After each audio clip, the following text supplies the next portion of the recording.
Okie dokie, artichoke. I'm gonna bring you up. Oh, did it fit your game? That's wonderful. Hi, Pix. Yep. Hello, Okay. hello, hello. You hadn't said anything. I was like, yo, like you in a loud environment or what? Well, Where you yeah, is? we're kind of jamming a little bit. I was too. I'm sorry if my music interrupted your music. I was listening to No, DMX. I actually enjoyed your music tonight. Okay, good. Not the stuff we can play here. Sadly, I would love to play DMX here someday. Right? Someday I'll have my Yeah, ASCAP. so that little tune you just had on had a good beat to it. I have my Oh, you mean the one for the channel? Yes. Oh, well, that's good. That's called Southern Gothic. Of course you like it. I'm joking. Um, Oh, they uh, no, like earlier when I was playing DMX, though, I thought she probably muted me. But so backstage, I mean, but the um I looked into ASCAP, right, because I actually have, paid dues for ASCAP for my theater companies and stuff. So I was hoping like that could potentially apply here, and I could play some music that like is not necessarily. There's a lot of wonderful royalty free music. I'm not trying to insult musicians and artists and stuff, but some of the other stuff, right? So I was hoping that like it would translate to digital media. The answer is, first of all, no. The second answer is fuck no. And then there's other organizations apparently for digital media, even though a lot of times for film and stage, it's the same licensure. They just wanted to make it, more difficult or whatever. Where'd you go? Did you already fall out, woman? Good golly. You already fell from the sky? already it starts. Yeah.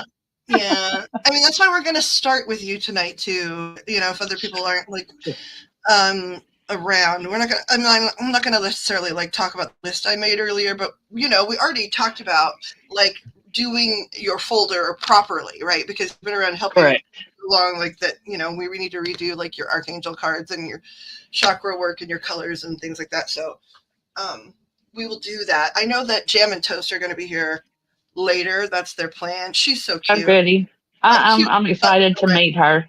Cute might not be the right word. That makes it sound like she's fluffy when she is like of a lot of substance and an artist and very interesting human. So I didn't mean cute in like a way that implies, you know, airheaded or anything, but Right. I just wanted to Yeah, I didn't clarify think that it because, did. okay. So here, Yolsef here is somebody that's actually from the place I chat. You know where that is, Pix, and they know where that is, so we don't need to Uh-huh. say. And we haven't gotten to, we're pals, but we haven't gotten to talk in a while. And so we actually had a moment, and it was like, well, you can come to the thing. I don't know if you're going to like the thing. I'm not sure. We'll find out. This is I guess, the only way to find out. But also, with the exception of like one or two others, Yolsef, you are the only one that has access to knowing where this is. So please, I mean, I know you're good at keeping secrets for yourself and others, but please, I'm not looking for anybody else to know. Why does your friend interact with me like I'm not a super genius? Well, I haven't told her yet.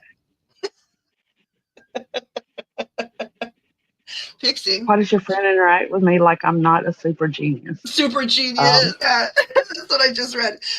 Because she doesn't know of all your powers yet. And also, maybe, dude, just maybe, she also is super genius. And so to her, you're just normal, yo. Did that ever occur?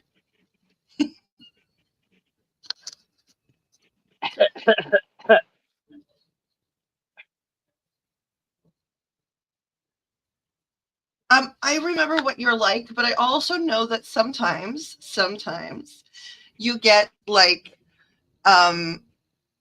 motivated to really support people. You always really support people, but I mean, really support people publicly, right? And say, no, they're really awesome. And, so I just am saying it on the record.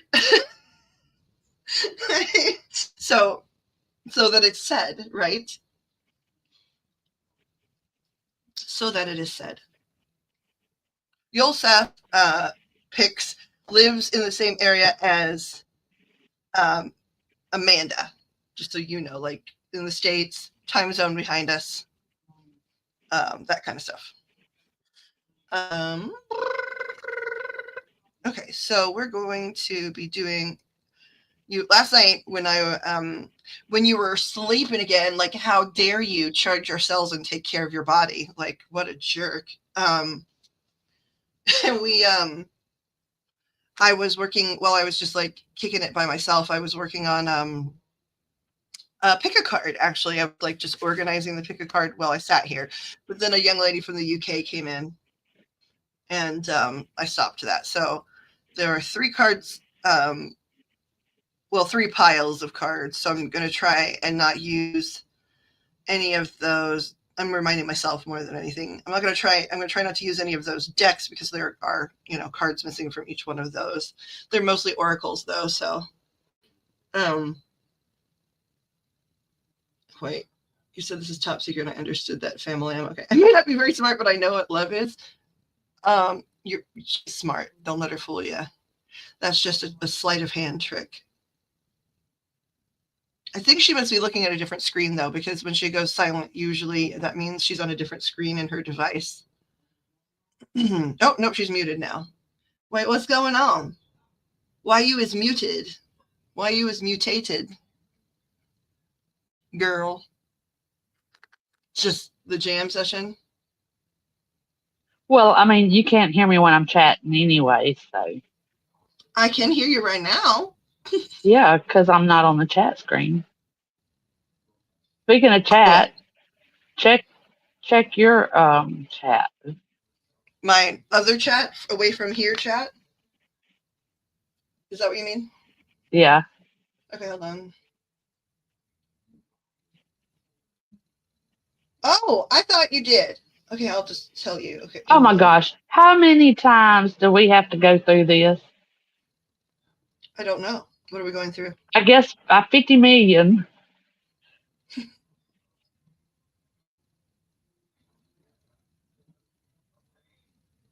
Oh, I just literally got an email from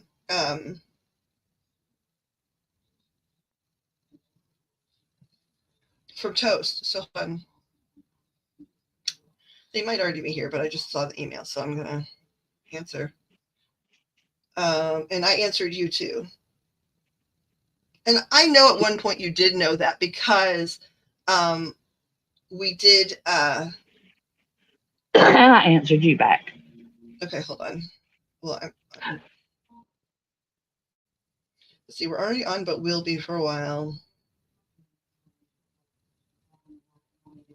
I'm just gonna say for a long time because, well, I mean, that's the freaking truth of the matter. I'll be here for a long time. Okay.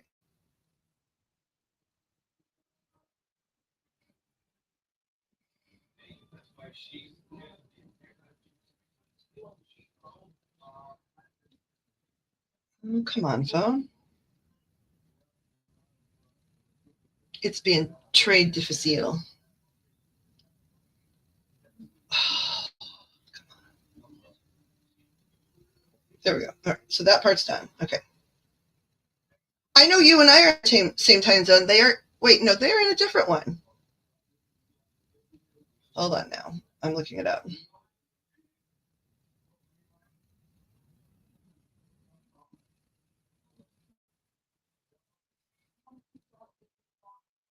Yeah, they're 2 hours actually behind us.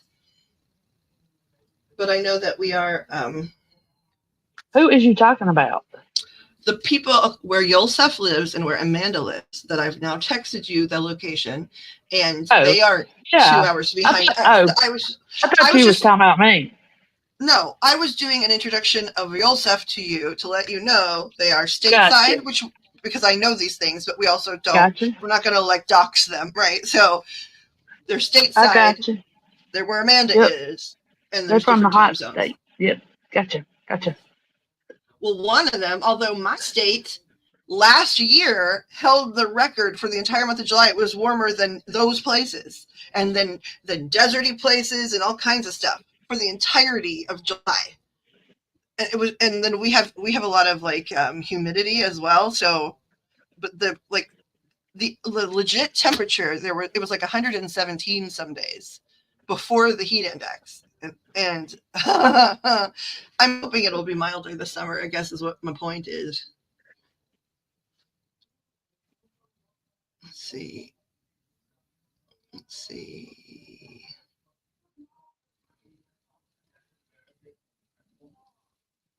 Why would you wish you could drop your Southern accent? Sorry, I'm reading through the chat. Like, your Southern accent's awesome.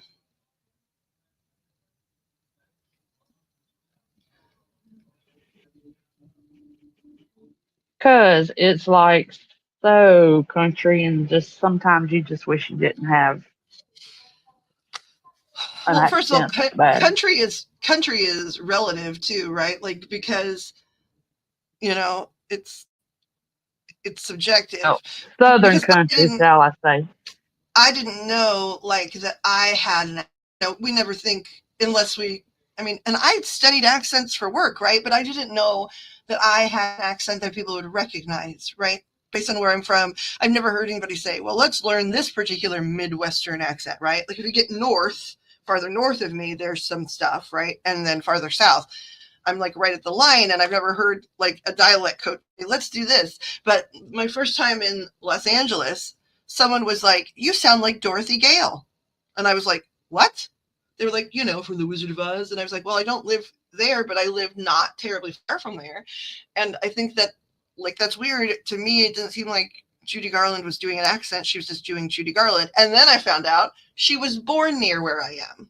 So her normal speaking, with the exception of having that MGM speech therapy thing that a lot of them got, and the fact that they made her talk around fake teeth and put freaking stupid things in her nostril, I get really mad on her behalf. But I wouldn't have known where you were from by your by your voice.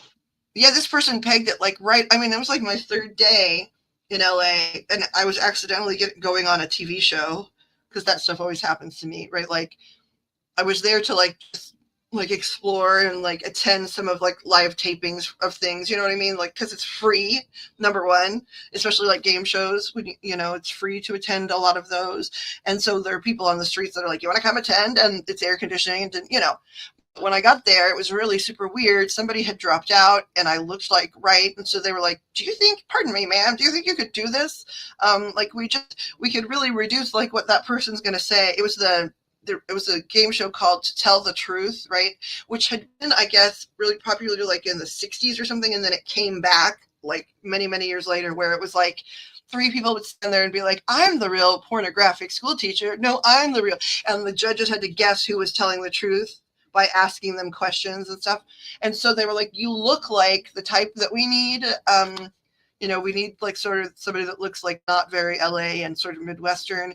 And so we would reduce whatever you have to say, because we know it's really, we're just trying to get a third person in there because somebody bailed, and we need to really film this right now, because they also film if you want to stay, they'll film 9 episodes back to back to back of that kind of stuff, right? So you can just stay all day if you want to and watch some film stuff. But so I was like, actually, I have a SAG card, and they were like, oh, and I was like, so I don't know how that applies to game shows, because I've never done that.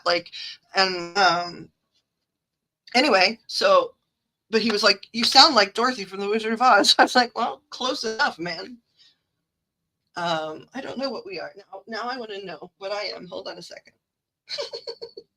What's in my temperature? Come on, phone.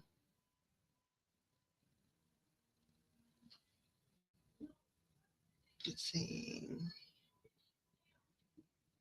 Actually, right now it's 70 here, which is nice. Beloved actor saved from drowning by 13-year-old daughter. Sorry, that's did you see mine? It's 77 with 98% humidity here. Yeah, that part doesn't surprise me. Oh, Eric Dane, the actor. I just wanted to see the answer to that. Eric Dane was saved from drowning by his 13-year-old. That's interesting.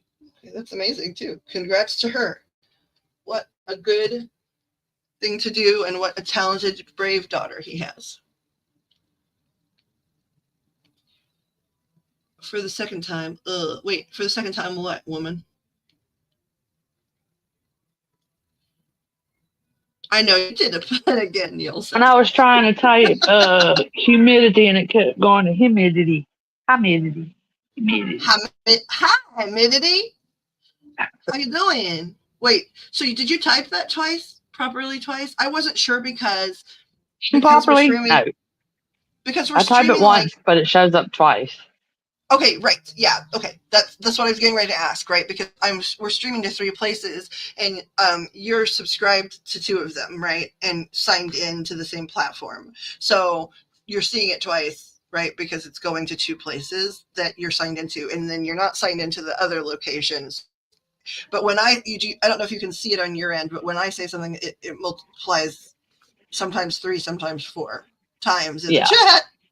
So I try not to type too much when anyone else is here because then it just fills my screen up. It's dumb. It's dumb. I don't like it. Oh, I added this like before we do cards. Everybody loves cards, and rods. Everybody loves rods. Playing our favorite game, cards and rods. I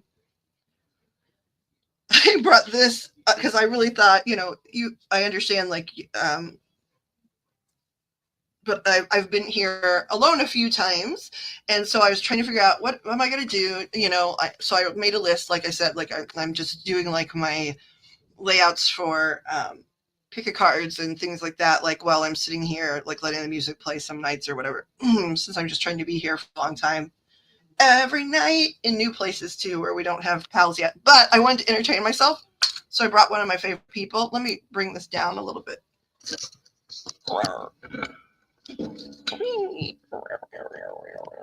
Just temporarily here. So it's this guy right here. Hello. And so there's another one that actually I was playing with a cat with earlier, so it's not right here. But I was racing them last night. Here he comes. It's Gohira. Okay, hold on. Go. Start. Why do you want to keep turning that direction? Fine, then start over here. So I was having wind-up toy races last night before the UK came in. What's up, UK? What's up? UK, jump on it. Come on. He's like, I just want to go in a circle, lady. Like, what's your problem with that? The lighting here is always so strange for things, but he's so stupid level cute. He is stupid level cute. He needs a name. Let's see. He's a T-Rex.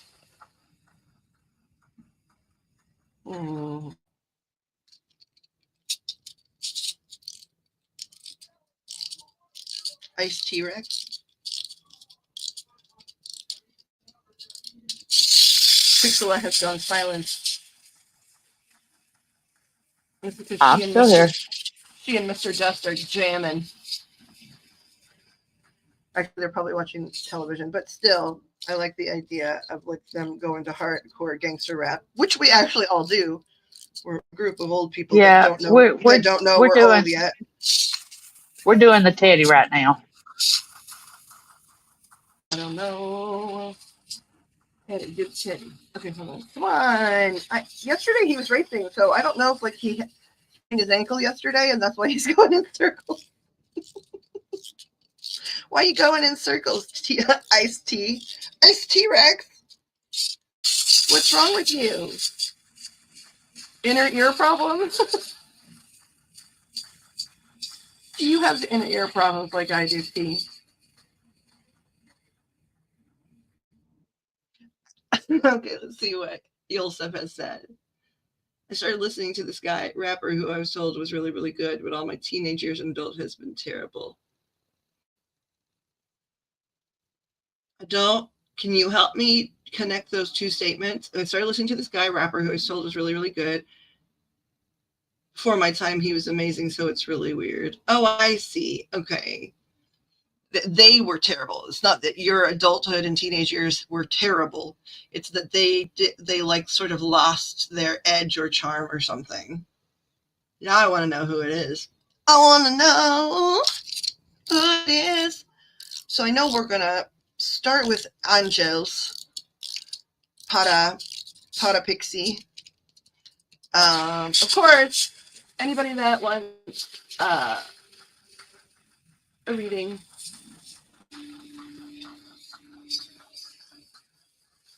these are the price points for our lives. Lately, what's been going on is I do give free reads to the people that have never received one. So lately, it's either been new folks or people that I'm very grateful for this, that would just rather have a private read. So another reason, not today, but a lot of the other reads, like days this week or in the last couple of weeks, that we haven't come on until super late, is that I'm talking to those people a lot, which is wonderful. And I think it's interesting. They all came from a very specific group of people based on one of the reads we did recently. And it's a group of people I never expected to be like my regular private reading clients. I don't know. I wasn't trying to be closed-minded. I guess I thought that, but I guess I had a preconceived notion about these folks. So Yosef says, yeah, before my time, he was, again, we're talking about the rapper, so it's really weird. Like, this guy was basically the GOAT, and then right after I got internet, they became shit and are basically high in all their freestyles. And see, there, Pixie lost. She jumped out. She drove out of chat. It's technological Harry Carey. Okay, here we go. I want my little guy to go again. Go again. I'm curious who the GOAT was. Everybody has different. I mean, I know like Eminem is one of the GOATs, right? Like now, but I don't know. Like, I guess GOAT is subjective too.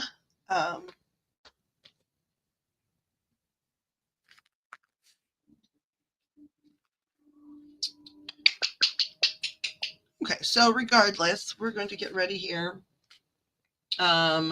Normally, we do a little intro. Let me bring Pixie back up. Normally, I do a little intro when we first come on because, ta-da! I will make Pixie appear. Normally we do a little introduction, but because Yosef is a pal and here, like, we just jumped right into chit chat about that. But so, for the new places that we are streaming, I'm going to repeat myself again. I'm Poppet. I'm the reader here, and I have lots of different, descriptors people like to use for the things I do, but like, I'm Poppet. Hi. And then this is Pixie. She's my sitter. Hello. And she is an amazing sitter, like wonderful, wonderful researcher when we're reading, like either for law enforcement or about law enforcement cases. She is like a rapid fire, amazing researcher, and like can be taking notes simultaneously and keeping up with spirit as they're like, giving things like she can validate. And so she's also an empath and many other things. However, and when I say many other things, there's a lot of new things that are developing. We all have different phases of growth, whether it's spiritually or otherwise, right, in our lifetimes. And sometimes it goes slow for a while and then it speeds up. She's experiencing like an enormous speed up, but I'm not gonna elaborate because, well, as of today, I was told to not elaborate from my spirit, by the way, not Pixie, but she's rapidly developing other skills, and then other skills she came in with, like, meaning into her body, born with those skills. She also, though, is a wonderful crafter and artist, crafts artist. And so this is her meow, meow, meow, meow, meow, crafting channel. We're two people that have been doing our various things, like our various types of like work and hobbies for really, really long periods of time, but we really have been on the internet short periods of time. So I've been reading like in person and for organizations for more than 20 years. She's of course been like an amazing artist for longer than that. So we have really small social media presences, both because I think neither one of us are sure if we really want an enormous one anyway. It's much better when it's personal and small, as long as you have, people that are interested, if there's any type of commerce happening. You have some regular people that, are interested in being clients, like the world is good, and you have a more personal experience. Regardless, this is her channel, DIYs on the cheap, at DIYs on the cheap, at the tube of you. And then she also has another channel that I'm not gonna post, but it's called We Bought a Hoarder House, where they're following moving into a home and cleaning it up post hoarder. So like that's interesting too, I believe.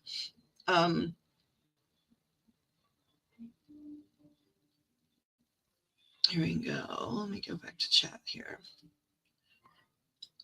So that's some of the stuff we normally say. The types of services here, in terms of tools, right? We offer tarot cards, oracle cards, divination rods. We use some of the technological tools. That's the stuff that's sort of general, right? Then in private situations, like there's also things like sigil making and manifestation work. And I've started to receive certifications in all of these things, just because I think it's important to complement the woo-woo stuff with a little bit more earth life based stuff, right? So in the cards and stuff like tarot, I've got certifications and that kind of thing, but also certifications in grief counseling and life coaching for manifestation purposes. I'm working on one, and of course, like for the cards and for Reiki and distance Reiki, those are certification type things I already am, like I've already completed. And like color therapy in terms of both like psychology and then energy work as well. And now and some crystal stuff I'm working on both right now, like a certification in geology, like science-based, and these are not like 4-year programs, but these are just certification programs, right? And then also like crystal healing and dream analysis 3. I've done a couple of dream analysis things. I need to post my certifications probably as we continue here, but we've only been back a couple of weeks.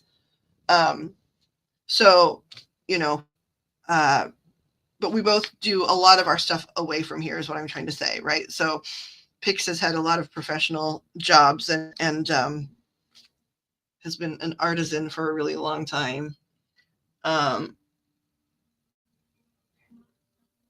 You tried looking what up? Also, Lil Wayne, I actually really have a lot of love for Lil Wayne as a human, like as a person. I really like Lil Wayne. For a lot of reasons. I think he's very smart. Oh, DIY. Yeah, well that is, let me show it again. That is her YouTube thing. DIY is on the cheap. I would link it. However, there's a new thing you have to do here to make the links active, which is like show ID or something like that. I was trying to understand it, and I'm not certain that I really want to do that. So I'm trying to sort it out. He's not terrible with women. He does use like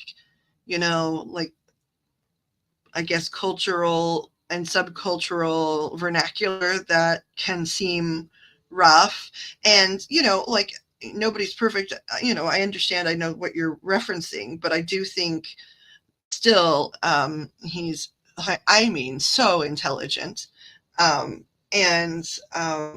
very open minded in ways that some people from, I guess, groups that you would expect not to be, certain groups that you would expect not to be open-minded, he is very. So I do like Lil Wayne quite a bit, actually.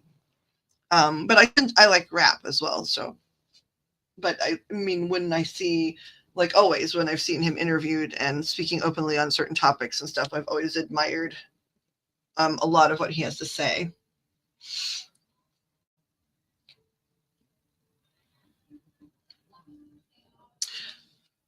Yeah, I don't know like necessarily as much about like collaborators. I've always been way more interested in, I mean, I think he's talented. Um, and I've of course listened to some of his music, but like his interviews almost more than I like the music. Um, so I don't think he'd be like in my top 3 favorite rappers, but I do think as a writer and as a person, he has a lot of very interesting, intelligent things to say. Um, and then when it comes to like collaborations, right, doing tracks with people, especially like early on, and by early on, I mean like the first decade of someone's career, right? Like labels they own you, like not just your stuff, but you. And so you don't always get to choose, just like an actor doesn't get to necessarily choose who they're performing in a film with. Like they don't get to necessarily choose that somebody's going to be put on their track. And so, perhaps they were really wonderful friends or something, or really wanted to collaborate, but, it's really hard to tell because they're told to behave like they are pals, like it's a mandate, um, not their own personal decisions, what have you. Okay. I'm turning off the camera just for a second here. Meow.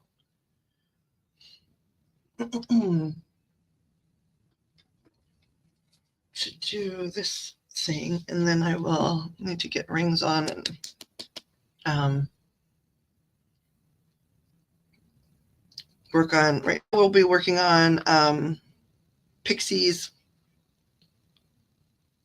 file, because for a lot of regular clients, which at different times Pixie has been someone that's received a lot of information from Spirit and a lot of like readings, but she's always been a collaborator in terms of being a sitter and helping creatively in a lot of different ways, like silly merch we've made in the past for mods, and to do with some of like the sillier,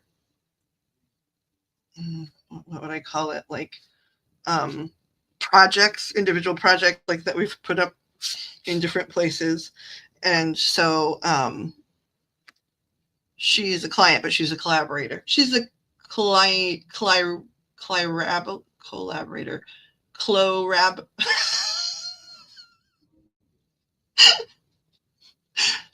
Cliorab. Oh my Fly gosh. collaborator. Clyco. Fly I collaborator. I got it, but I don't usually. You've never heard. I don't think I've ever got quite that hung up in a really long time. It was like, oh, words. We're doing words now, huh? That's interesting.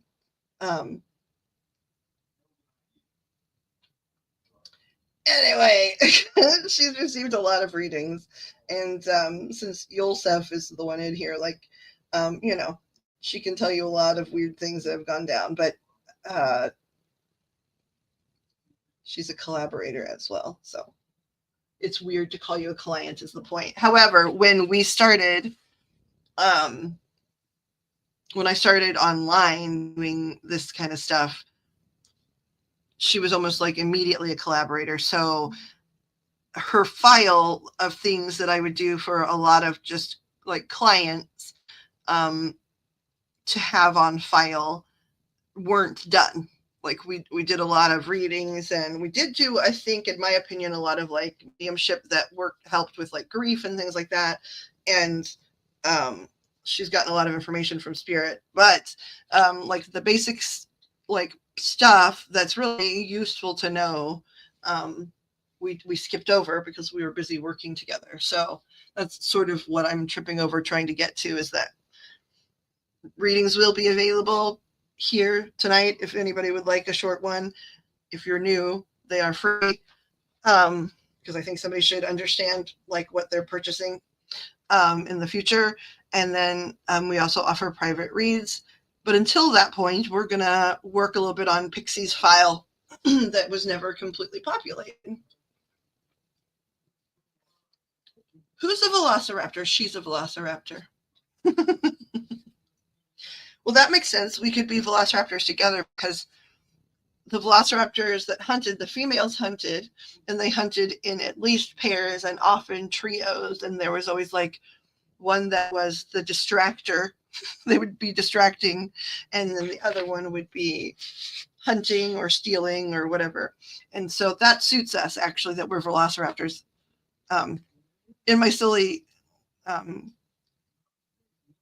sketch comedy stuff that like I've written for other places and for my company and stuff, we had a series called Velociraptor Pickpockets that people liked a lot. She's a velociraptor. She's a client. She's a collaborant. She's a collaborant. There we go. I like that better. Collaborant. She.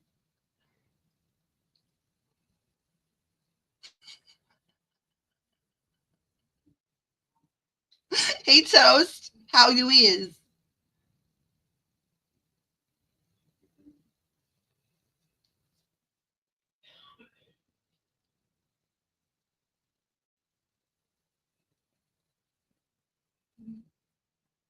And Jam. So, I'm what's assuming up, Jam home is chicken?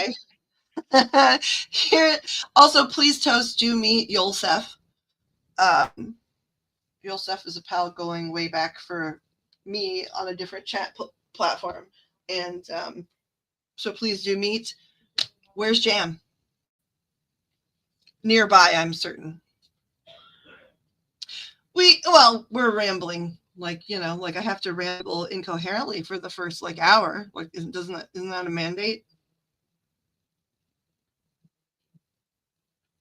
Okay, you'd rather be called Dope?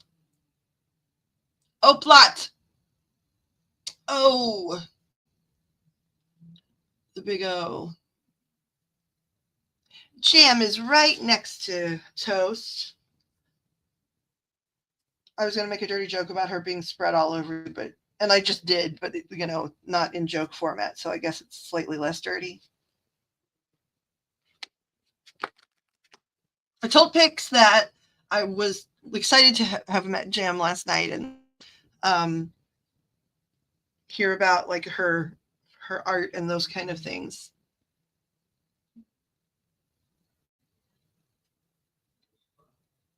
Oh, dude. That's very nice to say. There's no such thing about rambling with such a beautiful and sweet voice. I think that you're being nice to me, and thank you for being nice to me. And then Pixie has the accent that's like, I always want to hear it.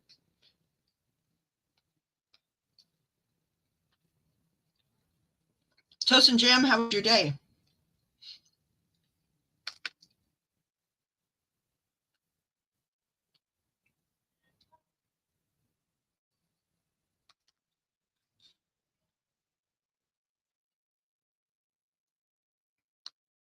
Better because you're together?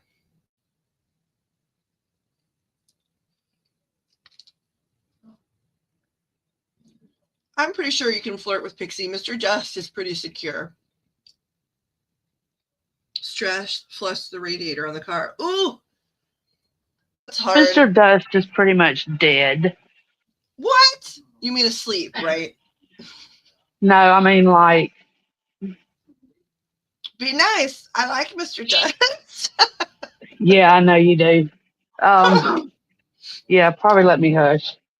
She says that like she's not married to him. Oh, I know you like him. Okay. I know that like partnership is hard, right? And I understand the point completely, but you do like him and definitely love him and have the schmoop for him. I like him sometimes. It's hard. That kind of stuff is hard. Anyway, the point is you can flirt. Oh. But sometimes I really, really, really don't like him. Right. Well, that's why it's hard. That's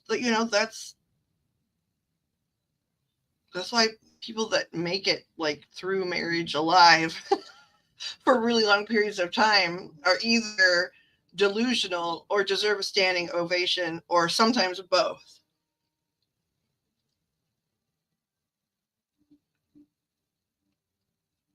Ooh, the radiator came out chunky and brown. When I get hitched, says O, I hope to God she isn't saying that about me.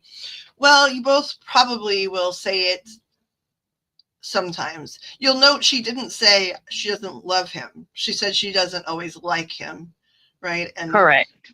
when you're with somebody a lot of the time, you know, um, and you're confronting life together and you're different people with different personalities, right? Like there's going to be some times that are challenging. Like that's just fact. And so the love in in a lot of cases, not all, but in a lot of cases, including Pixie and Mr. Dust, doesn't go anywhere, right? But the like can ebb and flow depending on what life is thrown at them, both through, like, if they're having individual challenges that the other doesn't approve of, or if just life is hard. Like, it is hard. We lose people, we have loved ones die, and we lose jobs and gain jobs. We have partners that have friends that are like absolute douche-lords that we don't like want to associate with, but they love them, so we have to tolerate that. And there's just, and that's like, well, that's really a microcosm of all the crap that can go on. And I said I'd only get married once. And I waited a long time before I got married too. Yeah, they are best friends, Toast. They are. Um, but still, sometimes things are hard. And there's so many things out of our individual control too. Sometimes you're in a situation, right, where you love someone like crazy, and something's going on with them. Like, okay, in my life, for example, it was addiction with one of my partners, and I knew that like they weren't having an addiction to be mean to me, like, and it predated me by a gazillion years, and that it's an illness, but that doesn't change the fact that it was going on all the time and that it made life really impossible and often dangerous, and that some of the things that happened as a result of them, that having a hold on them, made them incredibly like disrespectful, and so like you still love them and want to help, but then also in those types of situations it's not up to you. Like you can't decide for them when they're done, when what rock bottom looks like um those kind of things. And so you're sort of trapped because See, you now know my husband done lost the dogs. lost the dogs. Yeah, earlier he let the cat out. Now he done let the dogs out. So he's having to go hunt down the dogs. And see, this is what I mean. This is exactly what I mean. Well, Ugh. actually, you have a bigger issue that you're mad about, so now all the small issues, you know what I mean, are they Well, feel bigger. that's issue enough because he don't pay attention. It's not issue enough. If he was just losing the dogs, you'd be like, I'm married to the absent-minded professor. What an idiot. But I love him. Whoa, yeah, but still, Life is hard. yes, it is. It ain't no bed of roses, that's for sure. And you got to work at it. It comes down. I figure it comes down to this because I said I'd only get married once, and I meant that. And I don't plan on getting a divorce. I mean, who knows what'll happen, but I don't plan on it. Sure. Um, so I waited till I was 47 years old before I got married. And it just comes down to this. I mean, are you in it or are you not? Well, and that also can vary, in some really tense and terse situations, hour by hour. Like, um, depending on what's going on. Let's see. Well, yeah. O says, just be glad you didn't marry my mom's husband. See something else. Wait a second. Did they get married, O? I think they were engaged the last I knew.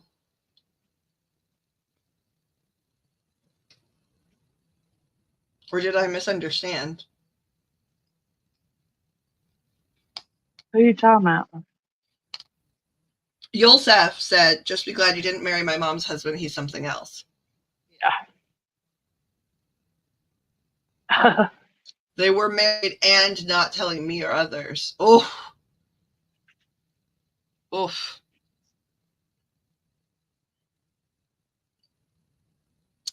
Nice. Classic. Well, Awful. yeah. For me, it's like, I said to the toe tag, and I mean to the toe tag, even if I got to toe tag him. Now be careful now. That puts you on like public record as saying that stuff. If something goes wrong, like you've just incriminated yourself, girl. Yeah, I know. It'll be all right. I know it will be. I know it's really hard right now too, but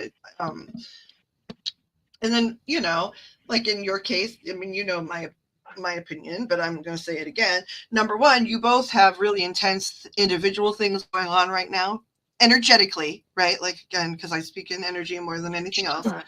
And then that affects emotionally and physically and mentally. And then, you have to navigate those strong things like as individuals, but then you have to both navigate and tolerate it in each other. And then there's the normal stuff that happens, like in a dynamic like that too. Like, so, like when you think about like the last couple of months, it's been really high highs and really low lows for you guys. Yeah. Actually, like, but the good thing is there have been highs. Like there have been lovely things. Um, Right. if it And I was just really think it low comes down to lows, what one person's willing to put up with or stick around and try to fix or whatever it may be. well, and our capability to understand, level of understanding. Um, and, those are two different things too, right? How you feel about it and understanding it sometimes can be two different things as well. Yes, Like, if you you are understand correct. something, like, okay, again, we'll use my one of my situations as an example because it's safer to use my situation as an example rather than someone else's, right? For example, with the addiction, I understood that I genuinely is an illness, and I understood that it's something that goes on with a lot of people, and um, I understood that there was nothing I could personally do about it, but I could just keep offering to help them find the way to fix things as soon as they felt ready to ask for help, right? Because that was out of my control. So I understood all of those things. And then because of my woo-woo stuff, I also understood like that there's like life, you know what I mean? Like that are life plans that we made before we came here, and there are contracts we've made between the two of us, as well as with others, and that this is thematically something that we're continuing from another time as well. Like all of those things, I understand, leave, and can wrap my head around. That didn't change the fact that emotionally, I was often very scared. I know sometimes I was endangered, and the other people I cared about were being endangered, including them. And it feels awful in that situation because, again, with certain things in life, not just addictions, and there are all types of addictions that aren't just like substance, right? But like those types of things in life, unfortunately, there are a lot of things where the person themselves have to decide. Like they can say they're going to quit for whomever else because they've been threatened or they really want to or whatever it is. But that never ever lasts because they've not wrapped their head around the actual problem. They're doing it to sustain a relationship or keep someone in their life or whatever, but they're not doing it for the right reason, which means they also aren't coming to understand within themselves why it's happening, which means it's not a sustainable thing to fix. Like you can't sustain it. Let me see what's going on. They were married and not telling me or Right. others. Yolsef says, after all y'all are done, talking about that, let me know, because I think I want to figure out how to send my buckaroos. Give me a reading. Oh, well, you haven't ever gotten one. Oh, we've known each other a long time, but you weren't, when we've talked about this stuff, you've never been judgy or mean about any of it. But we've had conversations about it, and you're not certain, at least in the past, about that kind of stuff. But anyway, you have a free one coming. You haven't gotten one. Then Pixie sent a period. Yulsef. I called it woo stuff. Yes, I did. And then Pixie laughed. Okay, so yeah, it is. It's totally woo stuff. But it's interesting because it both makes life easier and harder to hear that there is a plan and that a lot of these things that are awful are supposed to be happening. But then you go, why in the heck would I make that choice? Or, this person in my life, why would they make that choice?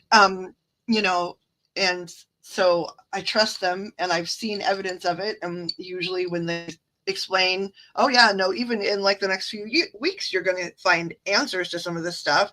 They never lie to me. It's always true. But, emotionally, that doesn't make it any easier to be scared and getting either knocked around, either literally or metaphorically or both. And that kind of it. So it's really complicated. Sometimes I think some people are happier not knowing because they can just be angry. They can just be angry and sad and blame each other and move on, right? I'm not talking to you. Oh, I'm not talking to you like you're fundamental or militant. I'm talking to you like we have had hours worth of conversation on many, many, many topics, and you very directly expressed your opinion on some of this stuff. Now, did I feel like at the time you had actually enough information about the things that happen here? No, but you had some information, and so I just didn't pick at it. It doesn't bother me. Pixie can tell you, I welcome skeptics, sometimes even cynics, as long as they're sort of borderline, because sometimes cynics, it doesn't matter. They're not really going to ever open their mind. Skeptics are important. It's important to ask questions and to see what you think about something being true and to stay rooted in reality. All of that's really important. And also, I do think the woo-woo people that are afraid of skeptics are scared that, some sort of game, the jig is going to be up on something, or either just know that, sometimes in my case, I'm scared because, I'm just a human and I'm not perfect and I make mistakes, and the things that I'm trying to interpret, there isn't necessarily a language for. And so I'm going to make some errors, even if my stats are really good, I'm going to make some errors. And then I don't, it's nerve-wracking to make an error in front of somebody that's already challenging you, because then they're the type of person that's going to go around screaming, they made an error. But the truth of the matter is, it doesn't matter. Their opinion of me doesn't matter. If they get other people talked into something, that doesn't matter either. The people that need these experiences and messages and need to connect to God, source, whatever words you want to use for, love and honesty and kindness and truth in the universe, that's the source of that, they'll come and they'll get what they need. So.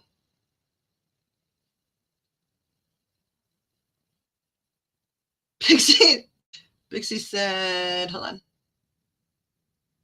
Yep, I'll be the first one to say I've eaten crow a lot.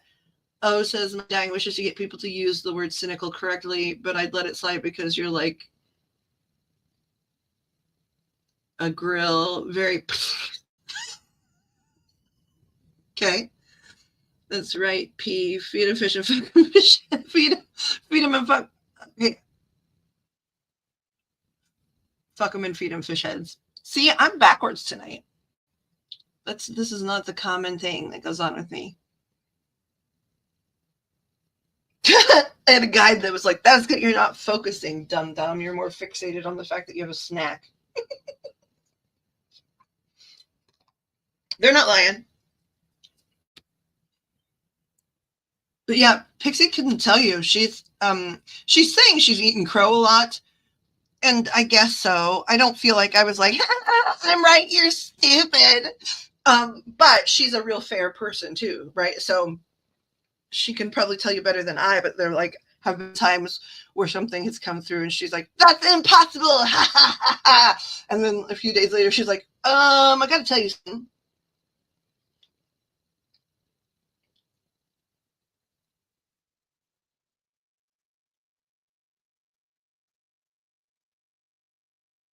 Well, no, I felt like that to myself. Oh, I see. Okay. But yeah, she can tell you. And honestly, I think that that's why she and I were sent into each other's experience too, because I number one, I don't mind being challenged and doubted. And she never, when she doubts or challenges, it's never been mean. It's never been like, you're a dummy. Like, it's just, nope, that's not possible. He's like, okay. Um, and so, you know, like that's been a good thing for me and for a lot of reasons. I mean, so many good things in our connection, but that's one of them. I mean, there's a time I was bound and determined to prove you wrong, but boy, oh boy, really? Which now I want to know which, like, because I feel like you were always very like generous and generously listening, right? And you've always told me, right? Because you are a direct person, nope, that's not possible. But never rudely. But I didn't know. Oh, the yellow house. Do you have access to your microphone to talk about your house? Your house. I do. I do. Well, because I mean, I can talk about it, but it's not my house. Yeah, but It's you not tell your. the It's story not. so much better than It's me. no, I don't. I wasn't even there to see the yellow house, right? I mean, Right. only like the weird pictures that freak me out still. Um, because they do. They still freak me out. The pictures.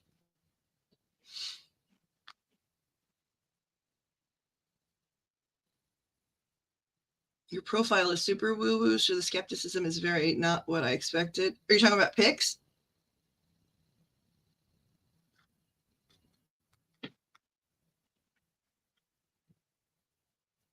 So anyway, I'm going to let you talk for a minute. I'm going to shuffle. I need to shuffle Mega Deck. What you want me to talk about? Mega Deck. A yellow house, only because Okay, I wasn't so even.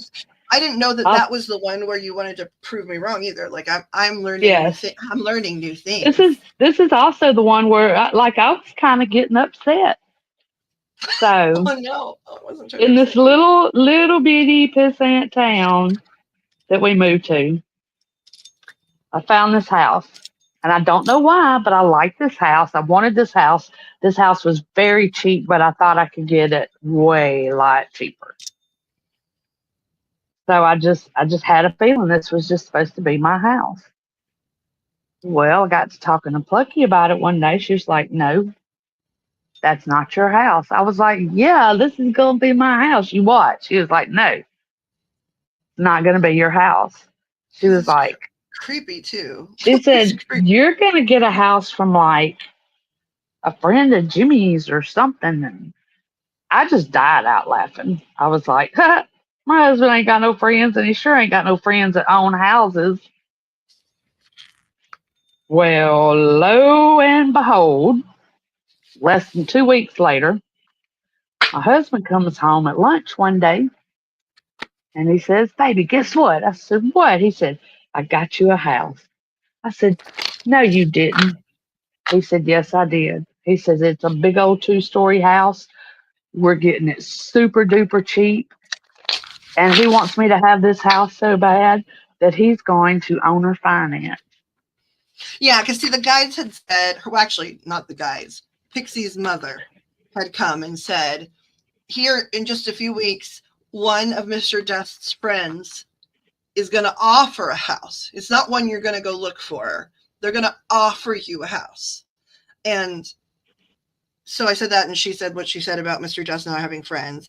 Is that why we were on the internet so much? Because you were like, fine, let's go to Zillow and you show me this house. Uh huh. Okay, so because then we went to Zillow because I could see the house.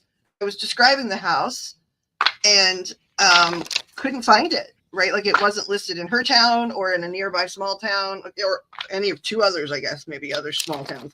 It wasn't listed there. And I was like, it's not here. But your mom says it's because like they're going to walk up literally to Mr. Dutch. His friend is going to walk up and say, I have a house for you. I mean, and it does sound weird. Like, why wouldn't she think that's a weird thing? Who's going to walk up to you on your lunch break and be like, I'm giving you a house? Oprah, even when she does that crap, she's faking it. So it turns out this friend is somebody I didn't even know. My husband hadn't known him for very long. And he was just a gentleman that, when him and his wife moved to this town, he didn't know anybody. Her family was from here. 3 months after them moving here, she passed away. So he knew no one, needed his car worked on. Somebody referred my husband, and the rest is history. So, yeah. Also, the yellow house is bad. The yellow house is bad, though, too, y'all. Like, from the beginning, like years before that, she'd shown me a picture of the yellow house. And at the time, I was like, because I didn't know her well enough to say that's not it. But I did try and tell her what they were saying about the spooky house, like that it, was really filled. I mean, every place is filled with spirits, but somehow this was filled with something that was like not going to be healthy to be around all the time, right? And like I kept hearing babies crying very specifically, and I knew there were all these babies like literally buried there, like somewhere under the earth, and like didn't understand any of that. But it, and then we did research to see who'd owned the house, and it was a doctor, and it was actually one of the first doctors in this town. And he did and that. His practice was at his house. Well, and he's done, because we've looked, like, energetically, I looked into it so much, because she wanted the house so bad, I wanted to be able to say, yep, go ahead, like, but, so I kept looking into it more and more, and so I know what he did last summer, you know what I mean? Like, I know not only why it's yucky, but some of the stuff he did. Like, and I don't even mean like, okay, it's hard to be a doctor at the turn of the century or whatever, before the turn of the century, like, and things happen, but no, it was like beyond that. Like the energy was not, he was not kind to certain groups of people. And it turns out the house we ended up with was a much better deal all the way around. Way bigger house. But I was just like, wow. I called her. I was like, you're never going to guess what happened today. Well, and I didn't guess because she told me, flat out, nope, you're wrong on this one. You're wrong. He doesn't have any friends. That's not possible, right? And then she was like, and I was like, I think it is. And she said, no. So then we spent hours looking on Zillow, right? And I couldn't show it to her. I could describe it to her because it was so there are elements to this house that are really weird. Like, it has a widow's walk. It's totally landlocked. No, not yet, Toast.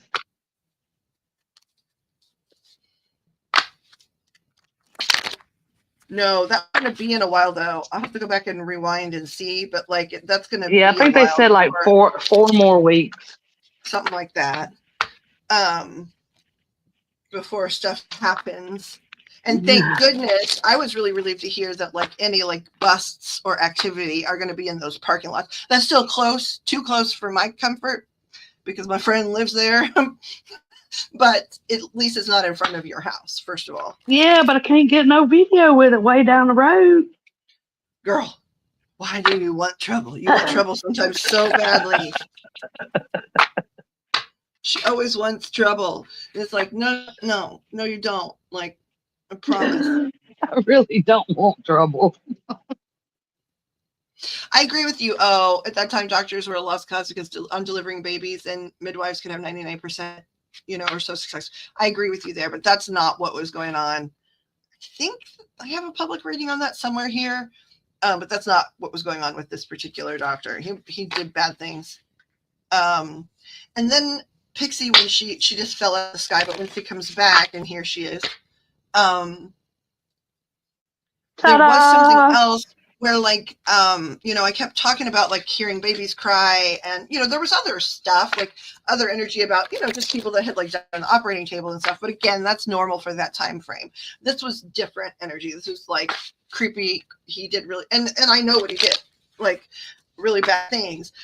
But the babies crying was one element, and then like the other thing was, yeah, okay, there's a lot of times there are haunting type energy. Well, there's spirit in, like, there's not a single solitary place where spirit isn't, first of all, but this was like the energy of this particular type of stuff was going to make Pixie like sick. Like her mom, who is in non-physical in heaven, right on the other side, was so worried about her going to be there because, okay, this one's not fitting right today. Let's see. Because I was so determined. And that too, but she just was so worried that, yeah, if you made it happen, that the energy in there was going to make you sick.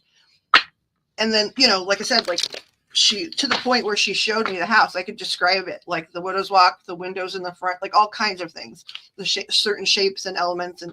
But I'm trying to remember because, again, at some point, Mr. Just said, oh, wait, hold on, I heard something about the yellow house. Somebody, and I'm trying to remember what you said. Like, it was like somebody he knew had rented it to stay there or something. And like, Yes, things were falling down the steps. somebody someone knew had actually lived in that house. Like leasing And to own or something. yeah, something, and was like pushed down the stairs, and they just had some weird stuff happen. Well, the thing that But stood out to me, and you have to ask Mr. Duff, but I'm pretty sure he kept saying a rattle, rattle, like a baby's rattle, fell down the stairs, and they didn't have children's toys. That's the part I that don't know. sticks out. You have to ask him. That's the part that stuck out in my head because I was like, "Ooh, that's a lot!" Like, because those people didn't stay there for long. He said, like they rented it and then like left almost immediately. They were there like less than 3 months because they couldn't take it anymore. I mean, I don't blame them. Could you? Like, I mean, well, I guess I do. But so that brings us to the house that we did end up with. Hence, PluckyLittlePoppet talking about we bought a hoarder house. Yeah. When he brought me to see the house, I was speechless. I couldn't believe it. I hadn't seen anything like this except for on the TV show Hoarders. It was a nightmare and amazing at the same time. I mean, it was crazy. Yeah, it was a lot. So it took the woman 9 months to clear out just what she wanted to take with her off of this property and out of this house. That was the other thing Pixie was mad at me about, right? Because she was like, I'm going to be in there having family Christmas next year. And it was like, no, you're not. I'm so sorry. You're super not. And I was like, you might be able to, like, on Valentine's Day, sit down, like, and, like, spread out a blanket and you guys have, like, a dinner or something, but you're not going to even be living there quite then because, it's not going to happen. And she was like, I'm going to make it happen because she's a very determined individual and hardworking. And she was so mad. Hard-headed. That was the other thing. Her mom, kept telling me, like, nope. And she'd be like, no, I'm going to have Christmas in that house. I was like, I'm not going to lie to you. You are not going to have Christmas in that house. I want you to have Christmas in the house. Yeah, I didn't think she was ever going to finish. Ever. So it was 10 months before we could actually get in the place to start cleaning out what she didn't want that she left behind. And didn't they start like almost like a thrift store to sell off some of her crap? Yes, they bought like a old car dealership that had God. like and then it was like a parts store and it had a garage on the back. So yeah, she's got the store up front and everything else she had in this house is like stacked up in the back. It's got like 4 bays for cars, right? Right That's a now, lot. because of all of her stuff, there's only one small bay that's open back there.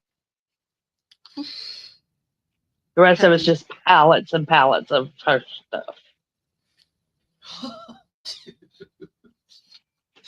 Can you imagine? Like sometimes, I don't get hoardy necessarily, but I do like sort of live like a raccoon or a squirrel or something. Like I do like my stuff stacked up a certain way. Um, that doesn't look organized but makes sense to me. So we have a clean house, but my areas a lot of times are like just stacked in a Uh-huh. certain way, right?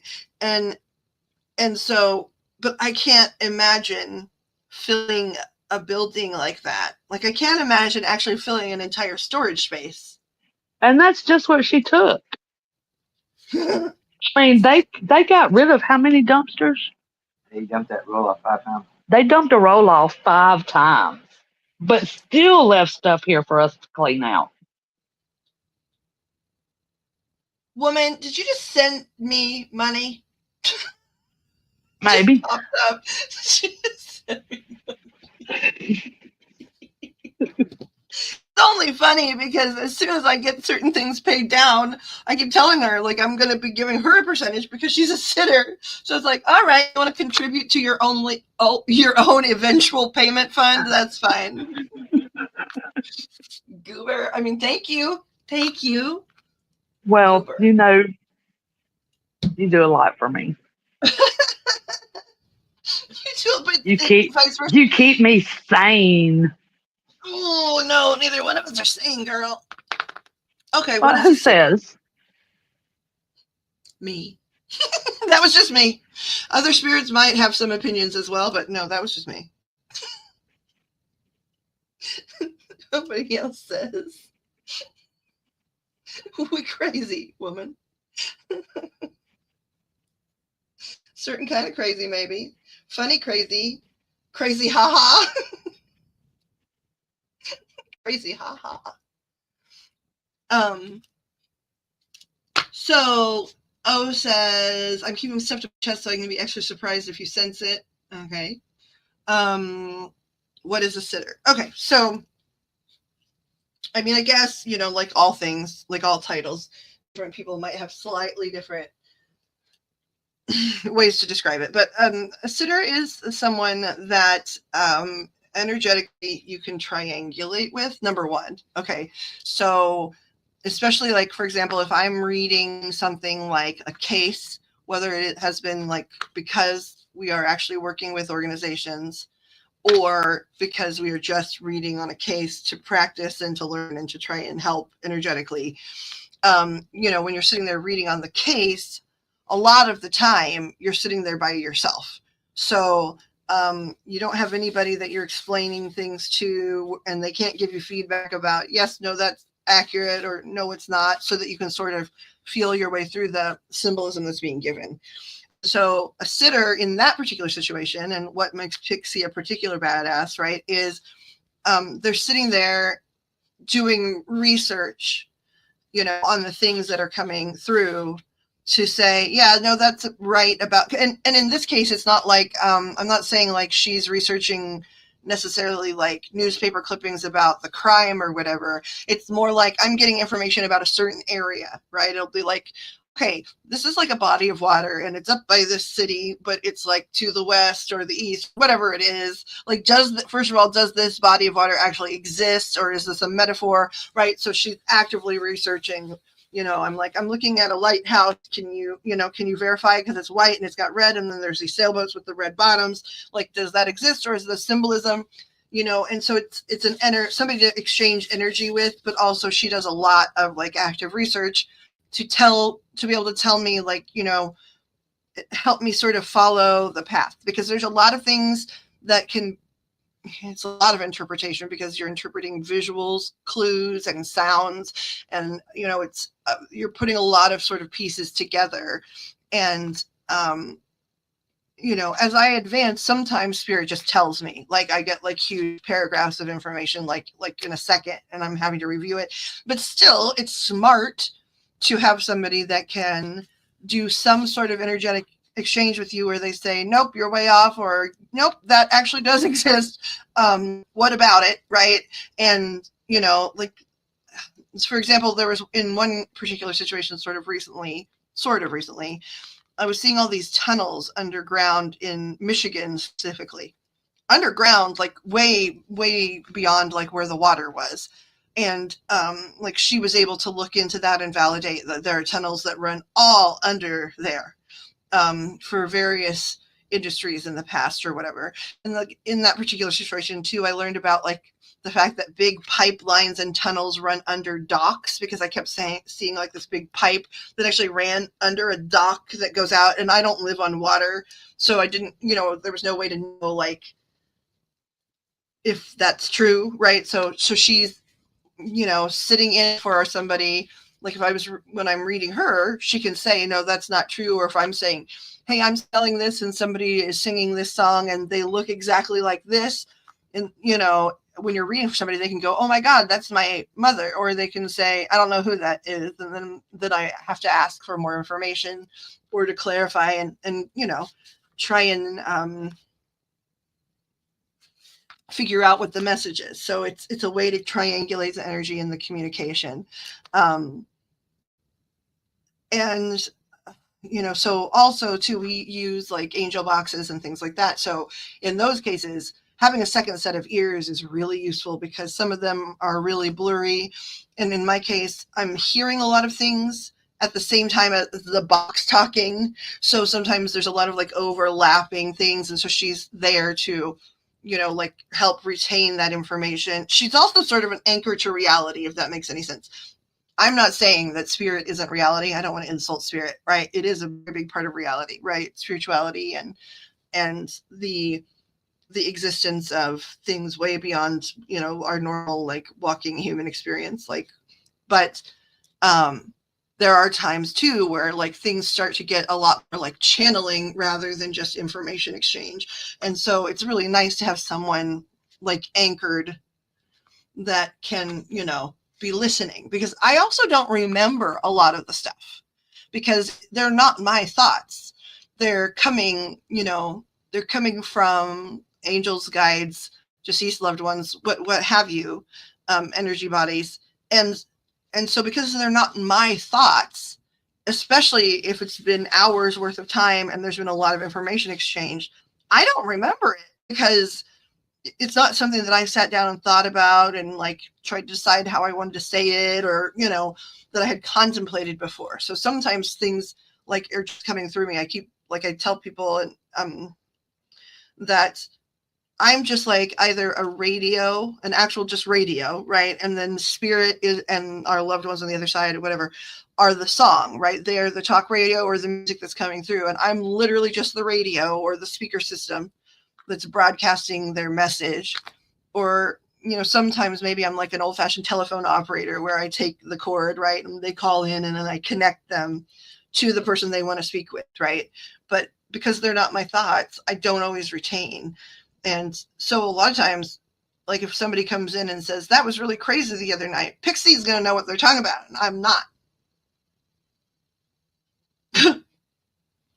Yes, and Pixie also takes lots and lots of notes. No, oh yeah, that's what I said earlier. Like you take like the box can be going and you're taking notes on that, and you're taking notes on all the gobbledygook that comes out of my mouth.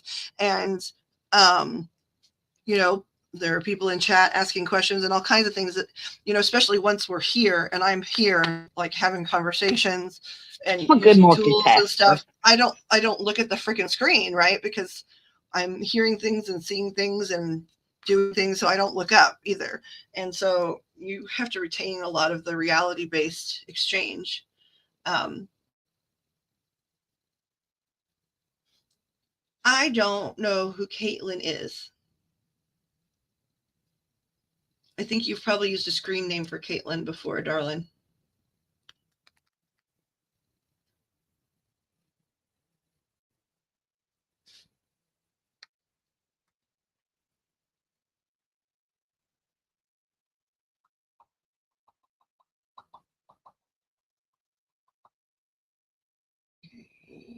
Yep. Okay, so we're going to do that, and then we're going to set a med alarm. And then Meow, meow, meow, meow. Oh, she's new. Okay.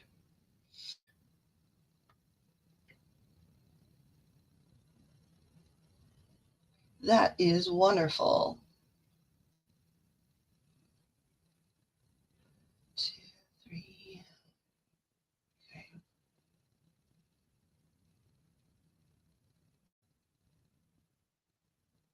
What's this? Okay, yeah, 2:35. Okay, so we're set alarm. Come on, phone. Come on, come on, come on, come on, come on.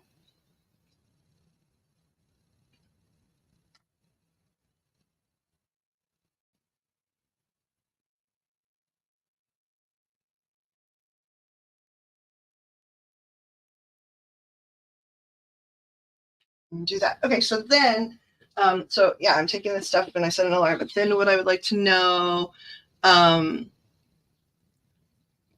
what we're doing, because so Pix and I have access to each other, whereas like Jam, I don't know if you'd like a reading either here or if you'd rather like meet later, like we did, last night and have it, private. I understand that. But you are due a read if you would like one, since you are new. And because last night, when I was reviewing my notes, I say last night, it was really this morning or yesterday morning, whatever. It was in the morning, in the middle of the night. I wrote down a bunch of stuff so I was reviewing my notes because they very specifically wanted to talk about like soul contracts with Toast and Jam, like, which I thought was really interesting. That's sort of new. I hear about soul contracts, but not like, hey, we want to sit down and talk about theirs. So I thought that was really interesting. And about like sort of your connection elsewhere.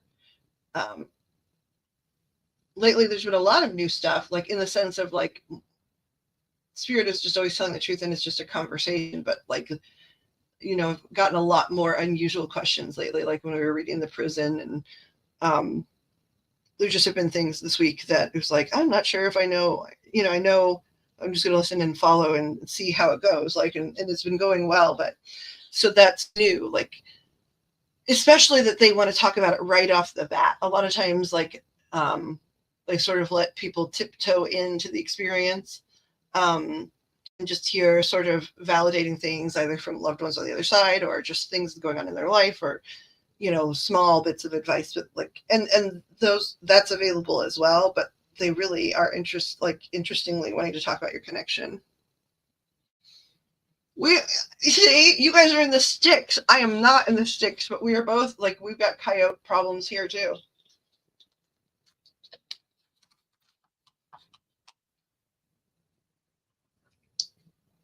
Are you safe?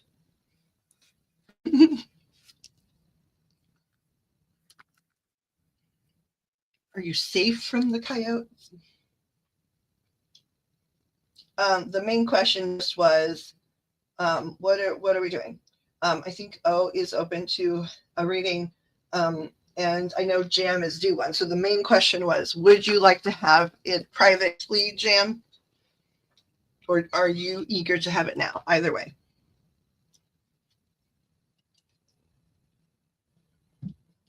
And if no one wants one, we have something we can do for picks. We're in the tank. They're like a block away. Okay. Yeah, I think Yo wants one. I do think so too. I'm asking Jam though, because she technically has been in line since before today. So, and I know I can access you. Most of the time anyway, sleepy pants. What's interesting though, I was thinking about this after we talked earlier, right, is that certainly I go through phases, like depending on where I am in treatment and stuff, where I'm just quiet, but it's not always sleep, right? And I'm an insomniac, but it's not usually super extreme. But lately, like this week, for example, when you've had those super sleepy days, I was up for 3 straight days, and I'm not somebody like using drugs or medication that keeps you up for 3 days. Like, there are some things in the new treatment protocol that do a little bit of that, but like, I don't mean like there were naps and I didn't sleep for long. I mean, I was up for 3 days when you were asleep for 3 days. That's crazy. Because when I went to sleep like this morning or whatever, I mean, technically it's the 19th, which is my maternal grandmother's birthday. This is 2025. So if she was here physically, she'd be 120 now.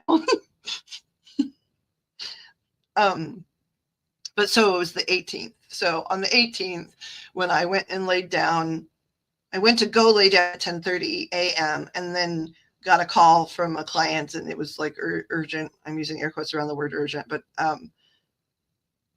to them it was urgent. And so I went and handled that. So then I was actually laying down and closing my eyes by like 1 p.m. And I totally was confused about what day it was because it'd been so long since I'd seen like the bed. But I get high on angel dust. Let me clarify that. Pixie knows what that means, but like I probably should clarify for everybody else here. I'm talking about PCP. As just a joke about how interacting with spirit, and especially like when you ask for like angels or higher beings, whatever word you want to use, for their help, it's like a really lovely, amazing experience energetically. And so you get a lot of like a surge of energy, right? I hear a lot of people talk about like, I'm really tired from reading, and I think maybe there were periods of time in my life where that I was that way too. But once I realized I could call upon help that I didn't think I could call upon, that everyone can call upon, it changed really quickly. And so it's, it's really can be like the best like better than any drug you're gonna ever get, like here, that's like illegal or legal before surgery or whatever, right? Even if you're in the worst pain imaginable, and then they give you, there was just a big burst of light in my room. I wish I had the camera up. A big what? It was like a big, was an orb, right? But it was like right by my face, and so it moved in really close. So basically it looked like a big burst of like blue light. It looked like I was gonna say, I had that happen today. I saw a big burst of light, and I turned and I looked at grandson, and I said, "Did you see that?" And he said, "See what?" I said, "That big flash of light." And he said, "No." I was like, "Are you sure you didn't see it?" He said, "Yeah." I said, "Okay." Yeah, I mean, I don't know if this is one others would have seen or not. Sam Fish, I know I saw this. I know I I know you did. did. There's no part of me that doubts you, but I see so much weird stuff, right? But so I totally am certain that that's true.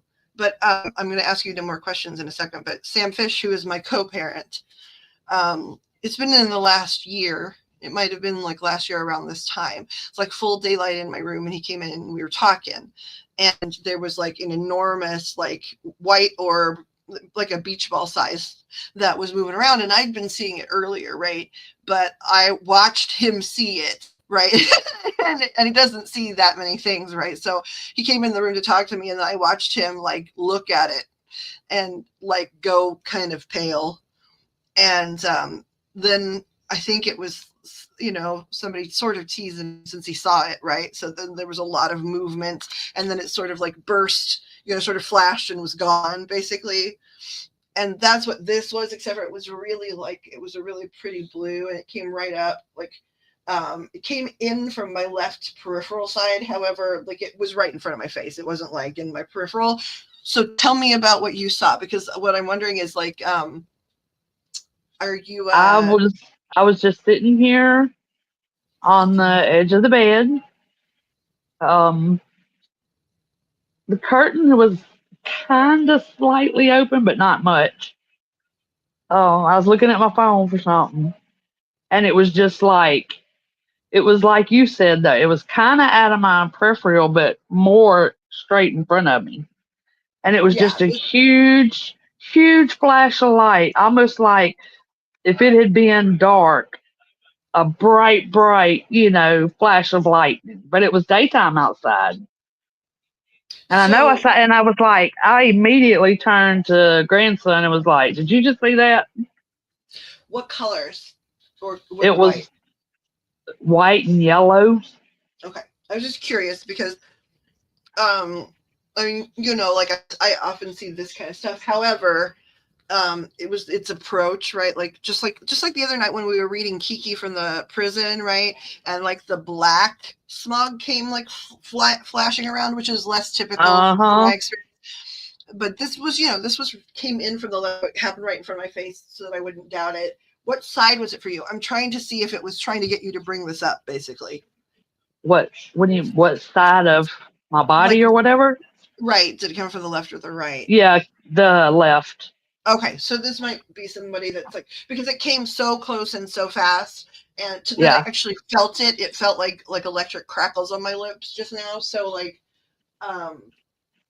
it wanted attention. So I say spirit wanted attention. So it's making me wonder, like, if they wanted you to like you, because you hadn't told me that.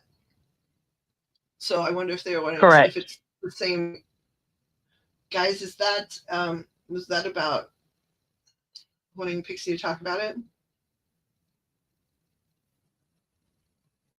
Yes and no. What does that mean?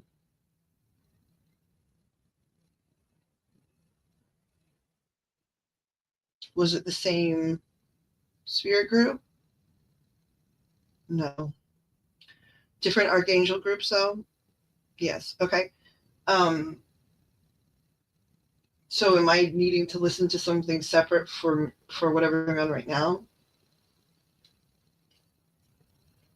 Is it tied into whatever she saw?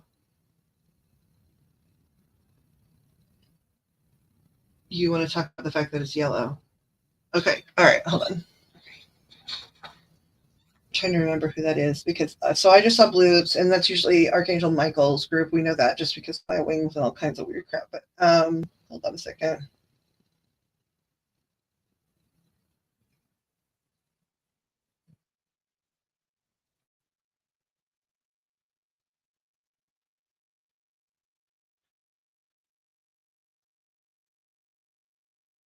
Why do you guys keep taking Archangel? I keep typing in Archangel. It takes out Arc. Okay, let's see.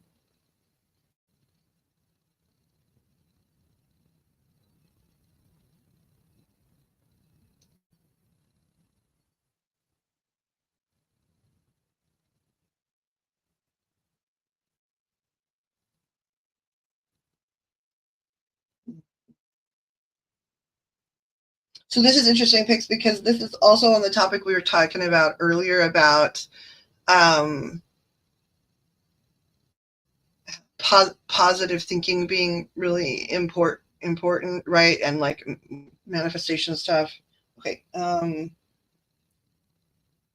Okay, they just want me to try it. Okay, I'll try it.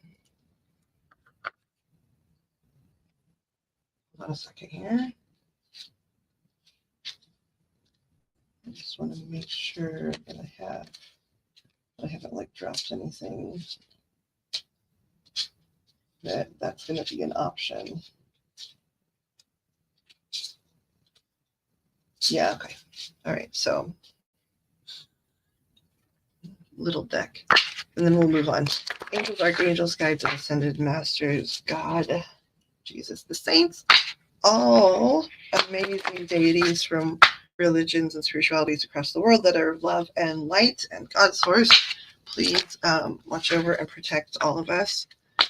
Please help any and all tools we use today be for the higher and greater good for everybody involved. All messages received be for our own edification. Please help me to interpret what you would like to interpret properly, and whatever messages are important. And please watch over all gateways, doorways, entrances, and we're going to let God's source and those that collaborate be in charge of allowing anything into our experience. Because you all make better choices than we do. And thank you so much for all of the wonderful information you've given to clients, private and public, this week, and all of the help they've received and all of the validation that they've received and then shared with me so that we know that we're tracking properly. You want me to do this, and I will. Okay. I'm just curious if it's gonna happen. I say that like you guys always make it happen, but I still am curious.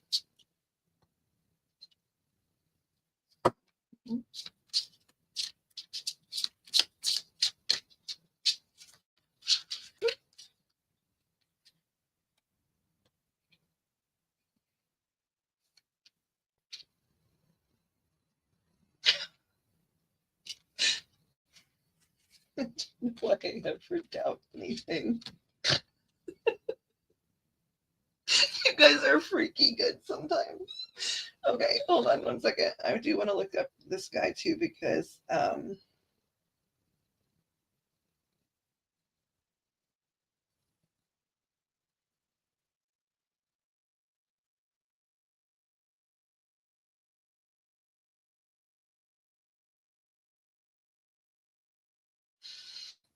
okay.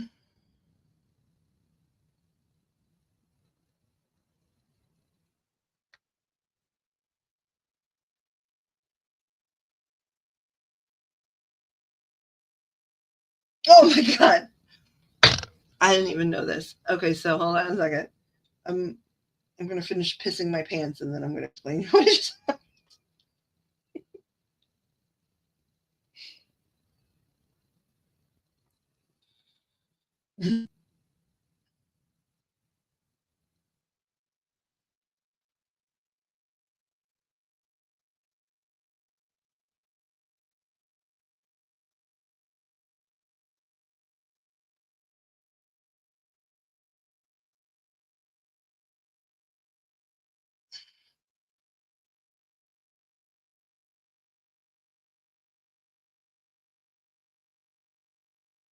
The chakras would be okay, so that's sacral too. Okay, I just need to remember that. Makes sense. Okay, so first of all, these are just the major arcana from the Archangel deck. All right. So this is what went on picks. Like, wait, hold on. What are people saying in the thingamajig? In the chat. Okay, Levi says either. Can you minimize me so I can see better? Yes, I will. Here, just a second. I'm just reading chat. I'm sorry. Either is fine, said Levi. A long time ago. Sorry.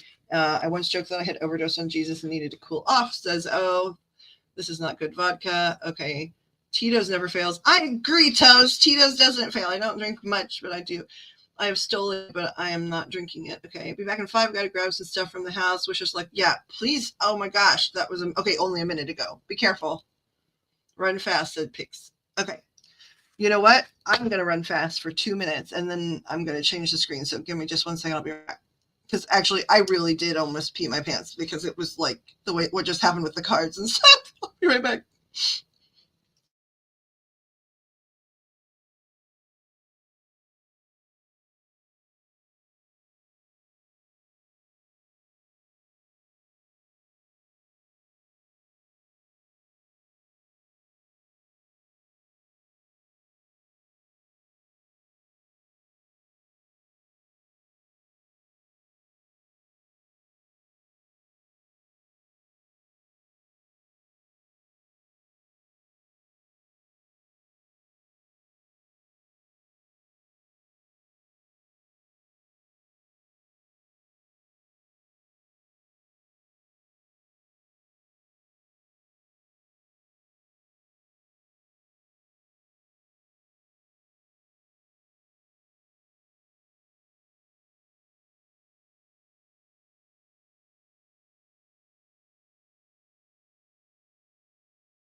Okay, in a mountain high and a valley low, in a river wide enough, baby.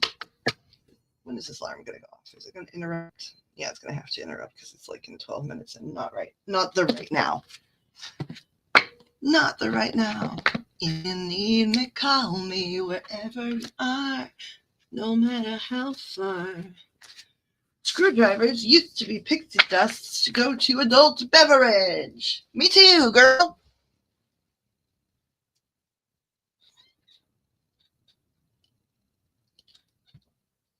I did not grab my drink, and I'm stupid. I'm stupid. You don't have the teeth for those? What does that mean?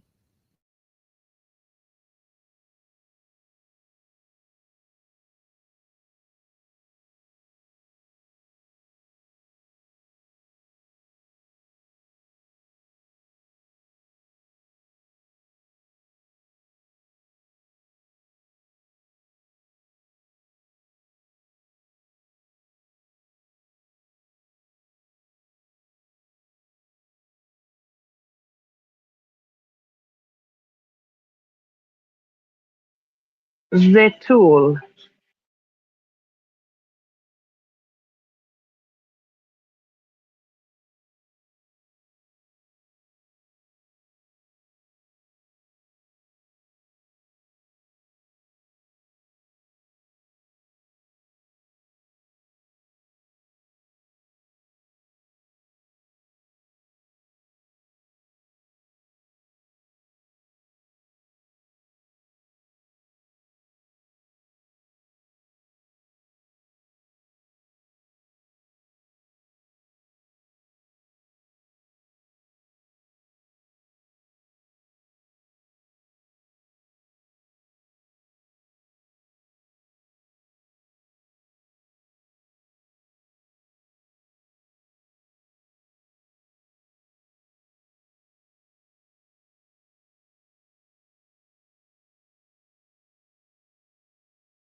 Okay. Don't have the teeth for those. Screwdrivers. Yeah, I understood that part.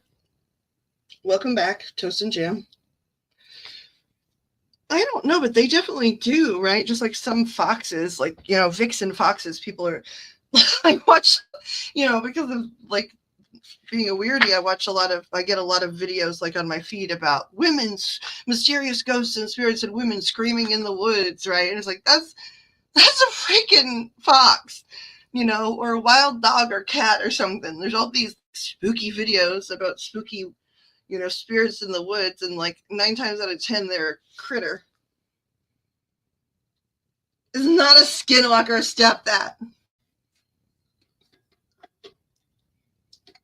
They literally know it's coyotes. They can see them. For heaven's sake. Okay. Still, I'm going to show everybody, but Pix, I'm showing you, because this is about you to some large degree. I minimize you. You said minimize me. You've been minimized. Okay, so these are the, this is the angel, archangel, primarily archangel, just tarot. It's a tarot card deck. And I've got like primarily major arcana cards pulled out. Not all of them, because they're utilizing a certain pool of archangels, and so they reuse them, right? Like the cards are still turning out to be like the moon or whatever. They reuse angels, and so their names and stuff, and symbolism. And so I don't have the whole deck. I just have this many, and there's a couple that repeat, because there are a couple that have stronger energy just even as archangels. So I've put their names in a couple times to validate like involvement and stuff like that. But just for the record, I just want to show you what I was just shuffling from. The 2 cards that flew into my freaking face are right over there, and I'm going to show you them too. Here, I'll send them right here. They're right here. Those are the two. All right. So, but this is like the pool. I want you to understand the pool. You never said you could see them, but you have seen them, right? That's why you know they're coyotes. Or you're just being spooky. So anyway, this is just for the record. Okay, this is Archangel Haniel, Chamuel, Raphael, Ariel, Metatron, Uriel, Michael, Sandalphon. So far, we haven't had a repeat. Raziel, Michael, right? Now he's the head. Here's another Raziel. Haniel, Zadkiel, Gabriel, and Raguel. So there are 3 that repeat in there. Okay. But that just shows you everybody that was in there. And so when I shuffled and Riffle shuffled and stuff, because they wanted me to, right? So what happened is I saw the big light. Pixie was motivated to tell me the story. She told me about the color. And I know which archangel is associated with yellow, right? But I said to them, like, do I need to validate that? Like, am I mistaken? And they were like, sort of being sassy and said, yeah, you just go ahead. You just go ahead and validate that. Like, you cute little idiot who knows what's going to happen here, right? Like, but you just go right ahead. Okay, so 2 flew out and like actually hit my face, right? The first one is Archangel Jophiel, who is the archangel of the yellow light. And I'm going to read to you what that means. But she is the archangel. Often, she's one of the few that's actually sometimes given a feminine gender. Like a lot of angels either don't have gender or are portrayed as male. Jophiel is quite portrayed as female. So she is the archangel of yellow light. If you Google which archangel is affiliated with the yellow light, it's this lady here. She did not appear anywhere else in this deck, for the record. So you saw the pool of possibilities. The other one that came and hit my face was Metatron. Now, I thought, what the heck does Metatron have to do with any of this, right? So, number 1, I'm going to read to you about Jophiel.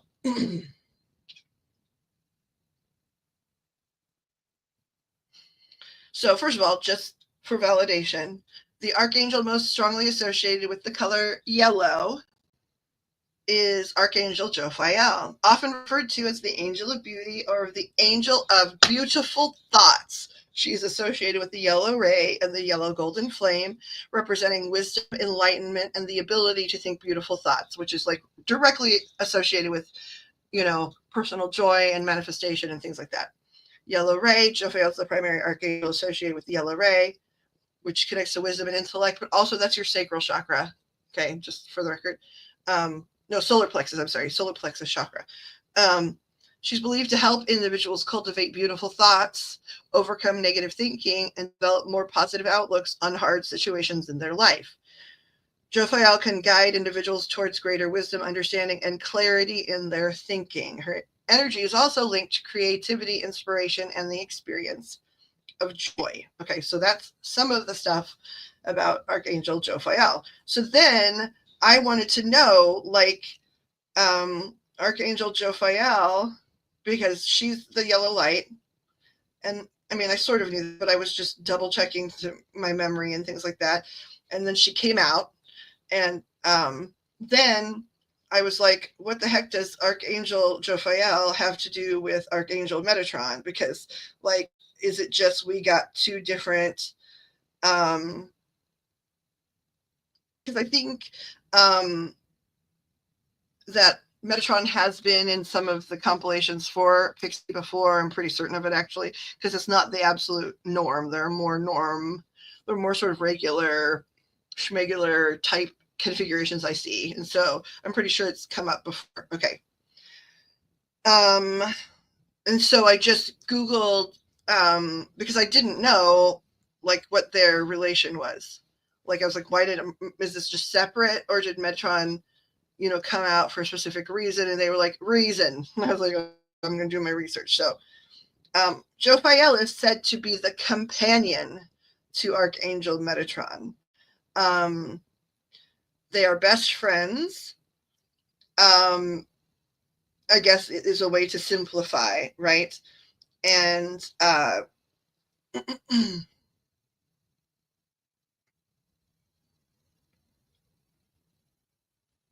and so they are now. Metatron has a twin, right? Now that's divine, like, and that's Sandalphon. They didn't come into this at all, but so that's why it was like, okay, why is Metatron here or whatever?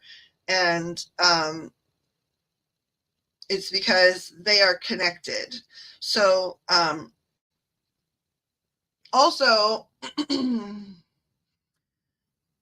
Jophiel can help. Okay, Metatron holds a lot of power. Let me say it this way. So Metatron holds a lot of power. He's the father of, spiritual geometry, basically. All sorts of things go on with Metatron, right? Metatron's pretty powerful. They always talk about like Archangel Michael as sort of the head of the Archangel group. That's true. But, if you had to say like who is second command, it'd be Metatron, right? Like just in terms of the writings and the energy that comes through. Okay. But these two go together a lot. They energetically balance each other out a lot. They have a special energetic relationship and connectivity. And so Metatron came out because they work together. Yeah, Metatron, it's Sandalphon. And of course, whether you're going to view the different spiritual texts as lore or fact, that's up to different people. Somewhere in between. But that would mean like energetically they sort of were divine counterparts, splitting off and taking care of two different sides of a similar coin, right? So he is, in fact, yes. Oh, there's my alarm, of course. He does in fact have a twin. There are a few others in the Archangel pantheon that have twins, but I never, ever have I ever heard that these two walk together a lot, Jophiel and Metatron, but they do. It's all over, the texts. So, number one, I haven't made it past that because they hit me in, like, first of all, I got zapped by a giant orb, and then, hit in the face with these cards. Like, Pixie has seen it time and time again, right? Like, a lot of people, I think cards just fall, and sometimes they can, but when you're working with a lot of connected energy, or they're real excited to get the message through, they're flipping them out at you. And so these two came and hit me in the freaking face. And out of all of these, like, there's not a million of them, but there are quite a few. There could have been anything that fell. The first thing that fell was your little yellow archangel who came, and it was either Jophiel or one of Jophiel's core, right? Like, you'll hear me, Pixie's heard it, like a lot of times, like if we're using the rods or something, I talk to my primary archangel groups, right? And just say, like, are you from Archangel Michael's group or core of, individuals? So I'm not necessarily saying Jophiel came in person. Matter of fact, as an archangel, if Jophiel came in person, either they were standing like 100 miles away, or if they came close, you would have exploded into it like 1,000 gajillion pieces. So it probably is somebody. Okay, they just said actually, or we could have just sent a message with our energy in it, which you didn't think of that. They're not really speaking quite as sassy. I'm just hearing it because I'm being critiqued that way. So it was a message from Jophiel, and we've been talking for several days now about how we need to redo your angel cards because we never really did them formally. And I do remember Metatron is affiliated with you, though, just because it was unique to have him show up. Not as the primary too. Like, I sort of remember, I don't know if Jophiel was in your group when we were doing it sort of more casually back in the day, but Metatron, if Metatron shows up again, because they're really in the hierarchy, quite powerful, and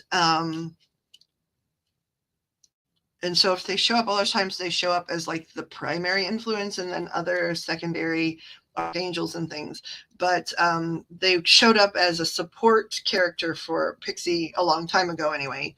And this now clarifies that, actually.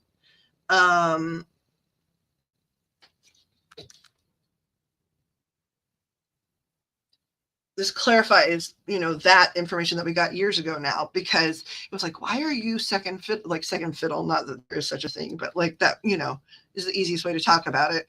I don't understand. I never see that. Well, I'm guessing this person was in that group, right?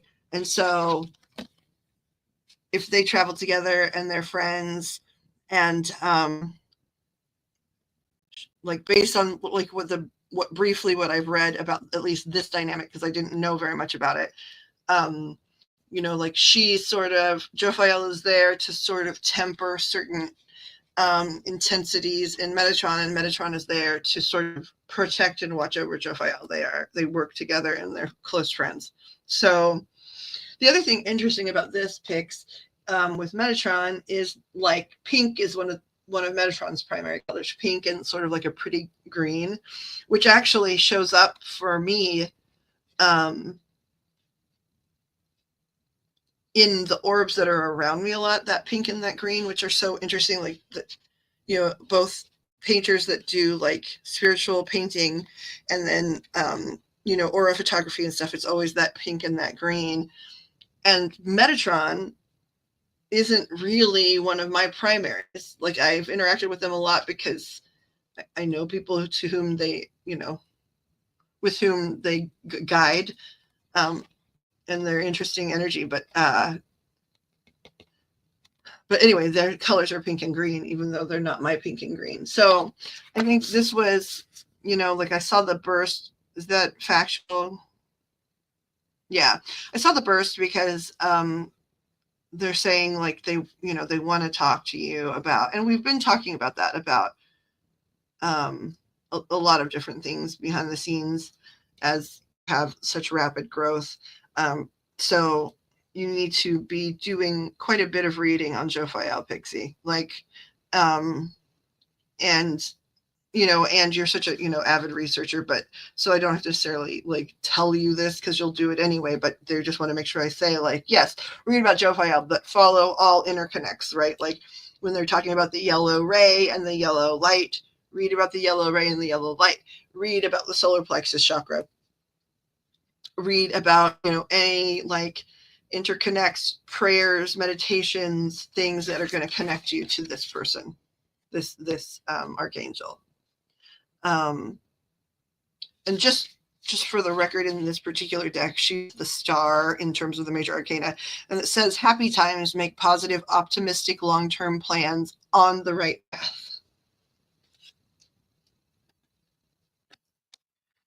Metatron's in there a few times because he's so strong, but he's the chariot here. An important achievement, self-discipline and willpower, public recognition.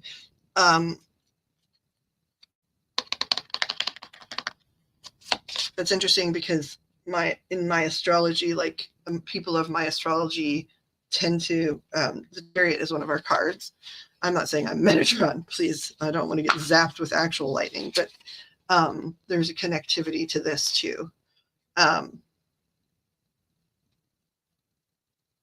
There's a connection to us in the sense that like I'm sort of this blunt-edged tool, and you create a lot of beautiful things. So there's something to that connection as well.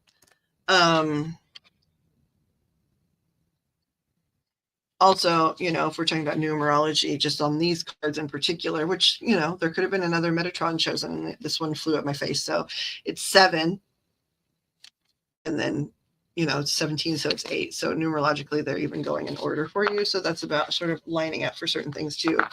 I'm wondering if like they did that too because they would like to continue with your thing, because I know that's what we talked about, or if it was like, hey, you're going to do other readings, but this is a message that needs to come through immediately because she needs to immediately begin work on this. I know this, that's true.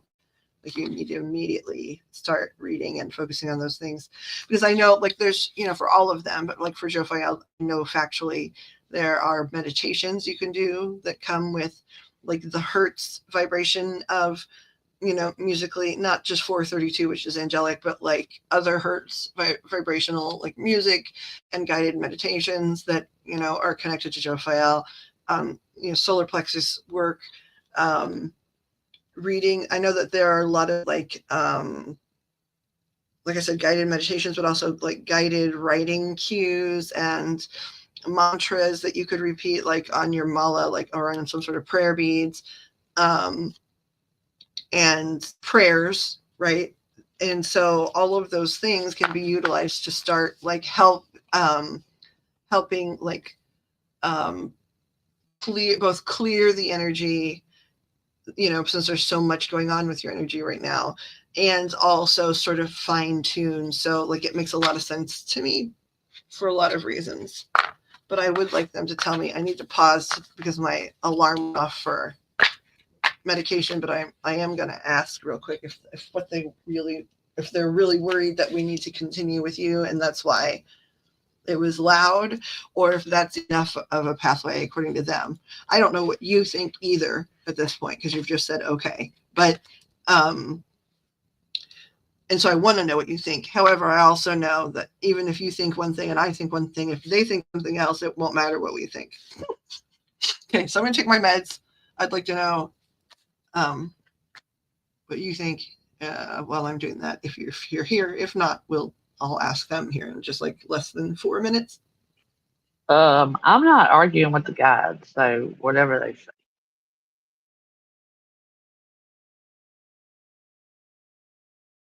I'd already muted, right, to take my meds, and I got to tell you, I'm laughing because your mama, because I know her voice so clearly now, right?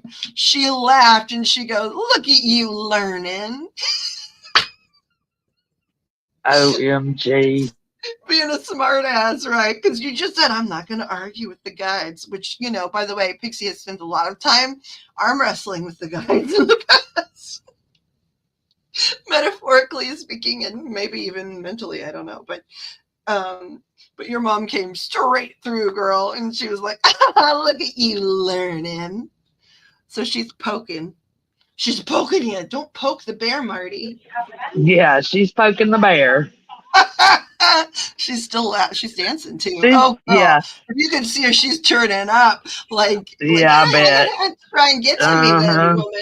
I can give you Uh-huh. mama's opinion and you can't get to me. I can give you mama's Mhm. opinion. She said she's going to stick around for a minute. Okay. Well, she said that to me because she's like hitting me in the back of the head going, take your stuff, dum-dum. So hold on.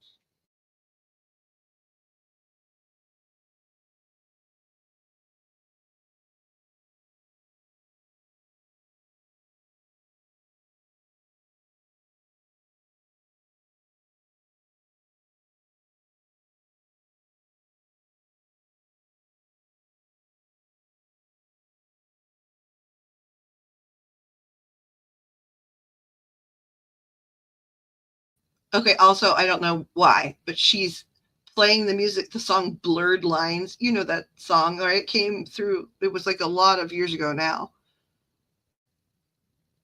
But like she's dancing to Blurred Lines, which I would never expect. I'm not sure. I'll have to look it up. Yeah. It's like that guy, the one where Miley Cyrus like came on the music thing and like danced with her tongue sticking out like to his song or whatever. Da, da, da, da, da. Good girl, I know you want it. Whatever it is. Blurred lines. Anyway, like that's what she's dancing to. I don't know if it's just about blurred lines or if it means something to you, but I'm gonna take my medicine and listen to the song.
Yeah, I just saw that. Of course they're here. Can't feel them? I can feel them. Let me go back in the chat. I need to read. Meow, meow, meow, meow, meow, meow, meow. Oh, okay. I wanted to say the toast. Toast and jam, jam and toast. I do think, like, actually not just think. I keep saying think as if I'm not getting the information from other places. That, like, there is a Discord, right? But like, we just haven't been using it. And I do think I'm being told we should have those conversations like there, or like meet as a smaller group. I know this is a small group now, but they're saying, like, I want, like, the research, I want to hear about your research.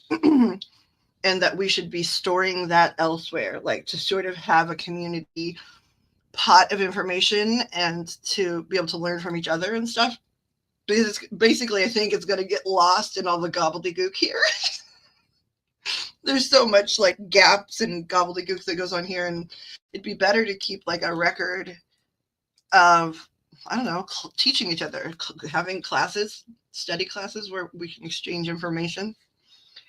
I want to use the word coven, but that will scare some people. I don't mean it in necessarily the way that most people think I do, but still, that's the word I'm tempted to use. Did you listen to the song, Pixie? I did. I didn't have to listen to it long, though. I get it. I get some of it, but it was talking It about more reminds than me. It reminds me of like 70s dance music. it was talking about more than one thing, though, because I brought up the lyrics one too, because she was very, like, I've seen her dance a lot, and very rarely has she like played a song that, you know, that's super specific. And so it was like, okay, I'm gonna go listen to that. So it's definitely about some of the stuff we've talked about, but it's also about energy work for you. And we've talked even about that stuff tying into self-care, right? That type of energy or lack thereof in your life, potentially being tied into, you know, needing that energy more and being tied into self-care and pursuing it independently, like, you know, it, on your own. We're tracking each other, right? Gotcha. Okay. So, but it's going to be tied in, that type of self-care is going to be tied into clearing some of the energy that's been overwhelming to some degree and stuff like that. I got the rods out just because I want to know with absolute clarity, you know, if we can move on, or should move on or whatever, do this later, or if they really want to continue now. It feels like the most important thing was the Jophiel thing, and I know they really want you to do your research. Okay, so we have got somebody immediately tapped in. Is the tech a problem? Yes, but I can't show this without the, you know, I can't to anyone else without, and they can't even see how I hold things with my hands and how stable it is either. But I can't show this without the tech. You know, do we have somebody? I'm pretty sure we have somebody strong enough here to still handle it. Okay. And how am I? Am I feeding you? Okay. All right. Can you please, just for, I know what you mean, but for everyone's edification, can you please show me what a no looks like? Thank you. What a yes looks like. How to quantify.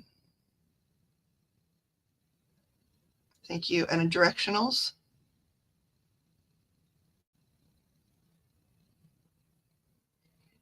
Okay. Thank you. Do you love and respect and collaborate with what we as humans refer to as God?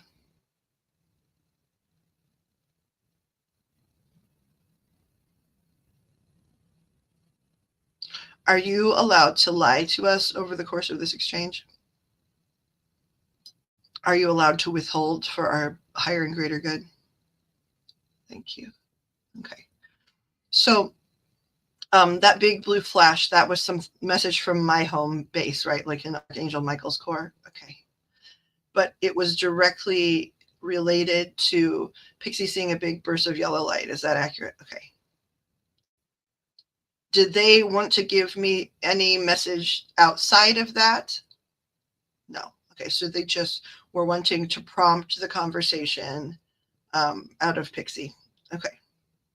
And I mean, it's really stupid to ask this question, but I over validate. Like, that burst of light was connected to Archangel Jophiel. Okay.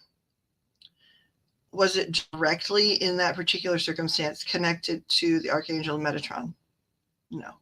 Okay. Did Metatron show up because not only first of all, because Jophiel and Metatron are linked. Okay. But also, did Metatron show up because they needed to participate in whatever's going to happen with Pix? No. They want to talk. Did I just hear you right? Ooh, that's a lot of chi moving.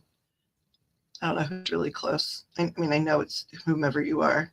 And you're from Archangel Gabriel's group. Yeah, okay. You're saying Metatron came to talk to me, and not because I'm trying to, it was a big download. Metatron came to talk to me because they're going to work with me. Well, Jophiel works with Pixie, and it's specifically in regards to the work we do. Am I understanding? Yes. Okay.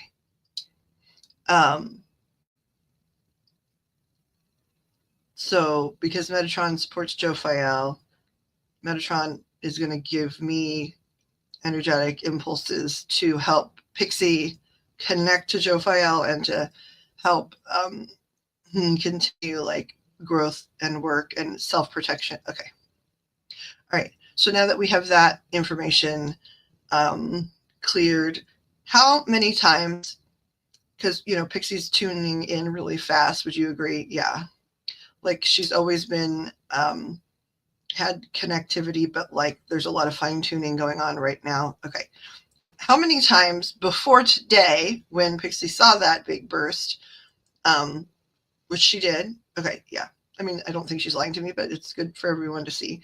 And then how many times has Jophiel tried to send through their group or themselves or whatever a message to Pixie prior to today? How many times have they been sent that Pixie has missed the information? 1, 2, 3, 4, 5, 6, 7, 8, 9. I feel like they said 1 a month. 10, 11. If it stops on 12, I'm going to piss myself. No, 12. You guys are such jerks. You just want to make me pee my pants. Okay, because I got involved and said things, and I don't want my brain to influence. One more time. How many times? So first of all, did I hear you correctly? You said about once a month. Okay. So how many times, and I'll just not talk during, have they sent that same message that Pixie hasn't seen it? Okay, so 1, 2, 3,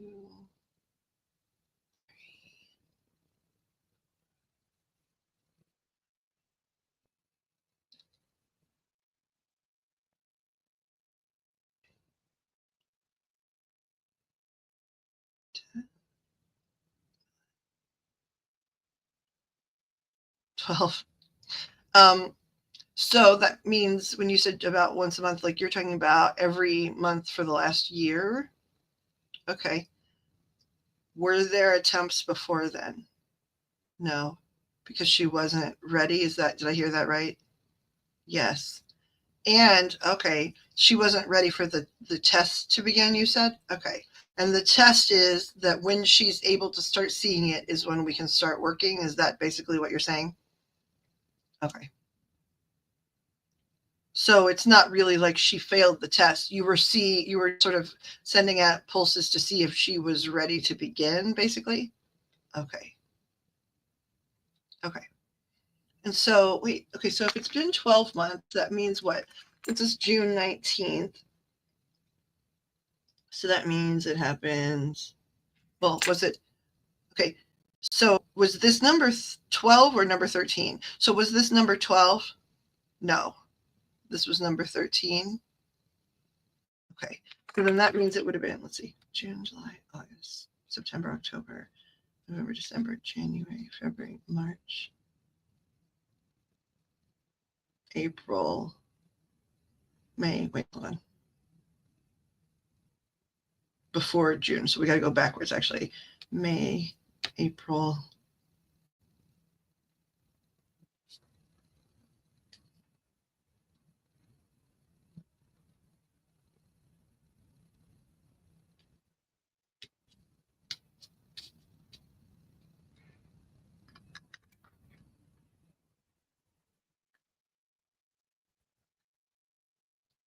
Right. So it actually happened last June. Is that correct? And that would have been the first one. Okay. I wish I could know why the test, like what happened in June, or what happened in the time leading up to. Could you say tell you later? Okay. Right now, there's other people in chat. Do you want us? We were already planning on doing Pixie Read stuff. Do you believe we should continue all of that? Is it important we continue it right now? No. So is it your advice to give others here that want reads? Okay. But they're saying, okay, but you just said it real loud again. You want Pixie to really read up on Jophiel. Okay. And yellow. Okay. Kali, I wonder if you like the yellow house more because of the yellow than they're saying yes. That's interesting. All right. So for now, it's okay to move on, or is there another question I should ask before we end this conversation? Is there another question? No. Well, thank you so much for the information. Do I owe Archangel Michael anything? Is there any research I need to be doing? Or was that really just to get us tracking on the Pixie? Okay. Thank you so much for your help. He's back. Love yourself first, Namira. I love that name. I love that name a lot. Welcome. Welcome, Namira. I'm glad you came in. But that's a wonderful, I love that. Love yourself first. That's brilliant advice that is very hard to take for many of us.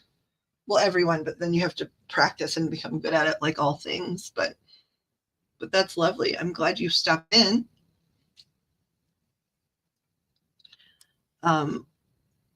You're welcome. Nice to meet you as well. Okay, so we do, Namira, is Namira okay, or would you prefer to be called Love? What would you like us to call you, right? It matters. It matters what you call people, And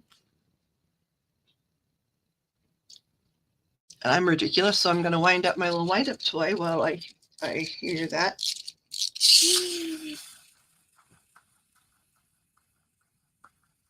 There you go.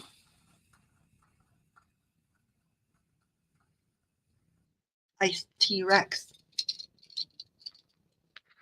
Namira. Okay, wonderful. It's a beautiful name too. And like always, I'm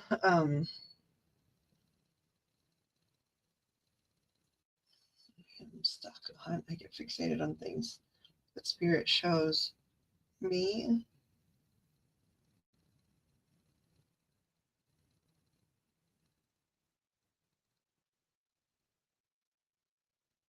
Namira is a Sanskrit origin, usually interpreted to mean innocent, pure, or radiant. That's beautiful. In Arabic, it can mean delicate or charming. In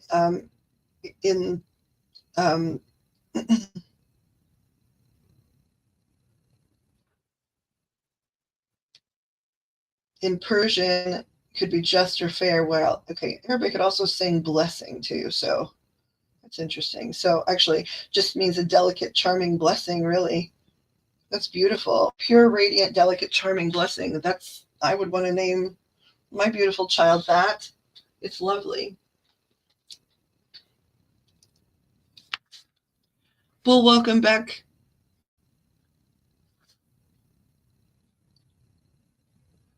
Welcome back, Toast. I'm glad you skipped back into the stream, you mean? We're glad you're here. Yeah, the name meaning is beautiful. Like someone loves you. So what are you sorry about? I don't understand. You have no reason to be sorry, Toast. Toast. Everything's all right. It is totally beautiful, Namira. So, okay, first of all, welcome. And also, we do offer free reads to first timers. O, who is listed in the room as Yosef, is due a free read as well, but they were talking about enjoying some Smirnoff and their phone also drinking or something. So I was trying to figure out what was the status of that was. And Dixie has just come back because she got the boot. Welcome back. Ta-da! Ta-da! It's OPE, as in APA. So OP. You want it to be OP, not OPE. I've just been calling you O because it was safer. And I also know your real first initial. I haven't said that. Yo-o. So, O is safer. But anyway, Namira, we do offer free first reads to newcomers if that's something you are interested in. We've been sort of all over the place, mostly because my brain is all over the place. Apologies to everyone, but that's just how it is a lot of the time. Get messages from a lot of people. So it's a lot of different things flying at my face, both literally and figuratively. So, O, are you wanting a reading immediately, or may I offer a reading to the lovely Namira if she would like one? Okay. I'm taking first person that jumped at it. And I also have access away from here to O, so I can offer a reading away from here as well, if that winds up happening. But we're here a long time at nighttime. So, Namira, can you tell me, like, would you like a general? Do you have a specific question? It helps me mostly decide what deck to use, what other tools to use.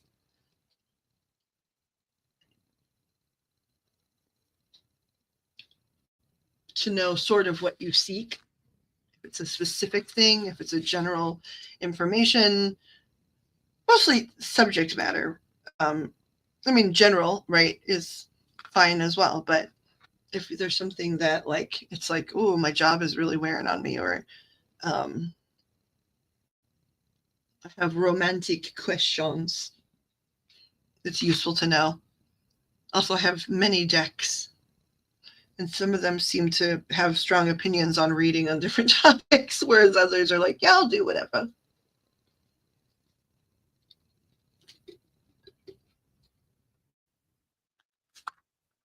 General, please. Through a lot of loss. I'm sorry to hear that. Sending mental, energetic hugs your direction.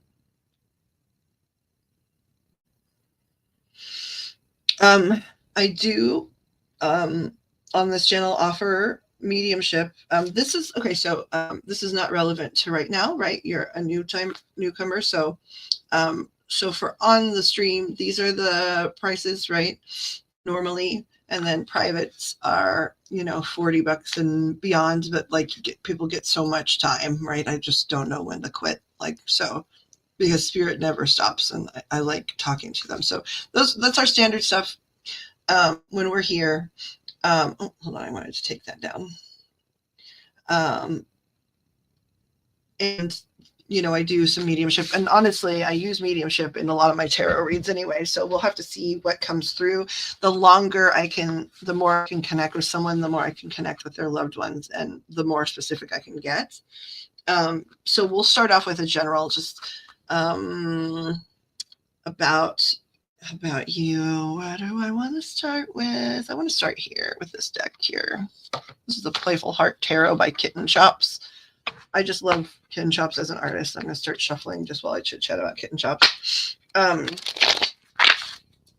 so I don't know, like, since we're choosing general, like if there'll be a lot of specific things happening with mediumship. I don't ever know until it happens, right? So, but if mediumship is something, you would like to engage in at some point, maybe now, I don't know, we'll see what happens, or in the future, please do keep me in mind. There are a lot of newcomers in this room, but Pixie can vouch, I think, for my ability to connect to non-physical, both humans and critters, meaning like our pets. I mean our critters, I mean our pets. The other thing is, once you get to know somebody, like as I got to know Pixie, because her mother, for example, comes through a lot and is always with her, she just became sort of one of the people in my neighborhood, her mother, my spirit neighborhood. So I got, over time too, it's gotten much faster, right? Like knowing exactly, oh, okay, I know who this is talking to me and I know who they want to talk to. So, and then it can come really fast once there's somebody you recognize the voice of.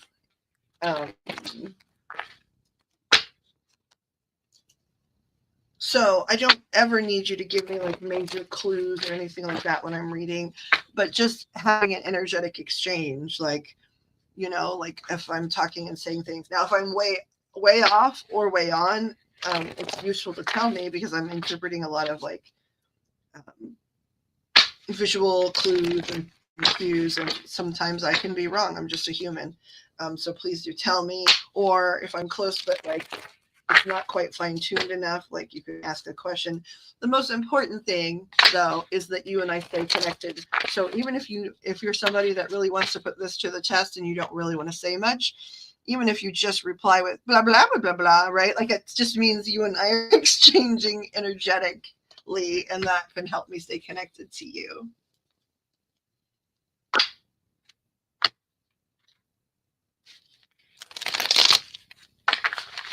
I don't know who Pixie is. Oh, I'm glad you love the energy here, Namira. I hope you come back. For a while, we were here all the time several years back, like pandemic-y time, right? Like, and then a lot of just stuff happened in life. And also, I personally do a lot of this offline and had for a long time before online. And then Pix and I do a lot together, away from AFK, I guess.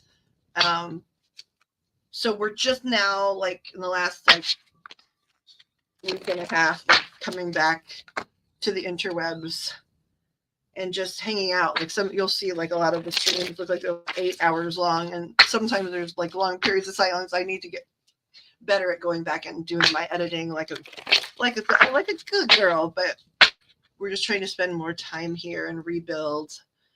So we would love, we had a little bit of a community going before, but we're loving meeting a whole bunch of new people. It's already been really exciting, and seeing what the universe is bringing towards us in terms of new community members that might stick around and stuff. And I'm delighted so far in the people I'm meeting. That is including you. It's not because you said that you love the energy here. I mean, that's a lovely, kind thing to say, but it's not the fact that you paid a compliment. It's that it feels comfortable to you. And that makes me happy. And then that also tells me that you're someone that I would like to know as well, if you feel comfortable around these people.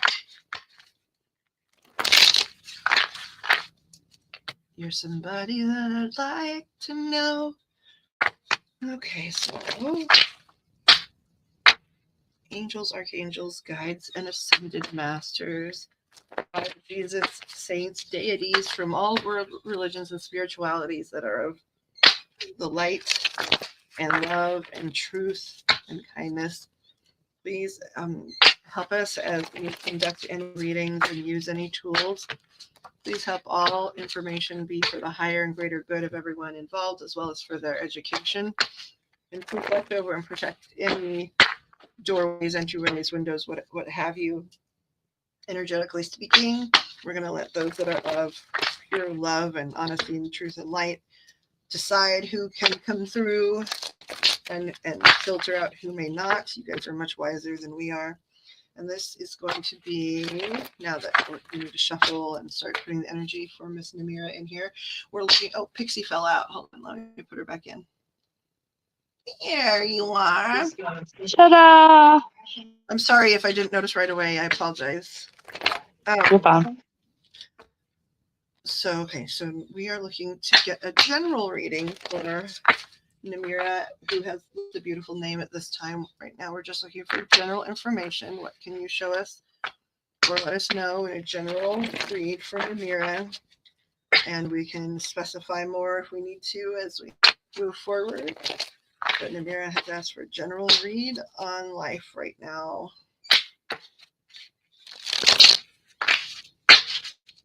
I feel like actually that she has, Namira might have a specific question or two, but so I'm hoping guides that, and I'm sure if it's supposed to happen, well, that you will, align things so that we can use this reading to seek clarity on those things as well. But right now, please give us a general reading for Namira,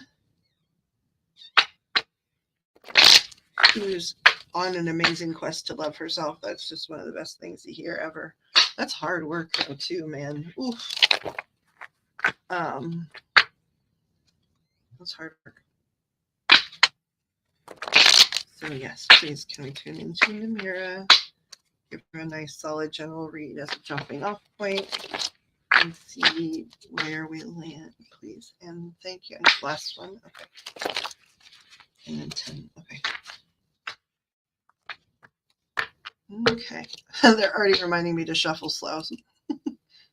I keep getting in trouble too for the thumb hooks. Like I love them very much, but they keep saying, get the thumb hooks out of there. I don't know who that is. Probably like a family member.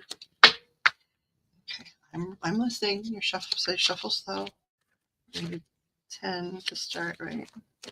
Yeah. Alrighty.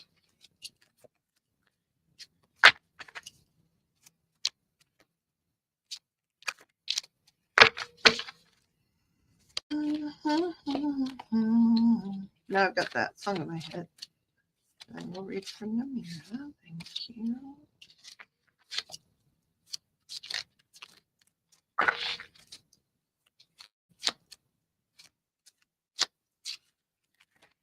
That's going to be too many. Let's see if they return though. Okay.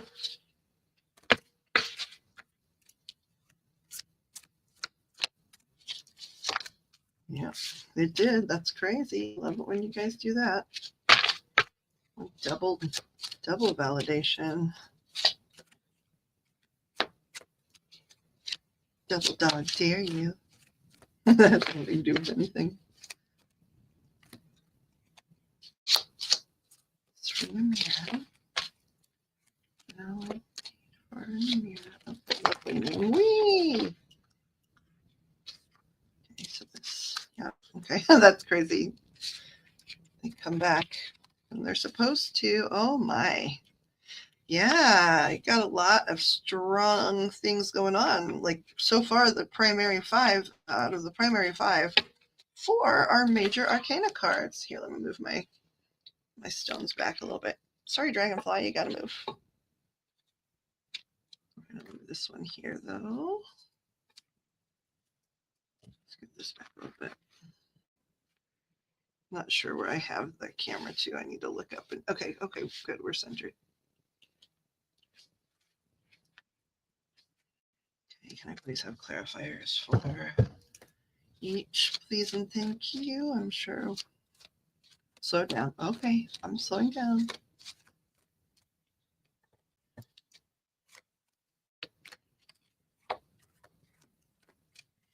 Trying to anyway.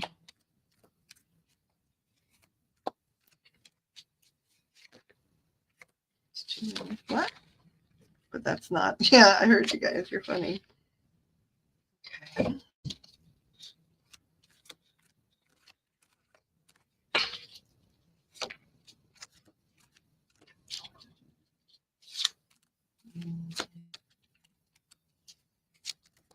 Wow.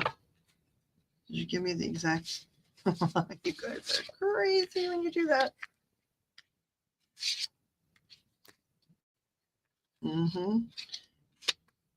Yep. And just to validate that is correct. That's what you wanted me to do, right?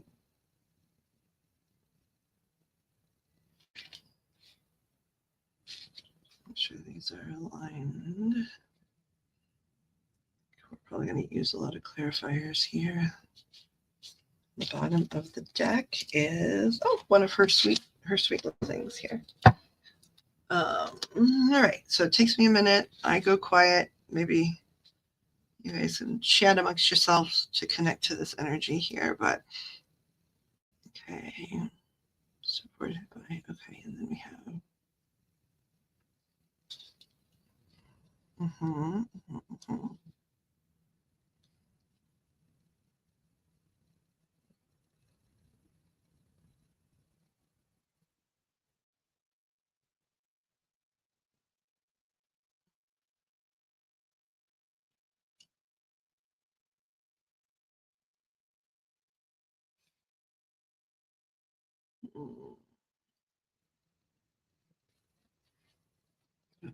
I want this for a second here on my hands. Got a notebook. I'm going to use it. Do.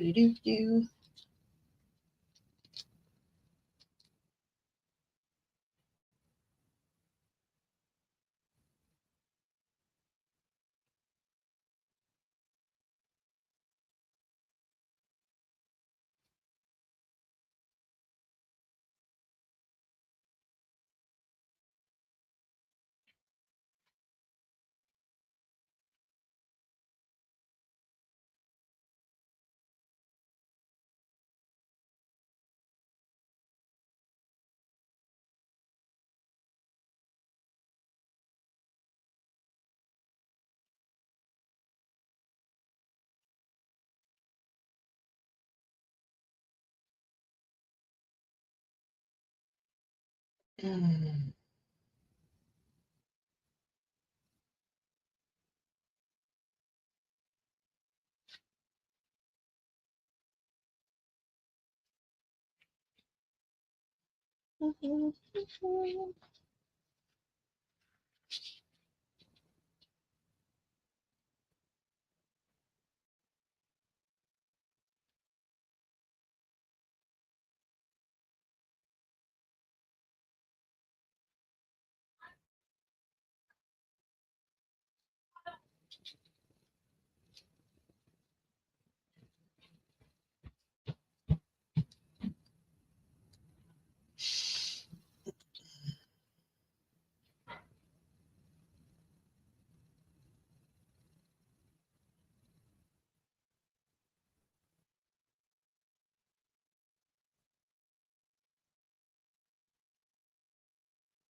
Okay, I might ask for some clarifiers. Let me see what's going on in the chat here.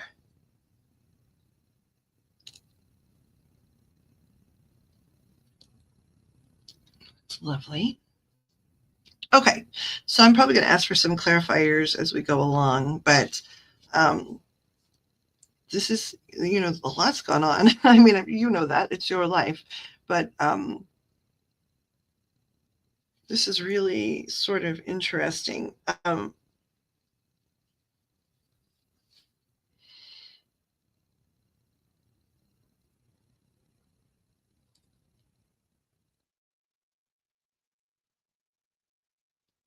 Okay, so I will say, and again, I haven't asked for clarifiers yet, and so I'm going to sort of speak overarchingly about what we have going on here first. And if I'm way off, please do not be afraid to tell me that I'm way off. But one of the overarching themes here is almost like a little bit of stagnation. Okay, by which I mean, like I see, a lot of like hard work, right? And like, this here reflects as like sort of having made your mind up on, I'm going to use the word at least right now, of like sort of traditional, conventional schools of thought organizations, whether that be like religiously based or some other thing, right? But you have really strong thoughts, sort of in opposition to some of the more traditionally organized groups. And I'm using religion as an example because, I think it might be potentially relevant, or religion, faith, or something like that.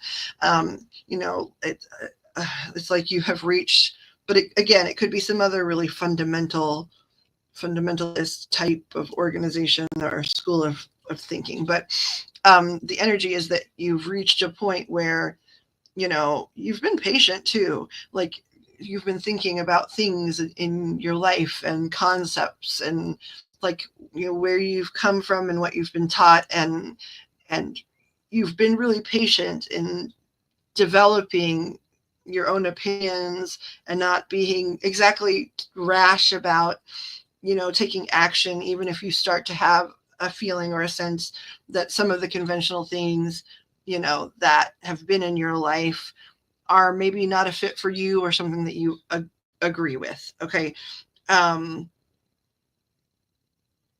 You've put it, and so you really have thought about it, like to the point where now, at least in your head, and I think potentially other places, you're sort of at a place where the debate in your head to some degree is over. Like, you have decided that you feel strongly differently than these, very specific traditional groups. And it's not like you're at a point of debate. Like, you've done a lot of that thinking and contemplation, like on your own, potentially researching and reading, because I see there's been like a lot of effort here made. The only thing in the life that's constant is change, and that's like what the Wheel of Fortune has to do with. But there's also been a lot of like hard work and study before allowing that change to take place. I think that it almost even feels like sometimes in your life that change has, like, the universe, God, what have you, has tried to start the change, or you felt really strongly, but you are steadfastly wanting to make sure that you make really informed decisions about whatever.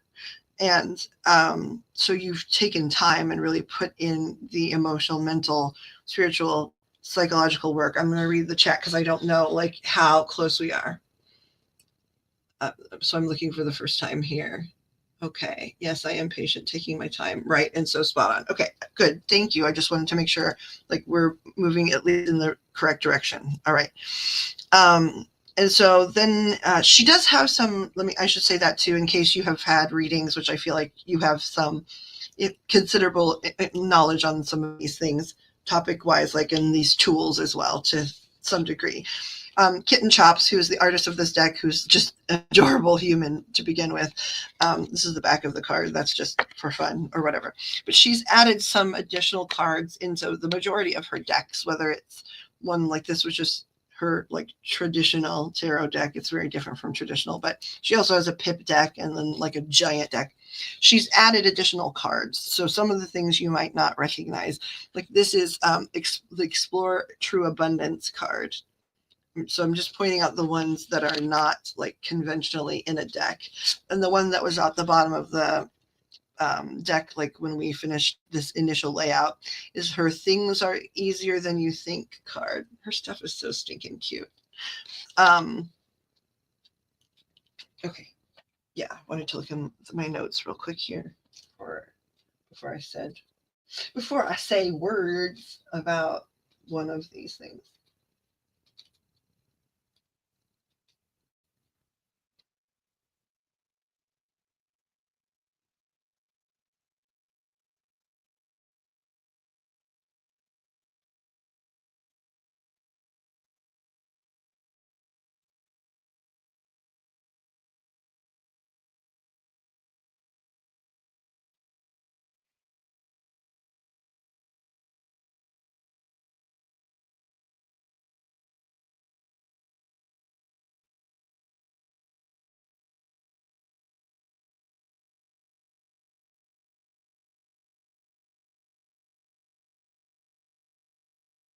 Okay.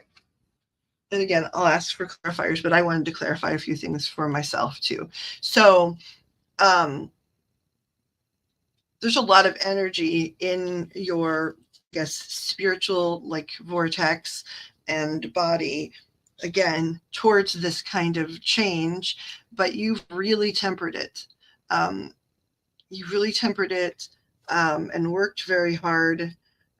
Sort of, it seems like work is also a theme here.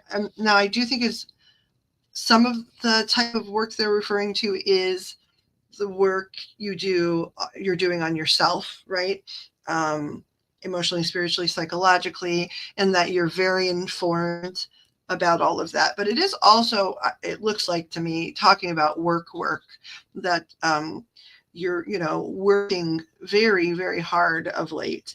And there's been not too terribly much time to socialize.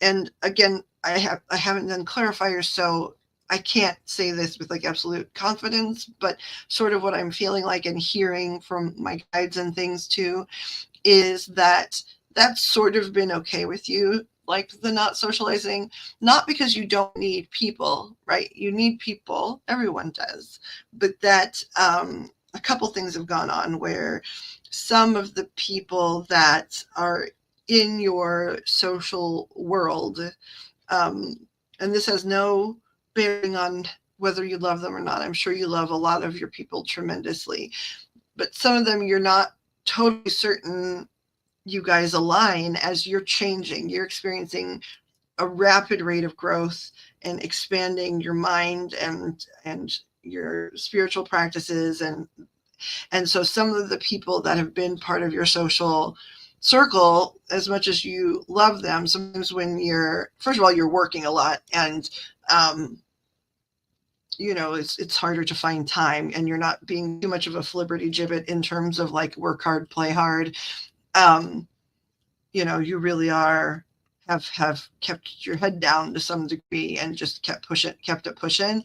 And again, we'll see with the clarifier might say, Poppet, you're super wrong, you big moron. But to me, it looks like you've been working your butt off and you've had less time to socialize. But also, there's something going on where some of the people you might normally socialize with, in some cases, it feels like they're not accessible to you. But in other places, it feels like you're not certain that they are, how they say, like, be careful the company you keep. I'm not getting anything that they're like awful people, but that they are sort of people that think that participate in a modality of thinking that you're hoping to move away from. Let me see what's going on in the chat. Yes, you are doing that. Okay. I'm sorry, I didn't look up in time. Are you saying keeping your head down and working. I apologize. Or and there's a lag too, of course, on some of the chat places that we are right now. But are you saying you're keeping your head down and working, or that you're sorting people and trying to decide like who you're still have alignment with, like in the ways you want to change? Okay. My guides just said organized religion. So I'm going to just listen to them for a second.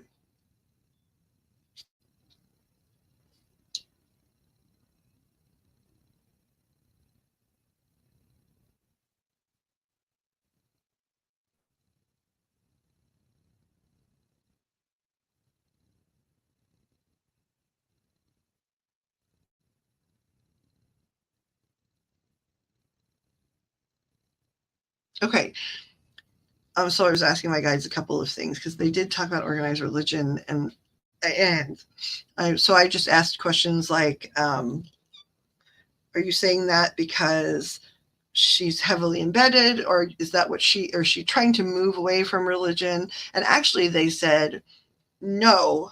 And I said, okay, I didn't expect that. Like, what do you mean? And basically the feeling I've just gotten is it's like, no, she really likes having a connection to God source and the universe. And, but she's looking for a place to call home spiritually. And in terms of like religious and spiritual practicum, she's not trying to like avoid all of it and just escape like some people just, walk away completely. She's trying to find what fits. Sorting people, also protecting yourself. Yeah, that's very smart. Yeah, that is good to know that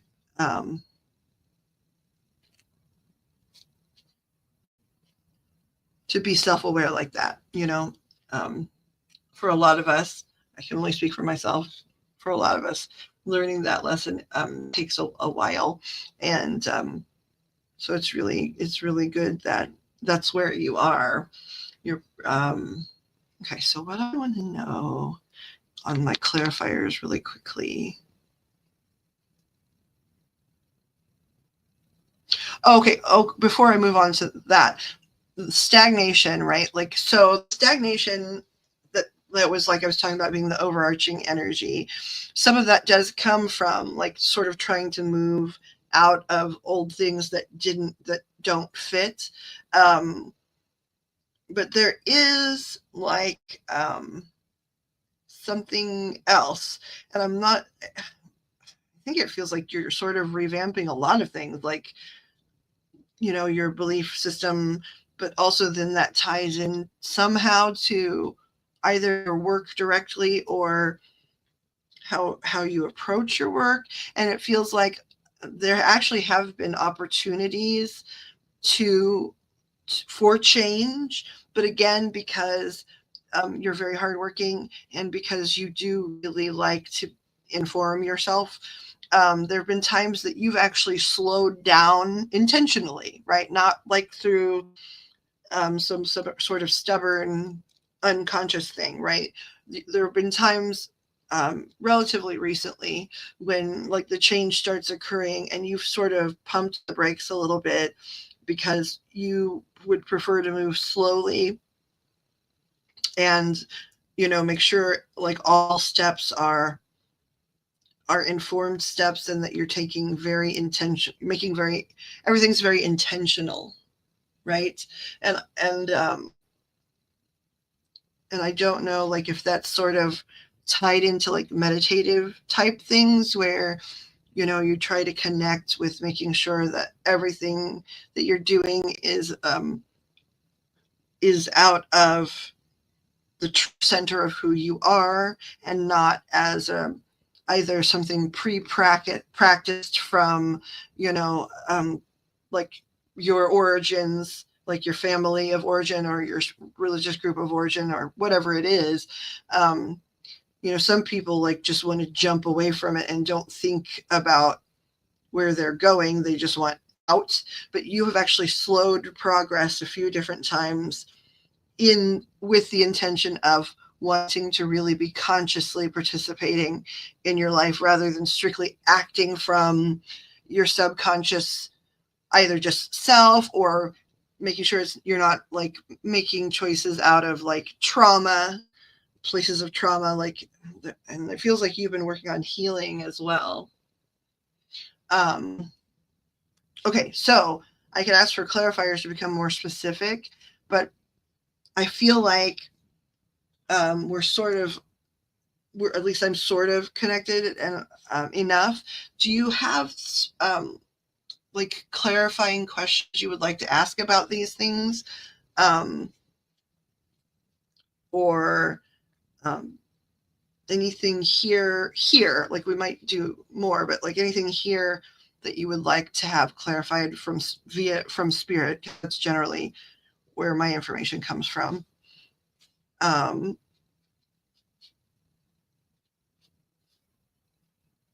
Working on healing also, I feel it. It's admirable. It's hard work, but it's admirable. You are very much, I can feel the energy of living intentionally, which is very beautiful because I'm not capable of personally. And I see I'm in a lot of people's energy, right? The level of self-control that you are able to, execute in spite of having traumas that need healing and really active energies that are like sort of pushing you in different directions, pushing and pulling. You are very, very, what's the word I want to use?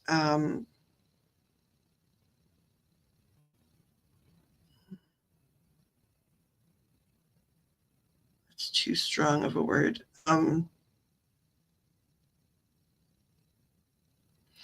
Okay, so I'll just use, this is not exactly what I mean, but you are very, very exacting and putting, and so strong, I guess is what I want to say. You don't feel strong a lot of the time. You think you don't feel strong, but I'm feeling you're steadfast. That's what I wanted. You're very steadfastly committed to growth. And so you're not making, a lot of times when people that's their goal, they'll make very rash decisions because they think any place but here is better. That's growth. And you know that you really want to do this the right way so that the healing that you're working on is effective. And whatever trauma you clear out right now, is not going to be something that keeps coming up and coming up. You're determined to work on each individual thing with great specificity in order to do your best to clear it out and move on to the next thing you want to tackle. Of course, with things like trauma, and I'm speaking about trauma because I think that that's a really active thing for you. And please tell me if I'm wrong. I hope I'm wrong. But, we know that the thing about trauma is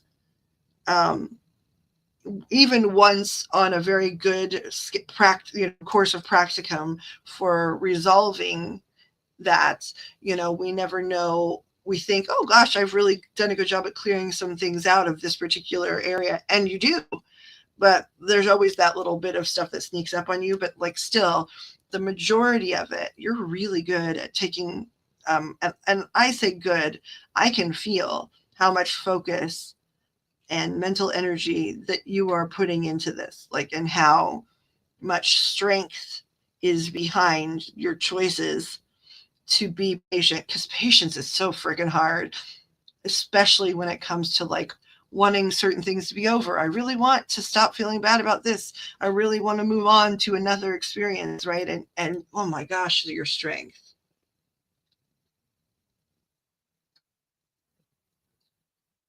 Okay. Yes, I want to do it the right way to move on, clearing out trauma. Okay. So good.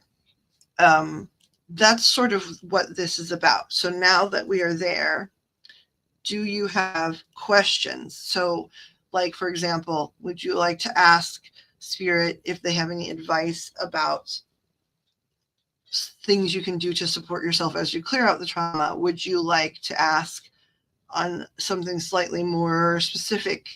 I'm glad that like the energy is aligning with your experience. So then that means it's unfolded properly and we can specify for you if you would like.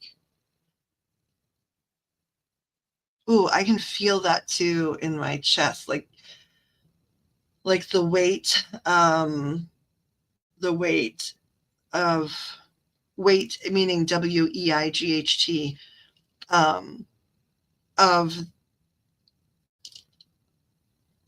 sorry, I'm tearing up, the weight of the things that you are working on. That's heavy. That's heavy. But the fact that I'm feeling it in my chest, and I think maybe I don't know if this is a sensation. I feel like it might be a sensation that's for you regular, something you regularly experience, which is that sort of weight on your chest from like, all of the, well, the heaviness of the things you're healing from. But if that is the case, if you do feel it where I'm feeling it, I know it's hard, and golly, I'm sorry, I'm feeling it. Like, it's so heavy. But I would like to say, though, the fact that I'm experiencing it in my chest, and that I think you sort of are too, even though it aches and it's challenging. This means like you're up in your heart chakra too, like, and that, you've sort of been able to travel upwards, basically, through some other, sort of catastrophic areas, chakra wise, where we hold a lot of trauma. And I'm sure like there's still work to be done. However, you've cleared out enough, right, that you're in a place where the feelings and the connectivity to it is very alive. Because I feel also like it's seeming like they're saying in the past, because you're a hard worker and you can be very focused, sometimes you've just made the choice in the past to go numb, which a lot of us have made that choice. So there's no judgment about that here. But it's here now in your heart chakra, which means you're feeling your way through it. And that's, gosh, you're just so brave. I just keep wanting to like comment on your bravery. Love to have advice. I feel others' energy, and sometimes it's too much. Okay. So you're definitely a strong empath. We have another strong empath in the room right now. That's beautiful too, because if you're clearing out your stuff because you want to, and that's the case, right, guys? Before I say it,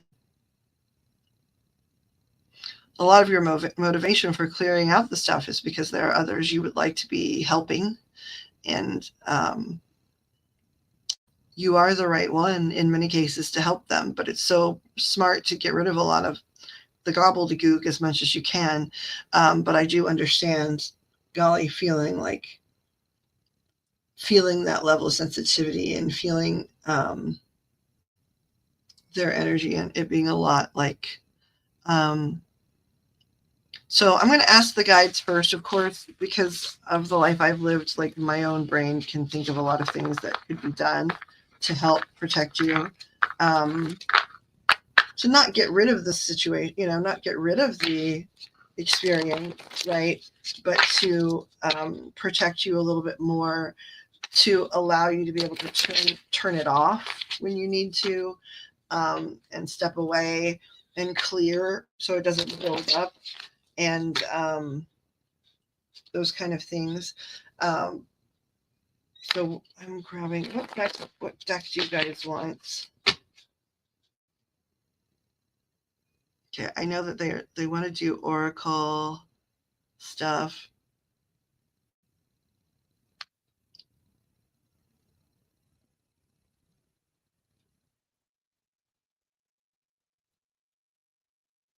Okay, All right, so they've given me at least a path to like sort of start, see what answers we get.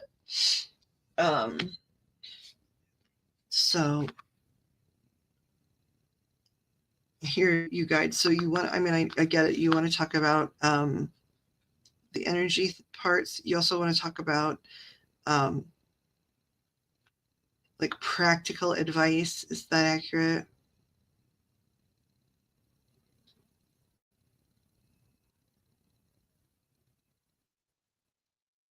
Okay, that's interesting. Okay. All right, hold on. I'm grabbing. And I dropped my rod. They just clanged everywhere here. Here. Move you guys over here just for a minute. I'm trying to be rude. Okay, so I know what they want. They want this one. You guys want mudras too? Okay, interesting. Here, what I'm going to bring up. Some things that I do work with regularly, but they're having me bring up some stuff. Decks I don't.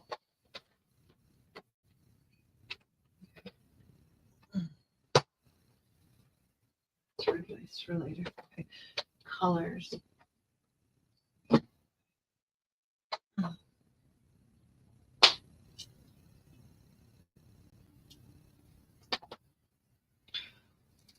Okay. Let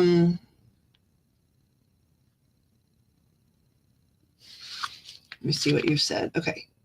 Okay, but energy and it's too much. I always help if I can. That I can feel. I can feel what a helper you are. It's very, like, it brought tears to my eyes. I can feel your love just for everyone. And it resonates with me personally too. I understand that. I also feel energy of my ex Alexander, knowing he loves me, but I cannot take his energy because I care for myself now. Okay. Yes, and I need protection, but I also do grounding and cleaning much. Your reading resonates so much. Okay, so because you are somebody that is practicing a lot of things, I don't want to like tell you things. I mean, I'm sure the guides, they know, so like they'll lead me in the right direction, but I also don't want to tell you things like you already know unless it's just validations. I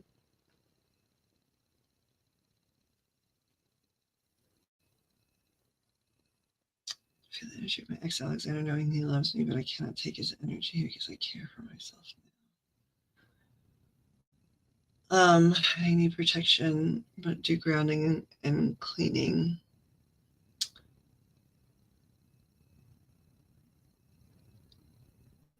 What do you guys want to do? Okay, so you want to scan first and see like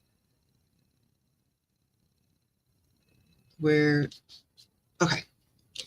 All right. So I'm just sort of off-roading it here. I'm just listening to my guides. Usually that works out, but when it's the case that I'm off-roading, I don't necessarily know why they want me to do what they want me to do, but it always winds up making sense. So let me bring up this is an oracle deck. It's the Beyond Lemuria deck.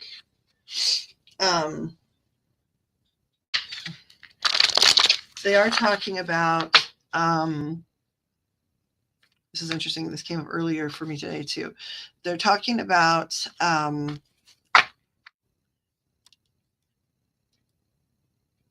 a little bit about like sort of talisman or crystals or something in terms of protection.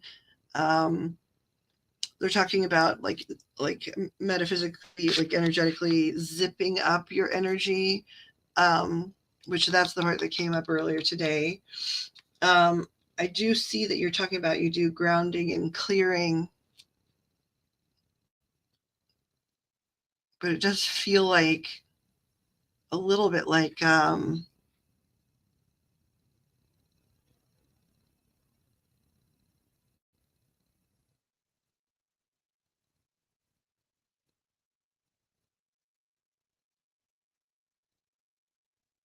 when's the last time do you smudge your house? Like do you your living space? Like they're talking about and I mean, you're talking about doing those things, right? But it feels like either if you have been regularly clearing the energy from your living space, it feels like something new needs to be added to that practicum. Um, because of course, the more that you sort of advance at these things, the more clearing, you need, because you're vibrating at a much higher frequency, Um, they do keep showing me certain types of things. They tend to show me when it's like, hey, you want to make sure that like when you do those things, that it's wonderful that you are doing things where you ground and clear, but in small ways, it needs to be something that you do like in small ways, like almost throughout the day, practically, like have certain like faster, short form things that you do like before you enter your home, to clear off the activity. So in that case, they're talking about, and again, I apologize if these are already things you're doing, right? But so in the small ways, they're talking about things like, and this came up for another person like earlier this week, but they're talking about, like, for example, having like, just like a old, like body, spritz, like bottle or something, right? And, going ahead and mixing up, clearing it out using just the bottle and mixing it up with like, salt water of some kind that, like you really like can just take out and like sort of just lightly spritz over yourself before you enter, they keep talking about your home as if, I don't know, it feels like, some people are really, extroverted and introverted. You feel like an ambivert, right? Which is like, so it means your castle, your home needs to be your safest space. So I think that that's part of why they're making sure that like whatever your version of clearing your space is, that needs to happen more often, and that there need to be practicums before you enter your space, that you can do like really super lightning fast, like salt spray, like, having like salt spread out on the like ground, like just a little bit, and rubbing like the soles of your shoes in them before you step in the house. Even if you take your shoes off away, then you don't track any of that stuff in with you, because the point here is that you already have a lot of stuff that you need to clear. But you just like, and I'm talking about energy. I'm not talking about anything specific. Like, yeah, I don't want people that are like listening to this, that are not myself or Namira, to think that it's like, oh, there's something bad following her. No, this is just not something bad following her in. This is just, she's vibrating at a really like higher and higher frequency. That's like being a magnet. I mean, even just if you're talking about physics. And so, having practices that both sort of help break that before stepping into the space, but also just any type of ritual, whether you think, or whether the general public or even you yourself think this seems silly, it's, initially anyway, it's sort of, if you utilize it and repeat it, and do your best to believe in it, right, it becomes like a ritualistic thing. So whether salt water actually works or not is irrelevant. It's the intention behind it. It's the intention that I'm clearing, before I enter my home, because that's the message I want to send into the universe. I would like to leave all excess things that I've gathered up outside, please. I love and respect you. Please stay outside. I need to go into my cave of protection now.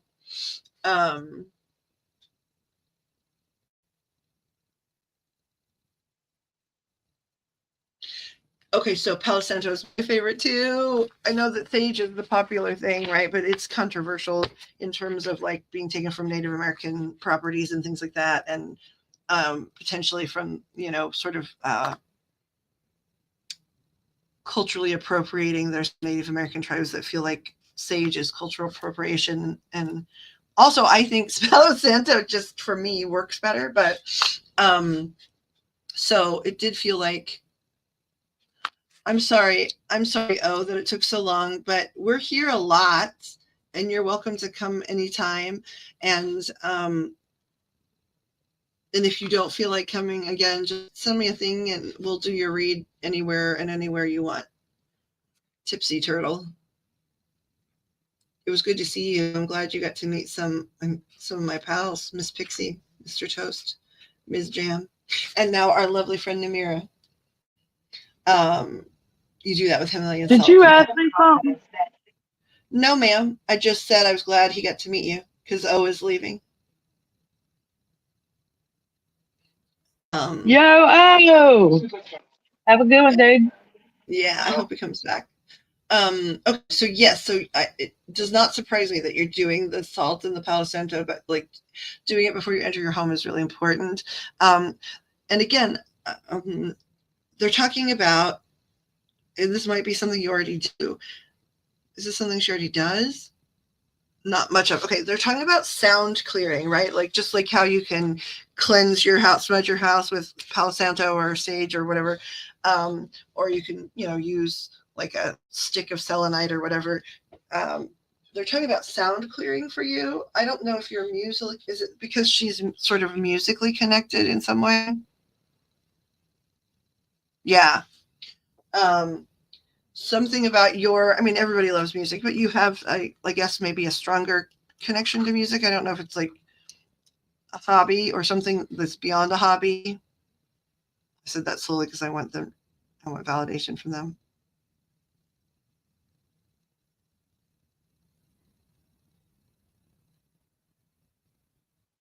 Okay.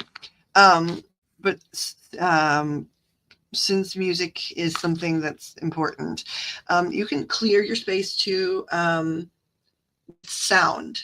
So having, just a tiny little Dollar Tree wind chime, right? And you go into your space and you just, you bring the sound in there because the vibration of sound, like of music, is really comfortable for you. And they're saying like you'll be able to expand and grow faster and heal faster if those are some of the vibrations you're sending into the space. So whether, again, like if it's just like a little gong, not a gong like gong, but like a tinkly little bell sound, or like a singing bowl, like I have some of the singing bowls. I always, something we would have in common, if that's true for you, like even right here, like I have my little like tongue drum, and I've got bongos in here and like a hand pan, and so they're saying that like that particular vibration is really good for you. So clearing your space with sound is good too. See, that makes sense. I know some people might say everybody loves music, and that's true, but she's got a special connection where it is also like a really strong form of communication. At least that's what I'm hearing. She could say that I'm totally wrong, but it is a great way, like energetic way for Namira to receive communication and give communication through sound. Now, music is the primary, right? But just even like speaking things into existence more so than potentially like writing them or dancing them or painting them. Like speaking and singing, sound is important.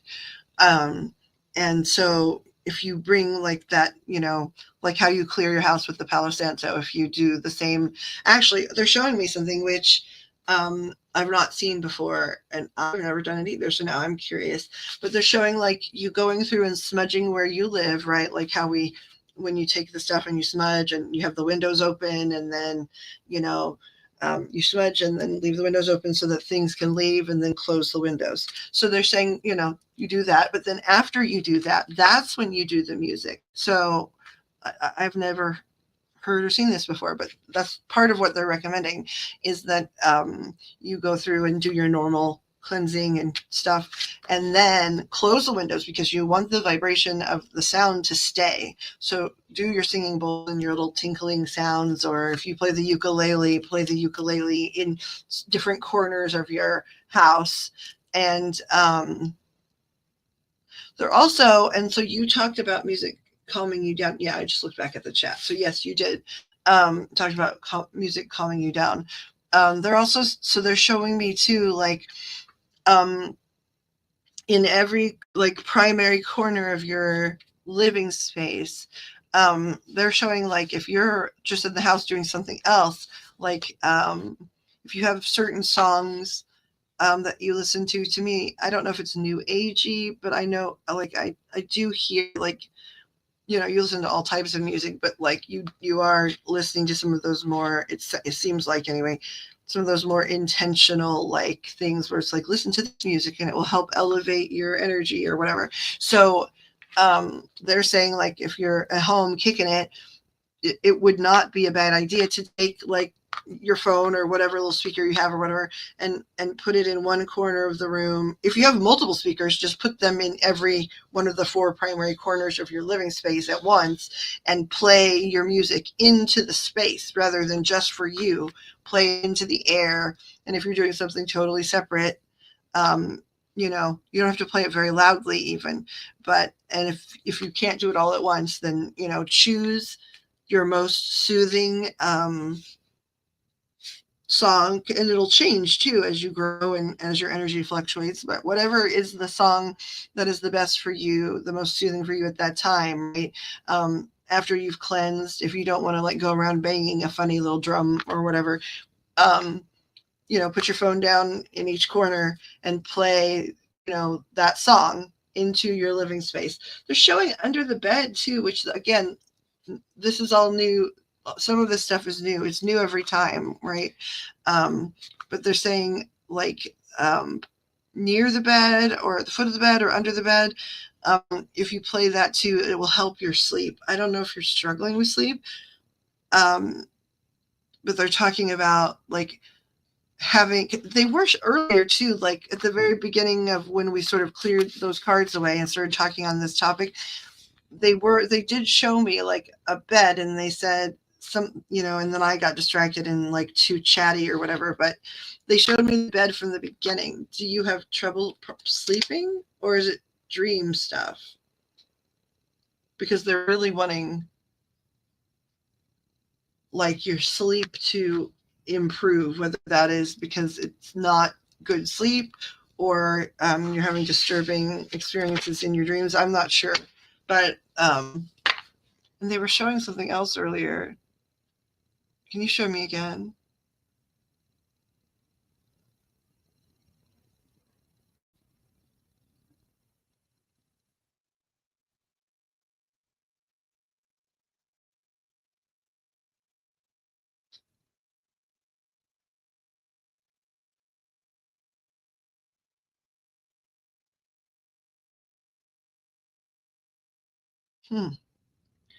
Okay. I mean, it makes sense. Sleep, you know, I was talking to Pixie about this earlier about how sleep, you know, if people don't sleep, they can't grow, and they can't heal.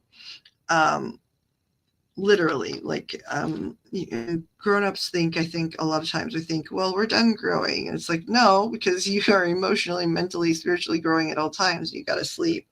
So you know, they want you to do that music thing, but they also keep showing me like, I don't know if you're choosing a mantra every day or if you're doing every month or some saying or something, I'm not sure, but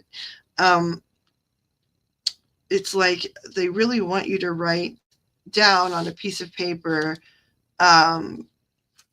like a positive, whatever your positive thing is at that time, whatever you're working on, a positive, just like one sentence of intention, like of what you're most hoping for. And they're showing me you just put it under your pillow. You don't have to sleep on it, right? Like it's something that you do sort of early in the day, or if you're making the bed, or like me, I'm a slob. I don't necessarily make the bed, but I pull the covers up, you know. They're saying you slide it like under the pillow or under a blanket or something, like early in the day. And because that's basically your wish or prayer or intention for yourself. And then, before you get in bed at night, you just move it and use that. Angel meditation every day. Oh, that's lovely. I'm glad it's improving. Yes, dreams often disturbing something, but I don't know what it is that wakes me up.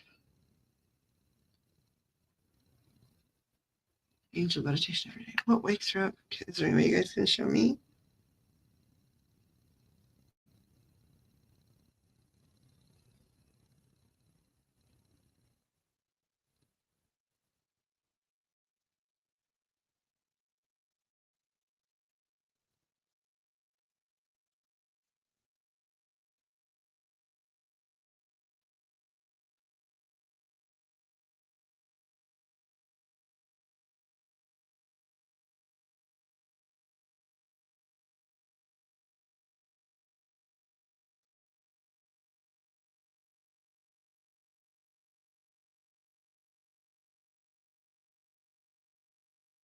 Okay, I'm going to tell you what I just heard. Okay, so because we're off-roading the reading a bit. Ooh, I got dizzy too. One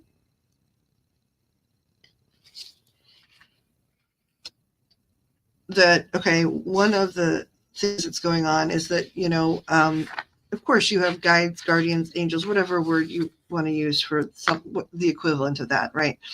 And that you're coming into more and more like awareness of things. And so they're around, and sort of you are noticing that. I think it's been something you've had since like almost like birth probably, but you're noting it. And I asked them, like, I was like, are you there? Like, is it new that you're there? And they said no. And I asked, is it, are you there because like you're trying to give a message? And it was like, no. And I said, so, okay, then rather than me guessing, can you just tell me? And they were like, we want her to feel safe. We're there. We've always been there, but like our energy is stronger because we want her to feel safe. And then it just kept repeating it. Want her to feel safe. We want her to feel safe. We want her to feel safe. So I don't know if you're coming off a period of time where you felt quite unsafe. It feels like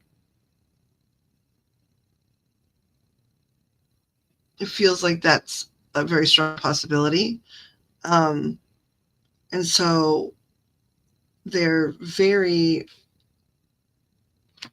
loud and strongly present because they want you to know you've got a bodyguard.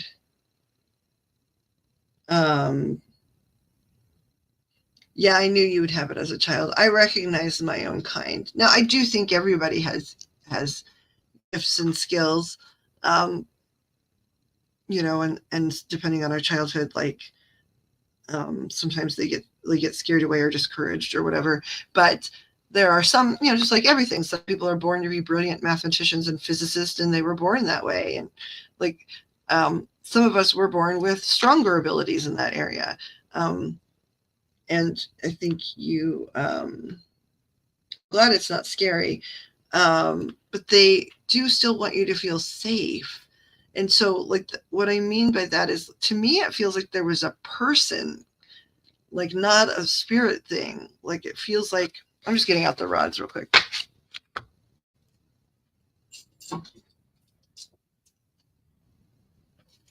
I'm glad you feel safe at night because that's their goal. They want you to feel safe. But I want to know why that we're repeating it.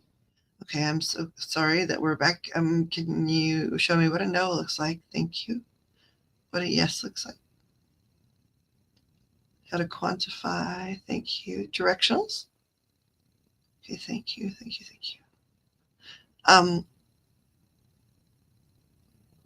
Just want to make sure I heard correctly. You guys were repeating, she is safe, you are safe, you're safe. Is that correct?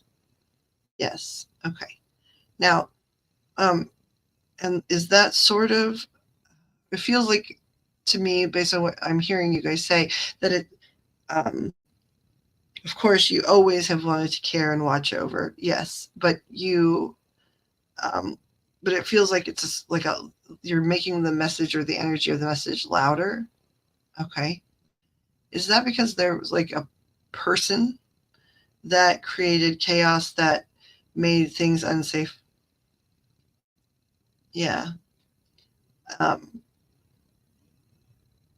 don't want to ever put anybody on blast. Is it that, but like we all understand what we're talking about. And okay, yeah. And who we're talking about. All right. And I'll ask this one quietly to myself here.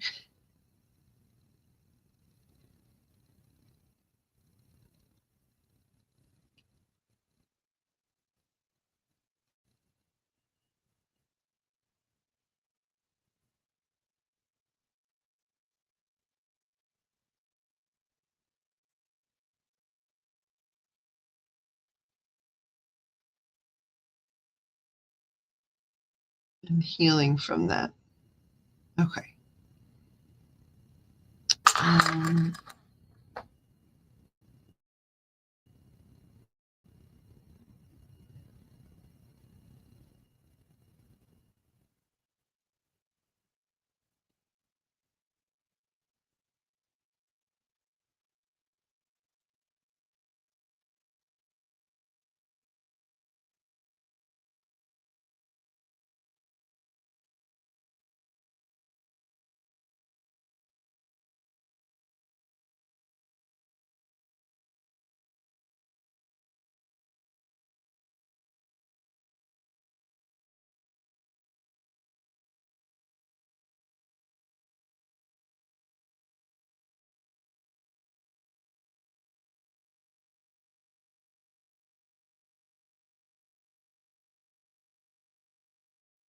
Okay.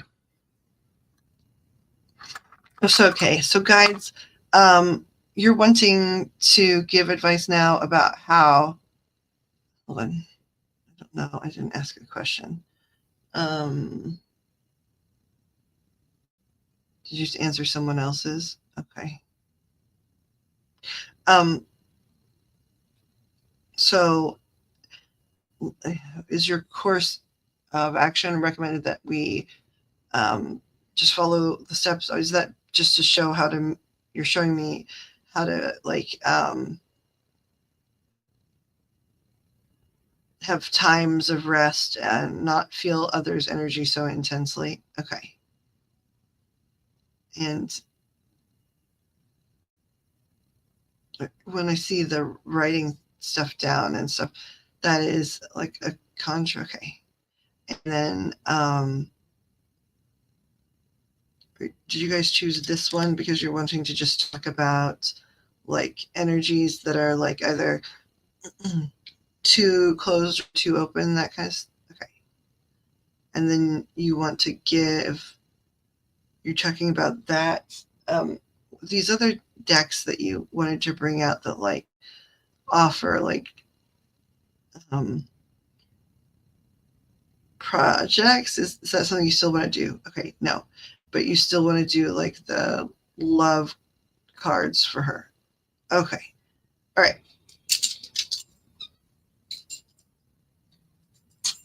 Okay, this is the Beyond Lemuria deck, and this is just to specify okay, like areas of focus that can help with energy sensitivity and help sort of both learn, to build more tolerance, but also how to like be able to just turn it off and take breaks and things. Which is good you came in because you're not the only person that needs this kind of stuff. Okay. So you're just being a good reminder to all of us. I'm sorry if whomever was not nice enough that like there was fear. Not in the too terribly distant past.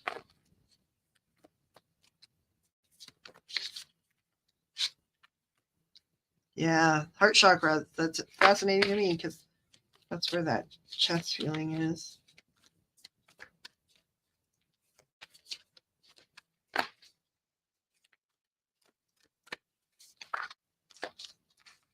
That how many? Because you guys said 4. Okay, try again. That was my bad. Okay.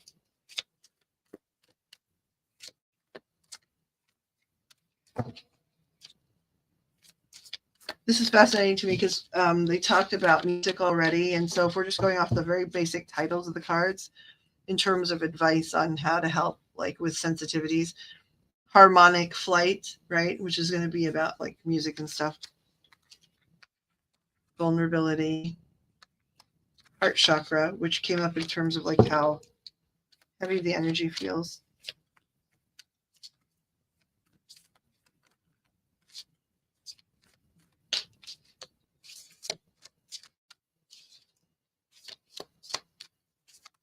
Ooh, flying.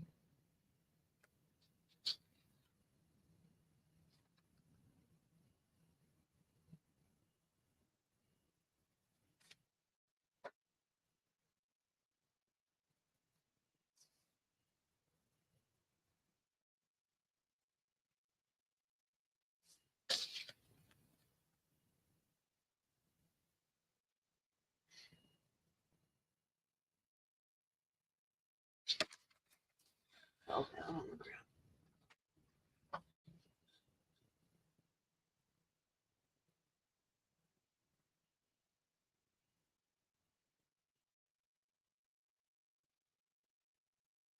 Okay, shuffle again, I guess.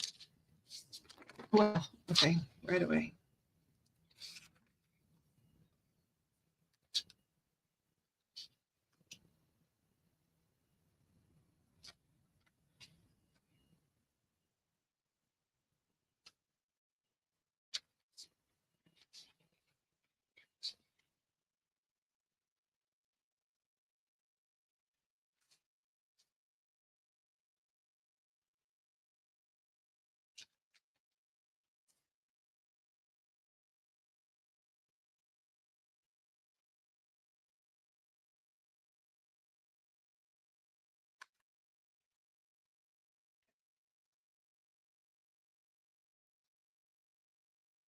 Just briefly go through these. Okay. Harmonic flight.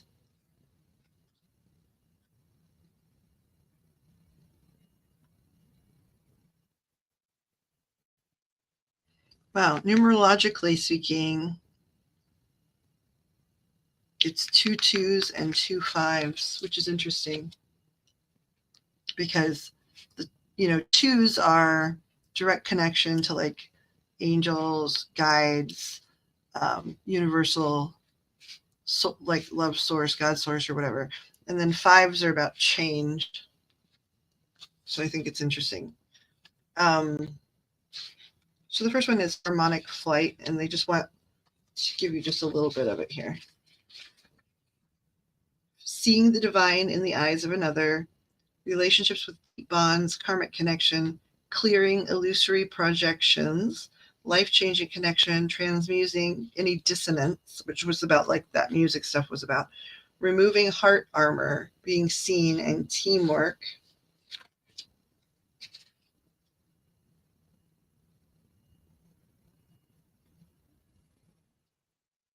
And eliminating, like it's basically largely about fine tuning, right? Both literally, like musically, and energetically, and talking about like eliminating illusions, like separating like energy illusion and pain and fear illusion from like reality of there's a lot of real stuff going on too.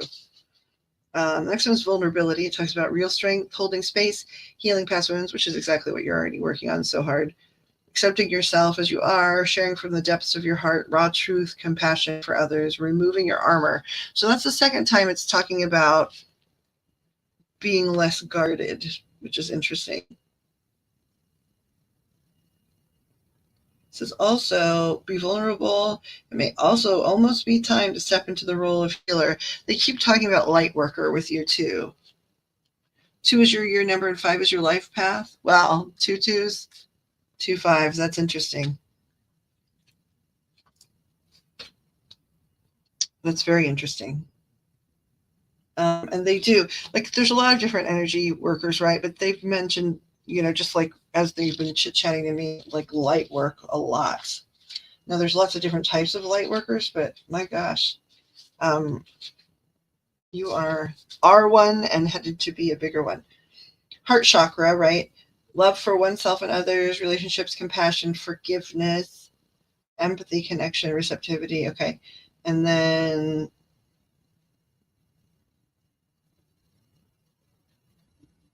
you give, of course, less information about that because, it's the heart chakra.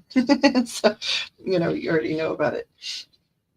And then the last one in this particular thing they want to do is the realm bridger, which makes sense if you're a light worker as well. Visionaries, architects of the future, information from other realms, bridging the seen with the unseen, inspiration, seeing a new earth, traversing different states of consciousness, birthing ideas from subtle reality, and journeying.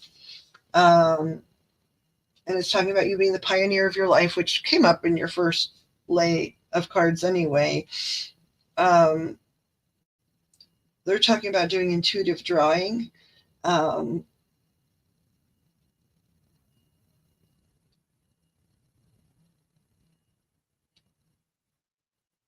And not getting too fixated on a certain school of thought, which it already came up that you don't, but even as you learn new things, like new agey, that's always, I'm hesitant to use that new agey thing, right? Because it's ancient wisdom that we're dealing with here, and universal love and things that you're dealing with. So, but it's just saying, I guess it's a validation that the fact that you're not like insisting that you're of one school of thought or another, and that you're going to take bits and pieces and create something ideal for yourself is wonderful. Yeah, heart chakra, right? Like it was like they don't write as much, but like it's sort of like what if we're already here and you already do, are familiar with all this stuff, like why this wouldn't be something that I would need to explain to you, right? But it does make sense because that's where I was feeling all that weight for you, is in like right above my heart chakra, actually. So they want me to do like a couple of universal love cards for you. But they did want to say this in terms of the oversensitivity, like that you're not oversensitive. You're just feeling a lot right now. They are saying you could write up a contract. Now, I've had other clients, they've had do this, right? Where you're talking about feeling other people's energies and things like that. And it's sort of like whatever you want to write in your contract, right? But if it's like, okay, I go out in the world and I feel everybody's energy and I come back like feeling exhausted, and it's hard to focus too when you're hearing like feeling their feelings and hearing their thoughts and that kind of stuff, like can be really exhausting. So they're saying write up a contract as if you're writing up like a business arrangement with someone, where it's sort of like, I, the undersigned, am committing, as you will know, to learning more about myself in relation to all of this stuff. And I'm pursuing as many, avenues of learning as possible. And I'm, very steadfastly moving forward slowly so that I understand. But between the hours of such and such, I would like to be able to request via contract that you know, my guides, guardians, whatever you want to put, step forward and block me from that energy. Or when I go, or if it's just certain locations that bother you, whatever it is you want to put in your contract, you need to either put in like the hours of time during the day. Like, hey, if you were in school, for example, it'd be like, hey, I have a class from 6:30 to 7:45. In that window of time, I need to sign a contract with my guides and the universe that stuff is not going to interfere with what I'm doing. Or if you're on the subway and public transportation or whatever it is, public trains or whatever, wherever it is that you feel really overwhelmed, or if you feel really well overwhelmed everywhere, you know, you need to write up a contract that just says, you know, I would like to really turn this off until further notice when I'm in public, or something. But they're just saying write up a very specific contract, stating when you need them to sort of shield you, or to zip up your energy, to send the message that in this particular window of time, I would just like to be a normal person out on the street that doesn't have all of this energetic information flying at me from all directions, because they honor these contracts. They honor these contracts. So I know you feel other people's energy. And so you need a break from that. Everybody does. And I know you're doing meditations and listening to music and things like that, but you need a break. You have the right to go to the movies or the groceries or something and not be inundated with all of this. And so even if it's that you would like to write up a contract that just says, hey, guides, I really need to tune down like the experience of other people's energy, experiencing it. I trust you, as you know, I trust my higher powers.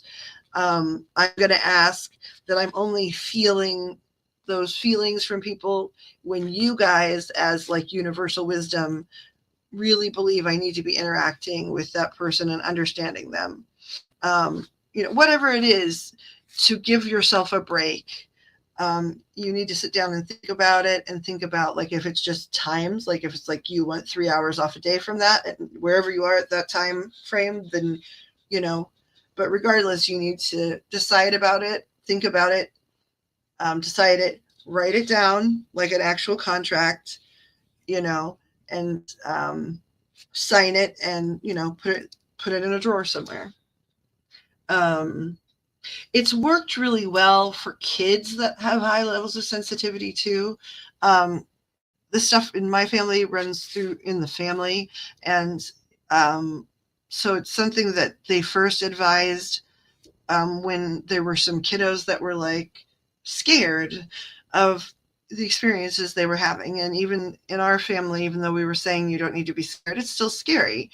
And so it initially started off with little people, and the contracts would work every time.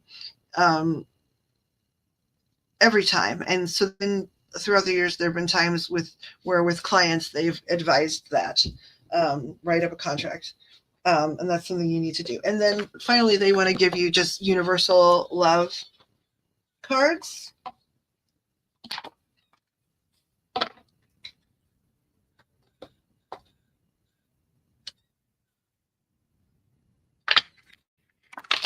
How many do you guys want to give?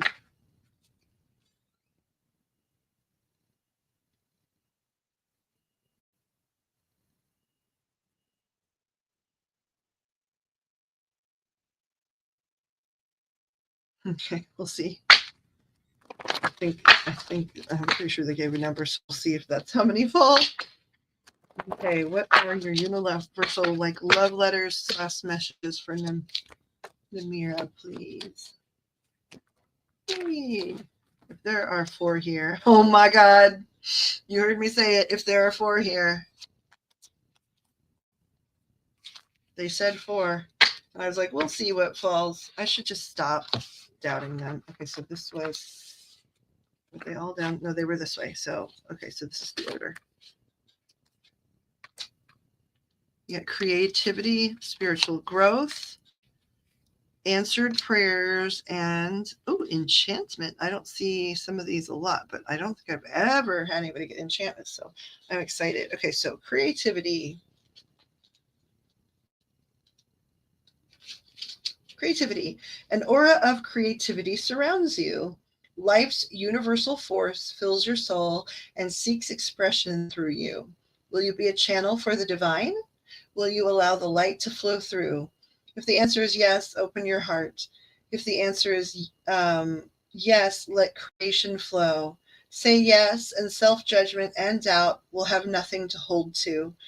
Allow the clear waves of inspiration, ingenuity, and imagination to wash away reluctance, fear, and anxiety. Lost in creativity and find true expression. Let the colors of your soul flow through you. Let the music of your soul be heard. Sing your divine song, dance your divine dance. Express every feeling and emotion, and allow yourself to shine. Be one with your soul, your true eternal self. Realize the divine dream and love unconditionally. So I think this is like, if I had to, interpret that loosely, they say, I see you, girl. We know you. We want you to know we know you, and that, so we have your back. And if you need to write up a contract with us, that's fine. We see you. This is not a random drive-by reading. We're talking to you. Okay, spiritual growth. This is a very special time for you of deep deep spiritual awareness and growth. Powerful changes are taking place deep within you, and it is important to nurture yourself as this occurs. Take time out to appreciate the beauty and healing energy of nature. Wonder at the trees. Delight in the flowers. Feel the earth beneath your feet, which you already do that. Hear the sacred heart of Gaia and rejoice in the essence of her nurturing spirit. Walk along the beach, step into the waves, feel the ebb and flow of the water and the ebb and flow of your own personal divinity. You will emerge from this period with a renewed sense of purpose and a heightened ability to tap into the vast pools of knowledge, inspiration, and creativity that dwell within you. Yeah, they're talking right at you, girl, because there could be a lot of cards, and these are the ones. Answered prayer. The universe is listening and has heard your call for help. Your prayers will soon be answered. Expect a pleasant surprise in the coming weeks. The butterfly angel depicted on this card reflects the positive transformation now taking place within you. They've heard your heartfelt whispers. They know your dreams, your fears, and concerns. They've taken them into themselves and changed their shape. The dull has turned to bright. The bound has found its wings. A wish becomes a truth. You question, and now they answer. Listen and allow. They will fill your heart with love, joy, and a reminder that you are never alone. Yes, see, they really sent that earlier too about you're safe. Embrace them with your new wings of light. Their love for you is unconditional and spans all time and space. Gift them your troubles. They delight at their ability to transform your troubles and respond to every heartfelt call. And then the last one is the card I'm really curious about, because I don't know if I've ever seen it come up, which is enchantment. Enchantment. Slow down, pause to see and feel the love and beauty that surround you. They are coming from everywhere in the universe. Smell the roses, gaze at the stars, and feel the breeze caress your face. Feel the sun shine down from above and the steady earth beneath your feet. Observe nature and her changing seasons. Autumn leaves, misty sunrises, dewdrops in the morning, waves of the ocean, luscious blades of grass, and rainbows. Find nature embodied in a smile, a kindness, a sincere gesture, or a tender word. Think of someone and connect with them spiritually. Send out your love, light, and blessings. Despite all its madness, difficulty, and suffering, the world is an amazing place. Life is amazing. The sky, the earth, the universe, the great cycles of birth, death, and rebirth, all are amazing, as are you. Yeah, they just wrote you a little love song there. Is there anything else that you can think of now? I do feel like and I don't, you can ask Pixie, I do not say this to everyone that comes through, but I do feel like if you have the ability to return, there are some, did you guys say some or one? Is it some? Is it one? Okay, so there are some people on the other side in non-physical that would like to contact you, and whether that's you come back here or go wherever, if you have somewhere else you go that where you get mediumship readings or whatever.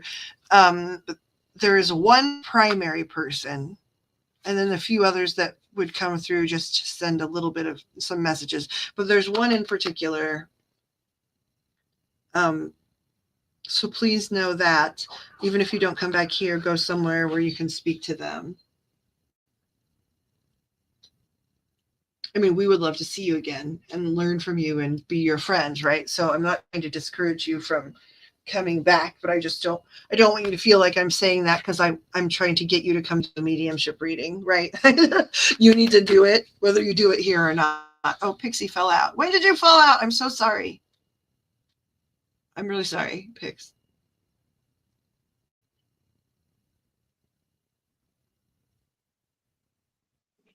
It's okay. I'm sorry. How long were you out there? A little while. I'm so sorry. Man, I never look up. I'm either like looking at whatever the visions or whatever is right here. Yeah, we would love to see you again. Is there any question like that is still we could do with the rods, like yes or no, that like is bothering you? Because if not, I believe we've reached a good stopping place. It's been lovely to meet you, though. Your energy is lovely. My gosh, your patience. Like, people couldn't pay me to be patient like that. I mean, I would like to try, but I'm bad at it. You know, I would like to be far more patient. Oh, that's lovely. I'm glad you feel home here.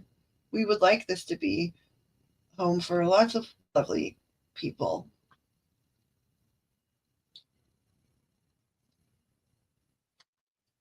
You know, if it feels like you're home, then that means to us, right, we get new roommates, which is always good. I hope it helps you, but that I know that like the music thing, you know, adding practicum to the way you clear and enter your space and things like that is going to help you a lot. But that contract is going to help with, because I know how it feels to feel like in public and be feeling their feelings and hearing sometimes I hear their thoughts, and it can get to be like an echo chamber of like ginormous proportion. You learned to be patient. I mean, I'm far more patient than I was naturally born because I was naturally pretty impatient. Like how some kids seem to be just born with patience. That was not one of my particular strengths. So I've learned a lot, but still, like, it would take years of meditation to reach like where you are. Because yeah, I could feel how steadfast, and I could feel your strength too, which is really impressive.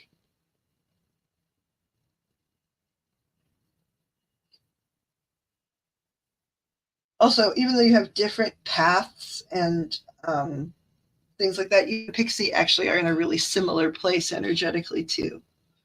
So hopefully in the future, like when we're all just hanging, you guys get to chit chat because you guys have stuff going on that's energetically, again, you both are going to wind up, having different types of skills, but like in terms of like the overwhelm of rapid spiritual growth and that kind of stuff, you share that in common. Yeah, we are humans, right?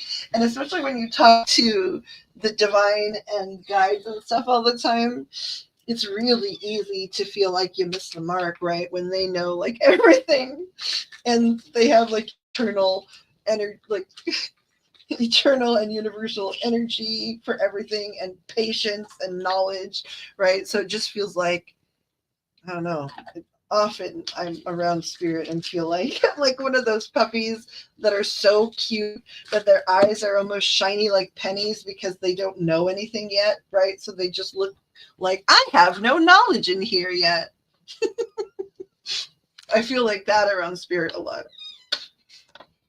Like a puppy with shiny eyes.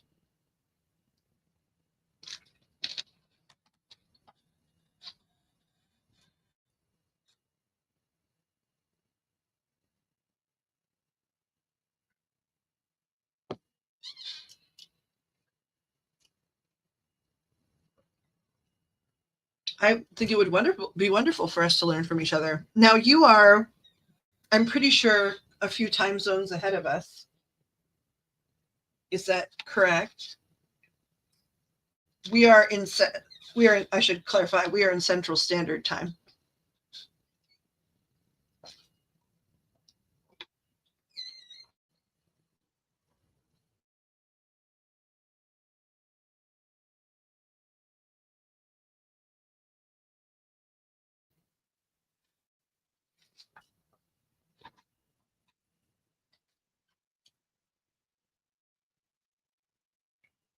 Yeah, we were also talking about, we have sort of an abandoned Discord. And we were talking with Toast really briefly about getting that more up and running so that those that want to like share information, there's like a place where we can do that as well. Okay, it did. Okay, so it did feel like time wise. I'm not as familiar. Hold on.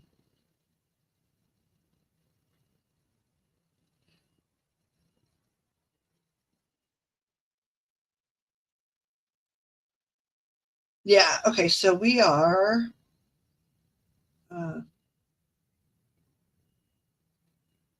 That's what I thought. Okay. So because I have a good friend in the UK. I guess a few friends, and they're 6 hours. So you're 7 hours ahead of us in the Netherlands. And I'm going to say this terribly, so I apologize in advance. Ik spreek Nederland. But I can only say like four things, like ik hou van jou, right? Ik hou de handen aan de kassen. I'm terrible, so I'm sorry. I hope that didn't hurt your brain. I had a Belgian friend online.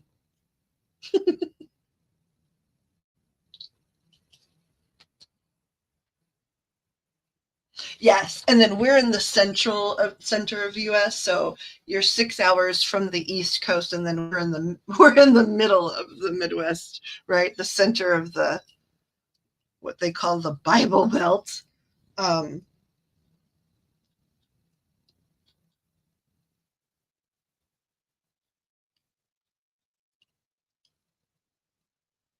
Netherlands are beautiful.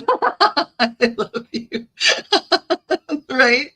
I don't know much, right? And I love cats and dogs. I can say I love you and I love cats and dogs. I don't know why those are the things at the time I wanted to know because it's been a long time ago now, but I know very little. And people are like, there is no language like Nederland. And it's like, it's sort of Dutch, yeah, you guys, like the people around here. It's Dutch, but it's not, they don't say I speak Dutch, I guess, not technically, right? Just like they really should say of the people around here that we speak American because we don't speak English, at least not how they do in England. That's for sure. We speak American.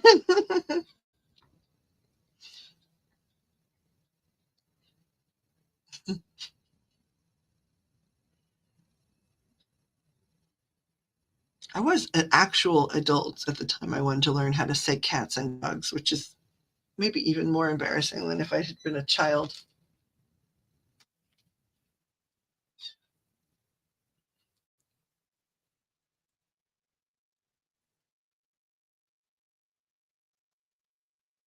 So that was an awesome read. I think so. She's got wonderful energy. I'm sure you feel it too. And they were just like I got quiet because they were talking about love for Namira specifically, right? Um, by which I'm taking it to mean they're talking about like a romantic. Are you guys talking about a romantic thing? Yeah, somebody like I got quiet because they were like, love is not too far off, and it's like, okay, I don't know if that's a question that you had just in the back of your head, Namira, or not, but like, but they just like were like, I got quiet after talking about stupid things like I know how to say cat and dog because they were talking about love is not far from you. Yeah, in England they speak English, right? So it would stand to reason that we speak American. I definitely speak American. What about you, Pix? I think we both speak American. Yep, I believe so. Just like my grandfather from Mexico, right? Like um he would speak something akin to like some sort of Spanglish, right? But he wasn't even Spanish Spanglish. Like, it wasn't Spanglish really. It wasn't Spanish and English because it was more like Mexican and English, which is still an entirely different way to speak Spanish.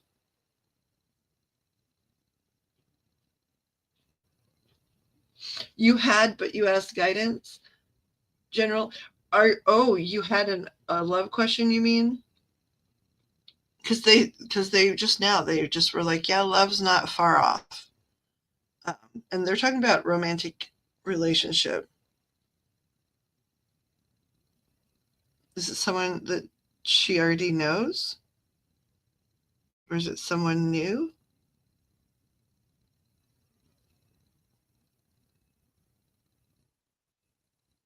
If you know them, it's really peripheral. Like it would be someone you know very peripherally speaking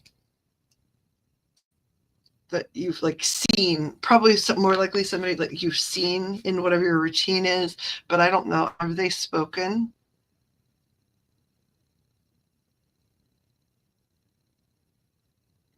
It was like yes and no, which usually means like you said, pardon me, as you were trying to move past them or something. Like, yes, yeah, it isn't far away. They keep saying right around the corner rather than here already or be patient. They keep saying right around the corner. And then one of my friends that's deceased called his name is Chris. He just said, I guess it depends on which corner, but he just likes to be a smart ass.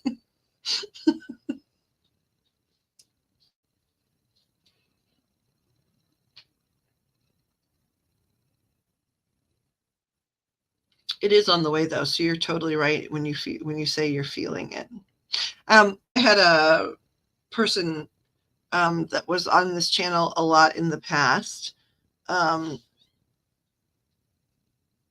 he really wasn't a sitter, but he just always wanted to be here. Like Pixie is here because we are dear friends, but also she's an amazing sitter. He really wasn't a sitter. He just always wanted to be here. And which is wonderful. He passed away really suddenly. But we were in love, and I felt him coming. I say like about maybe somewhere close to a year before I met him. I started feeling like the notion that there was going to be a big love rather than, like, oh, there might be an experience. It was like, oh, there's a big love coming. And I kept getting visions of like waves from the ocean, which was weird, which I didn't understand that part for a long time. Like it was like, but I kept seeing it as like this big wave of water, and eventually it got bigger and bigger and bigger. It looked like a wall of water, like almost like sort of along the east coast of the United States. And I was like, why is it all these waves? Like, why am I seeing all these waves? And I just knew, like, I could feel big love coming. Well, he lived in a very small part of the Caribbean islands in the Caribbean. And so, like, like the visions were accurate in the sense that, like, they were trying to show, like, where he was, I think, and I just didn't ask the right questions. But I could feel him coming about a year or so before he fully turned up. Chris is funny, man. Like, Spirit's funny. Like, just they're always got, like, this very loving but somewhat sarcastic attitude sort of comes off of all of them. But yeah, Chris had a mouth on him when he was here, and he did not. That has not changed. That has never changed. And now that he has even better, like, view of my life, he can make fun of even more things.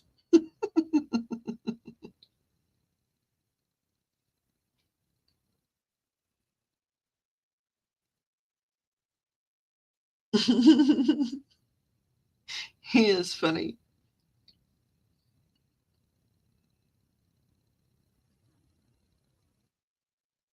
But yeah, I thought it was a good reading. And, like, I do think too, that a lot of times, just like when we do cases picks and, like, I get information about other missing people or whatever, or similar cases sort of tend to, like, group together to talk about energetically or whatever. I do think that this, we've met this lovely person, and I'm glad we've met this lovely person, but I also do think there were messages that were specific for her, but it was also relevant to a conversation that was already taking place. I don't know if you feel that way, but I do. Yes, I do.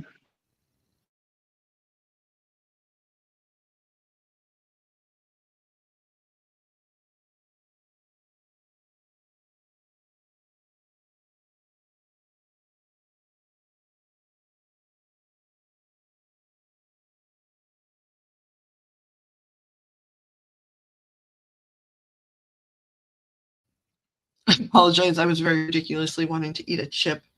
So I just looked up at the chat. Thank you. That's so nice. I appreciate that compliment. I know I repeat myself too much. That drives people crazy, but I just want to make sure I'm hearing things clearly. And I'm glad. I'm glad it's spot on. Like, of course, everybody likes being able to do their job well, but I also means to me, even more importantly, that I'm actually connecting to someone here. Now, the guides are really the ones that are helping with the triangulation, but still I get to meet someone new, which is, like, super fun. I don't know if we ever really heard if Toast and Jam escaped the coyotes. Did we ever hear? They did.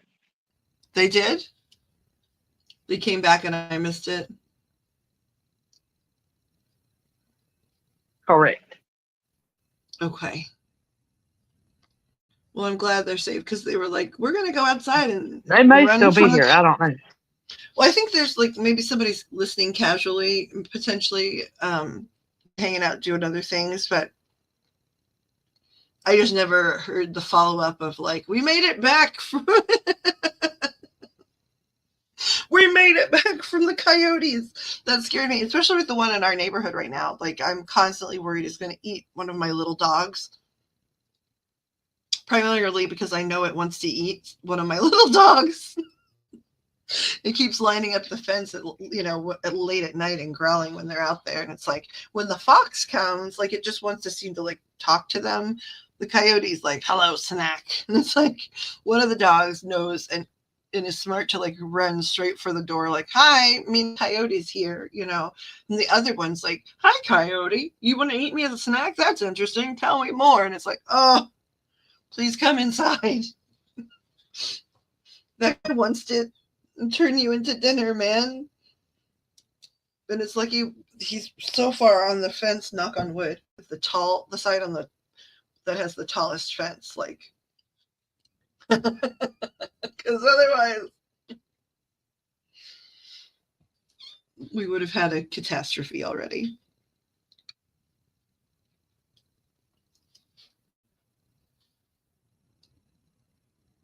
I think it's important. I know to do all things our way, right? Like, I think the world would be a better place if people were allowed to, even if they did the same kind of work, if they were allowed to approach it their own way, people would be a lot more productive and successful and collaborative. Yeah, seriously. I have a little Chihuahua, and he's not a standard. But he's not the super itty bitty ones either.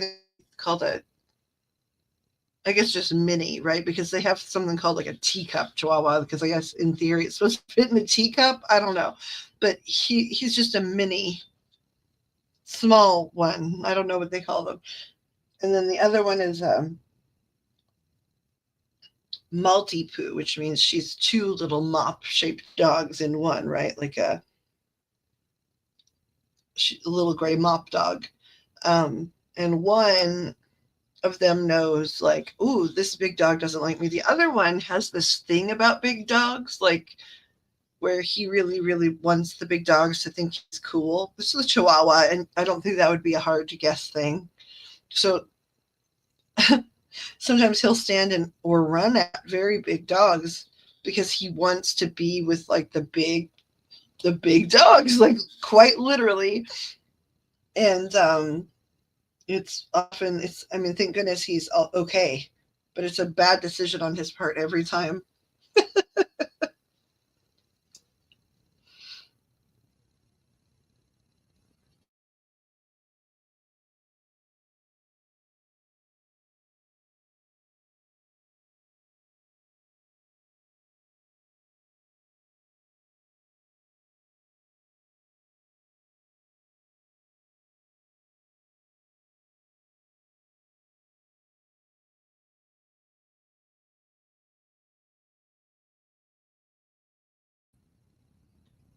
Pixie has jockeys, but I think most of hers have been big guys, right? Yeah.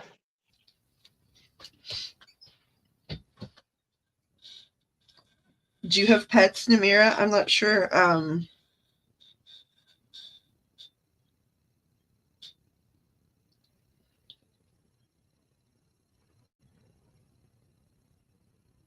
don't know if I've ever really known anybody from. I knew somebody that went to Finland and worked there, and she spent a lot of time with horses when she was there. But I don't know if I know, like, if the Netherlands are big on doggos or.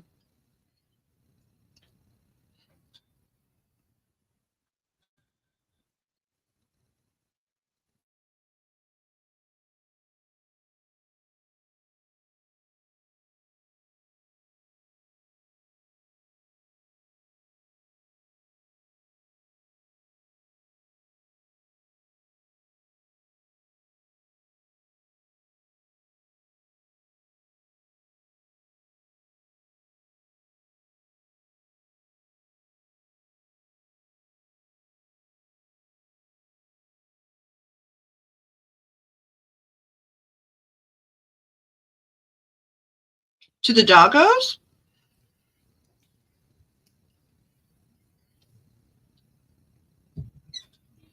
I'm always interested in that. It seems most people I know seem more allergic to cats, and so I always wonder what the difference is. I've never. That'll be something I research now.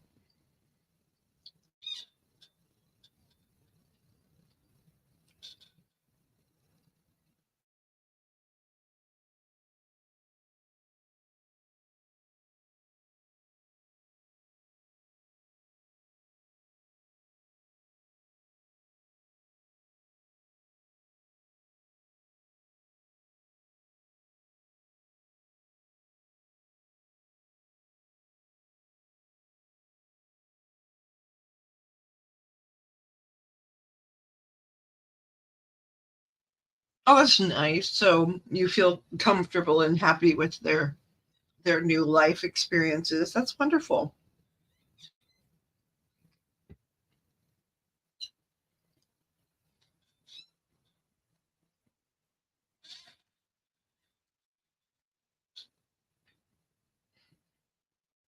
I mean, I've heard a few people, and actually, sort of like Dr. Doolittle around here. There's a lot of animals, but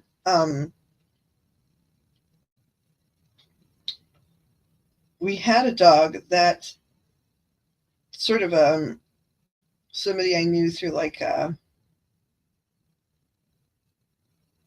sort of healing place had, and then she was going to go have some sort of, I can't remember, surgical procedure or something, and she'd just gotten this puppy, and she knew that she wanted to have a very specific home, so it came to us. But I would have never selected this dog because they're really expensive, and I go to Pounds, and I rescue animals.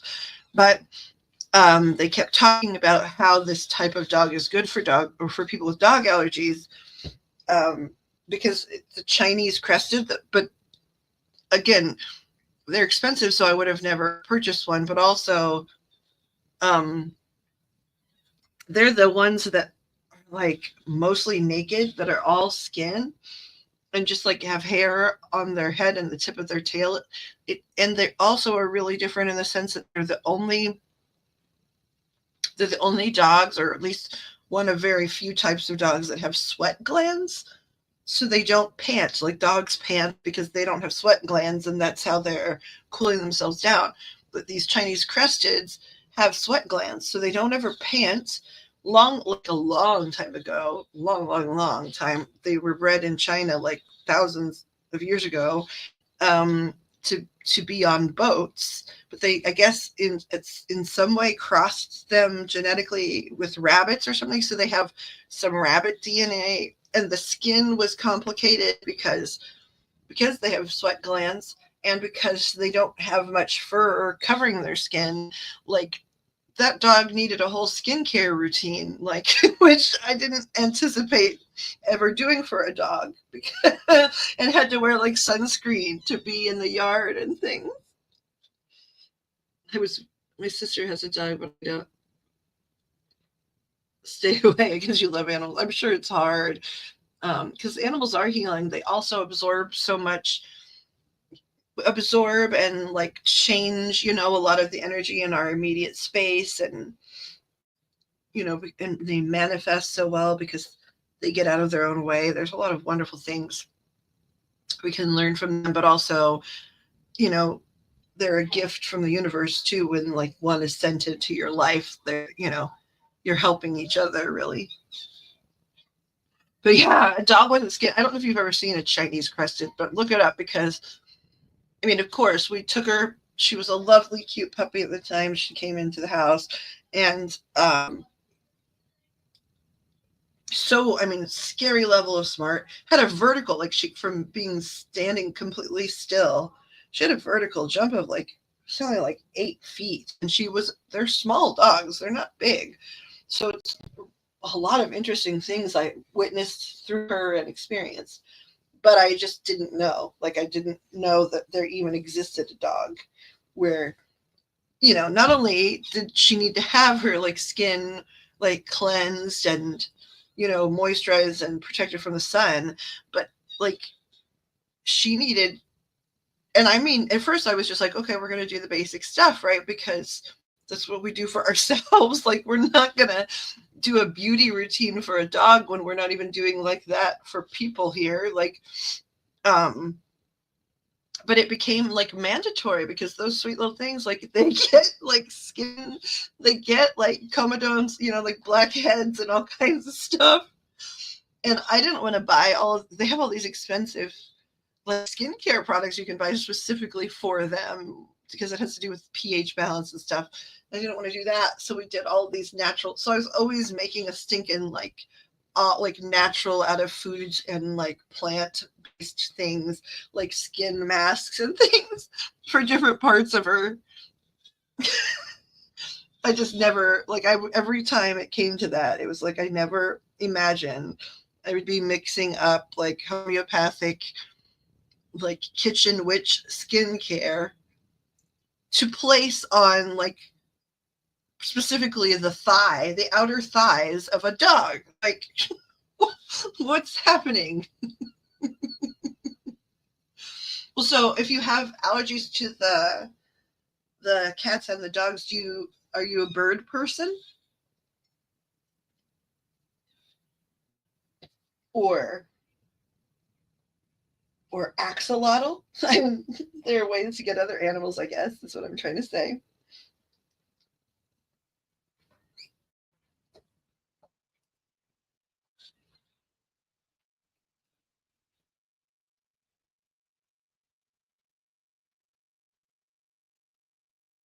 Trying to go to my channel real quick so that I can click on this thingamajig.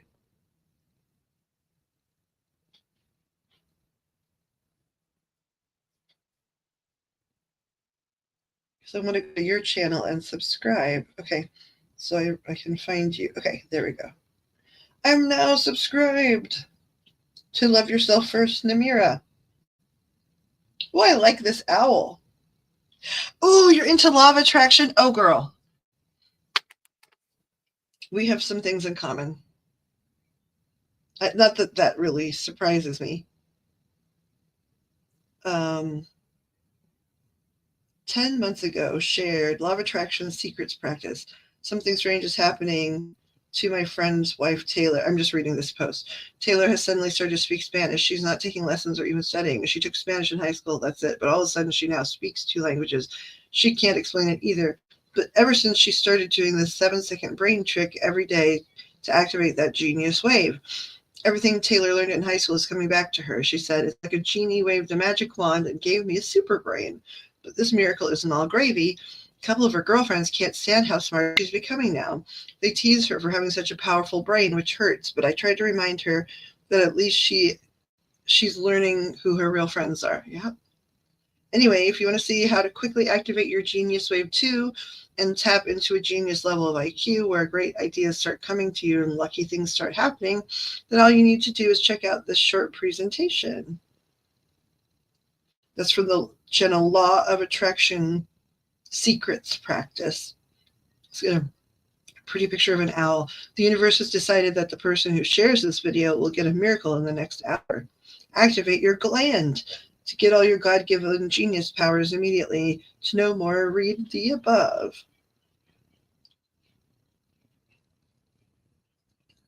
Let's see.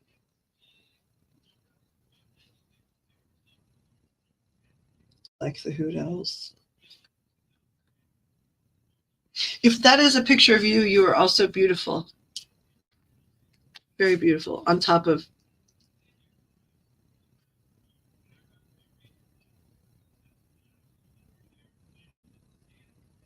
they found what allergies to birds. I'm sorry, I should have been keeping up with the chat. You're saying they found it in your blood with the allergies to birds.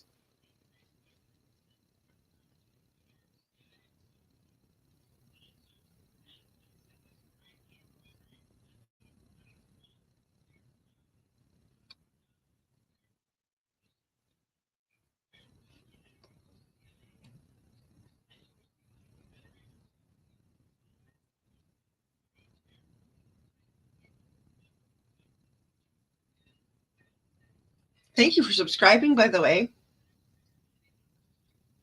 I really appreciate it.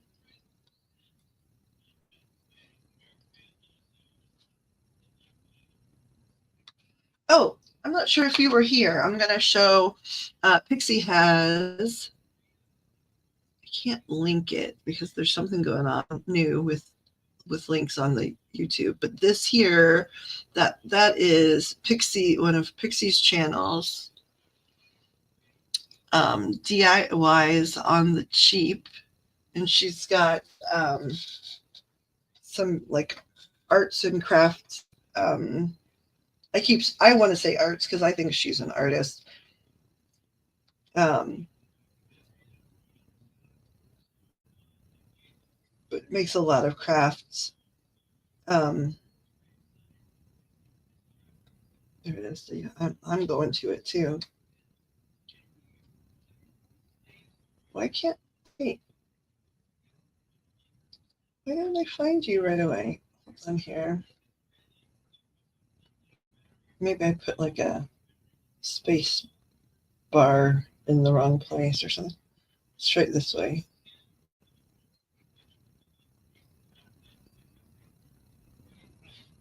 Oh, okay. Yep, that's exactly what it was. Okay, once again, I'm going to say this. Because you're specifying that your content is made for kids, I can't click the bell icon. So I can't click to get notified. I think I've said it before, but maybe you were asleep by that point or something. So what you can do is you can say, no, this is not made for kids, and then underneath specify, but they don't have to be 18 to watch. And then we can subscribe and click the bell icon so we get notifications.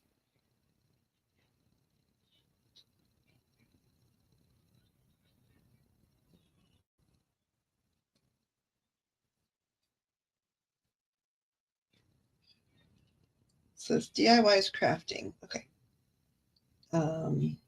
Videos. Temu haul. Okay. Holiday mugs. Butterfly door hang. Flower dragonfly, which I love. Dollar Tree DIY garden hang.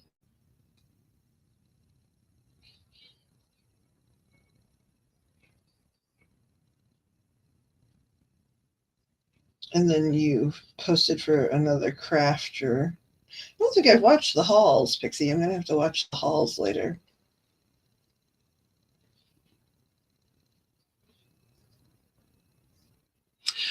Oh, you have a lot of birds in the tree of your neighbor. I'm always curious when people are from different places in the world, what kind of birds are indigenous. I have pet bird. Well, I have outside. I have a crow that visits me, and their family comes around too. But like now, it's been almost 2 years ago that they had an injured wing, so I went and helped them. They somehow were. I never understood, like they were in like a little fir tree that was really low to the ground, and they definitely had a wing injury, but they weren't like tied in there or anything. But anyway, they needed help, so I got them out of the fir tree and set up like a little place, a crow box, which is, I don't know if that's a thing, right? But and would feed them and stuff, and then they healed relatively quickly because it didn't look like it was like super destroyed or whatever. And I was scared to call the wildlife people here because sometimes they can help, right? But if it's not a protected animal, like, and it costs a lot or something, sometimes they make other choices, which I didn't find out until I like turned in other wildlife at one point and found out the hard way, which upset me. So anyway, since it wasn't severe, we became friends. And so now they'll come like sit on my outside windowsill. They want me to come out and give them Cheerios. Very specifically, they want Cheerios. And then I had a couple of conures. I'd never had birds as pets.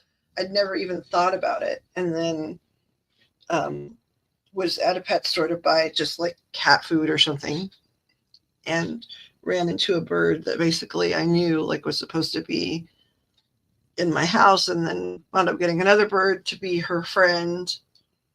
And then now she's crossed into heaven, into non-physical. And so because the boy conure was lonely, but I couldn't bring my heart to get another conure yet, we got a little finch that sounds like a robot. I didn't know they sounded like robots, but so that like they can talk to each other and things, and that's going well. I had no idea. I guess I always thought, I don't know what I thought about birds. I didn't think they were going to be warm companions or something.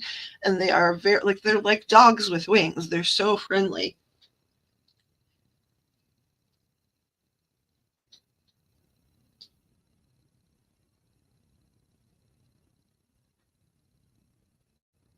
It's a butterfly. Ah, that's sad, but good you could help.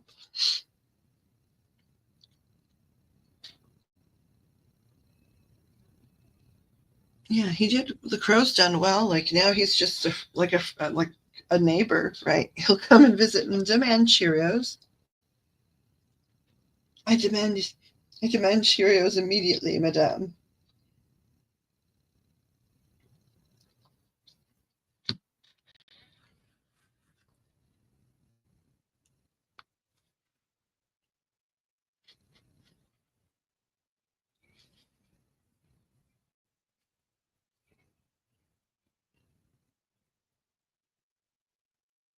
They're talking about love. They're talking about love for Namira again, actually. So this I started fidgeting.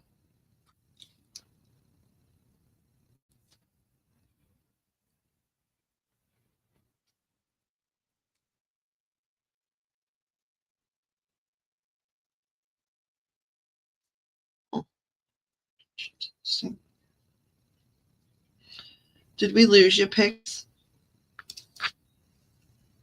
To Dreamland?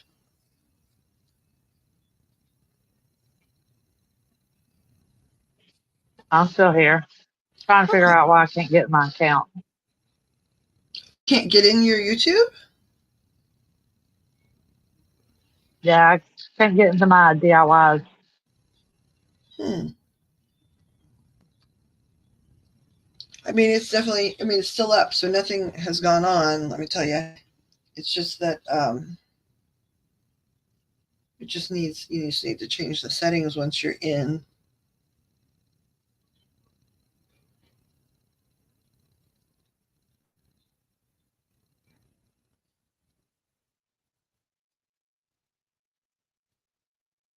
I was just surprised when I saw it too.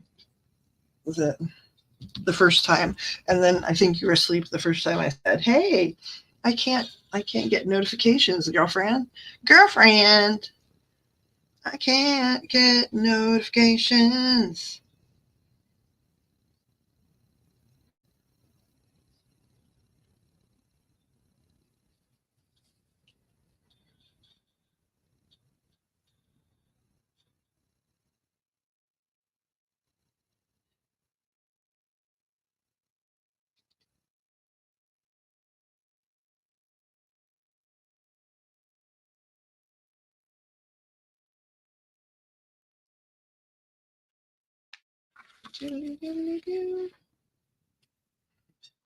It's time to let the T-Rex roam.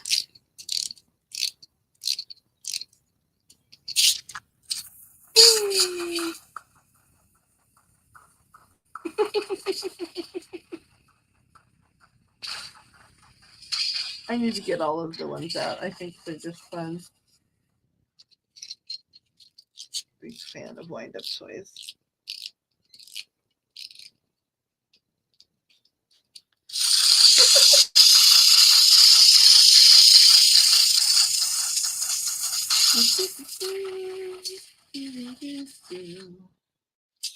Have a little race too.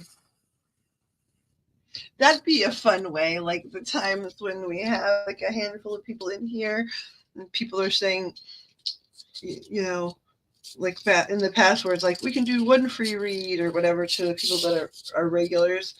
It'd be cool since I have enough of things like this to like list them like one, you know, have numbers and have everybody pick one, and then whoever's guy crosses the finish line picks up the reading.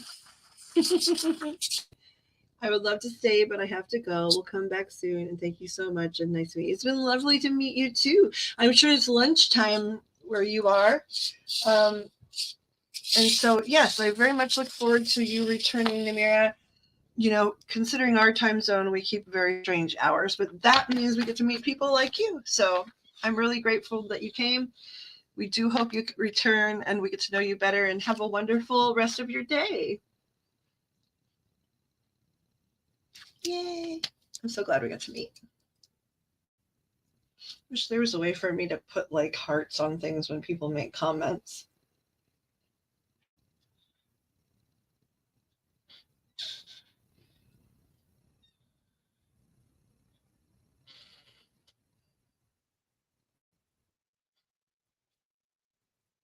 Let's see, can I?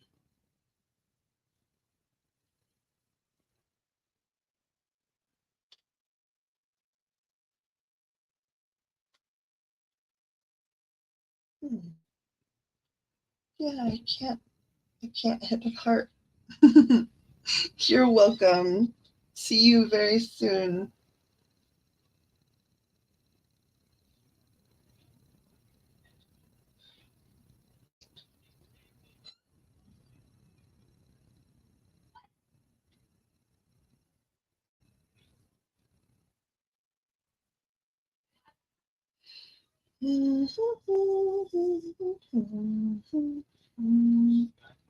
All right. I'm not sure who we. Oh, good. I'm glad you will return. Be well until. Let me type it in there too because.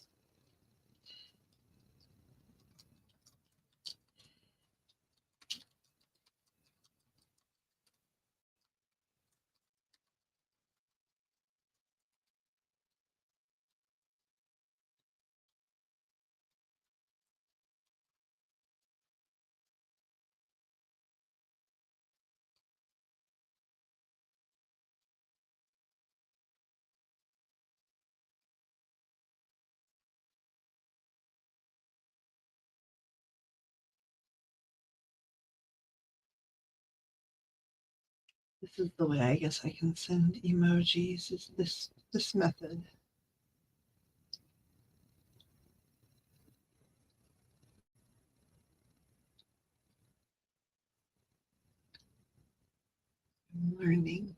I'm learning technologically.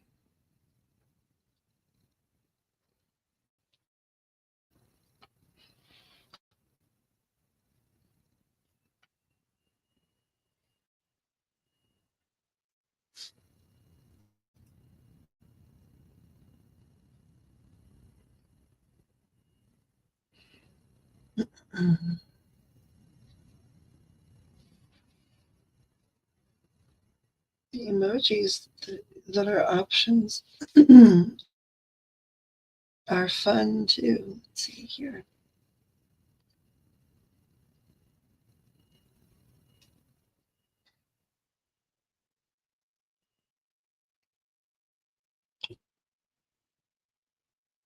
There we go. Okay.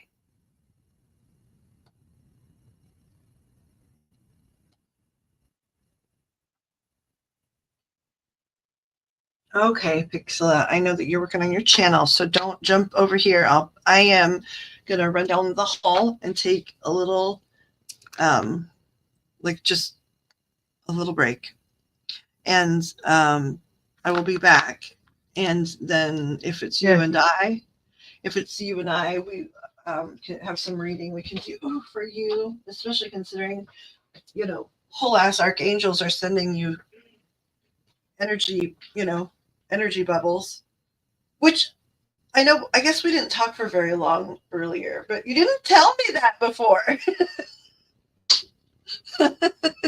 Anyway, I'll be back. I'm going to take care of my thingamajig and then we can do something else when I get back. Okay.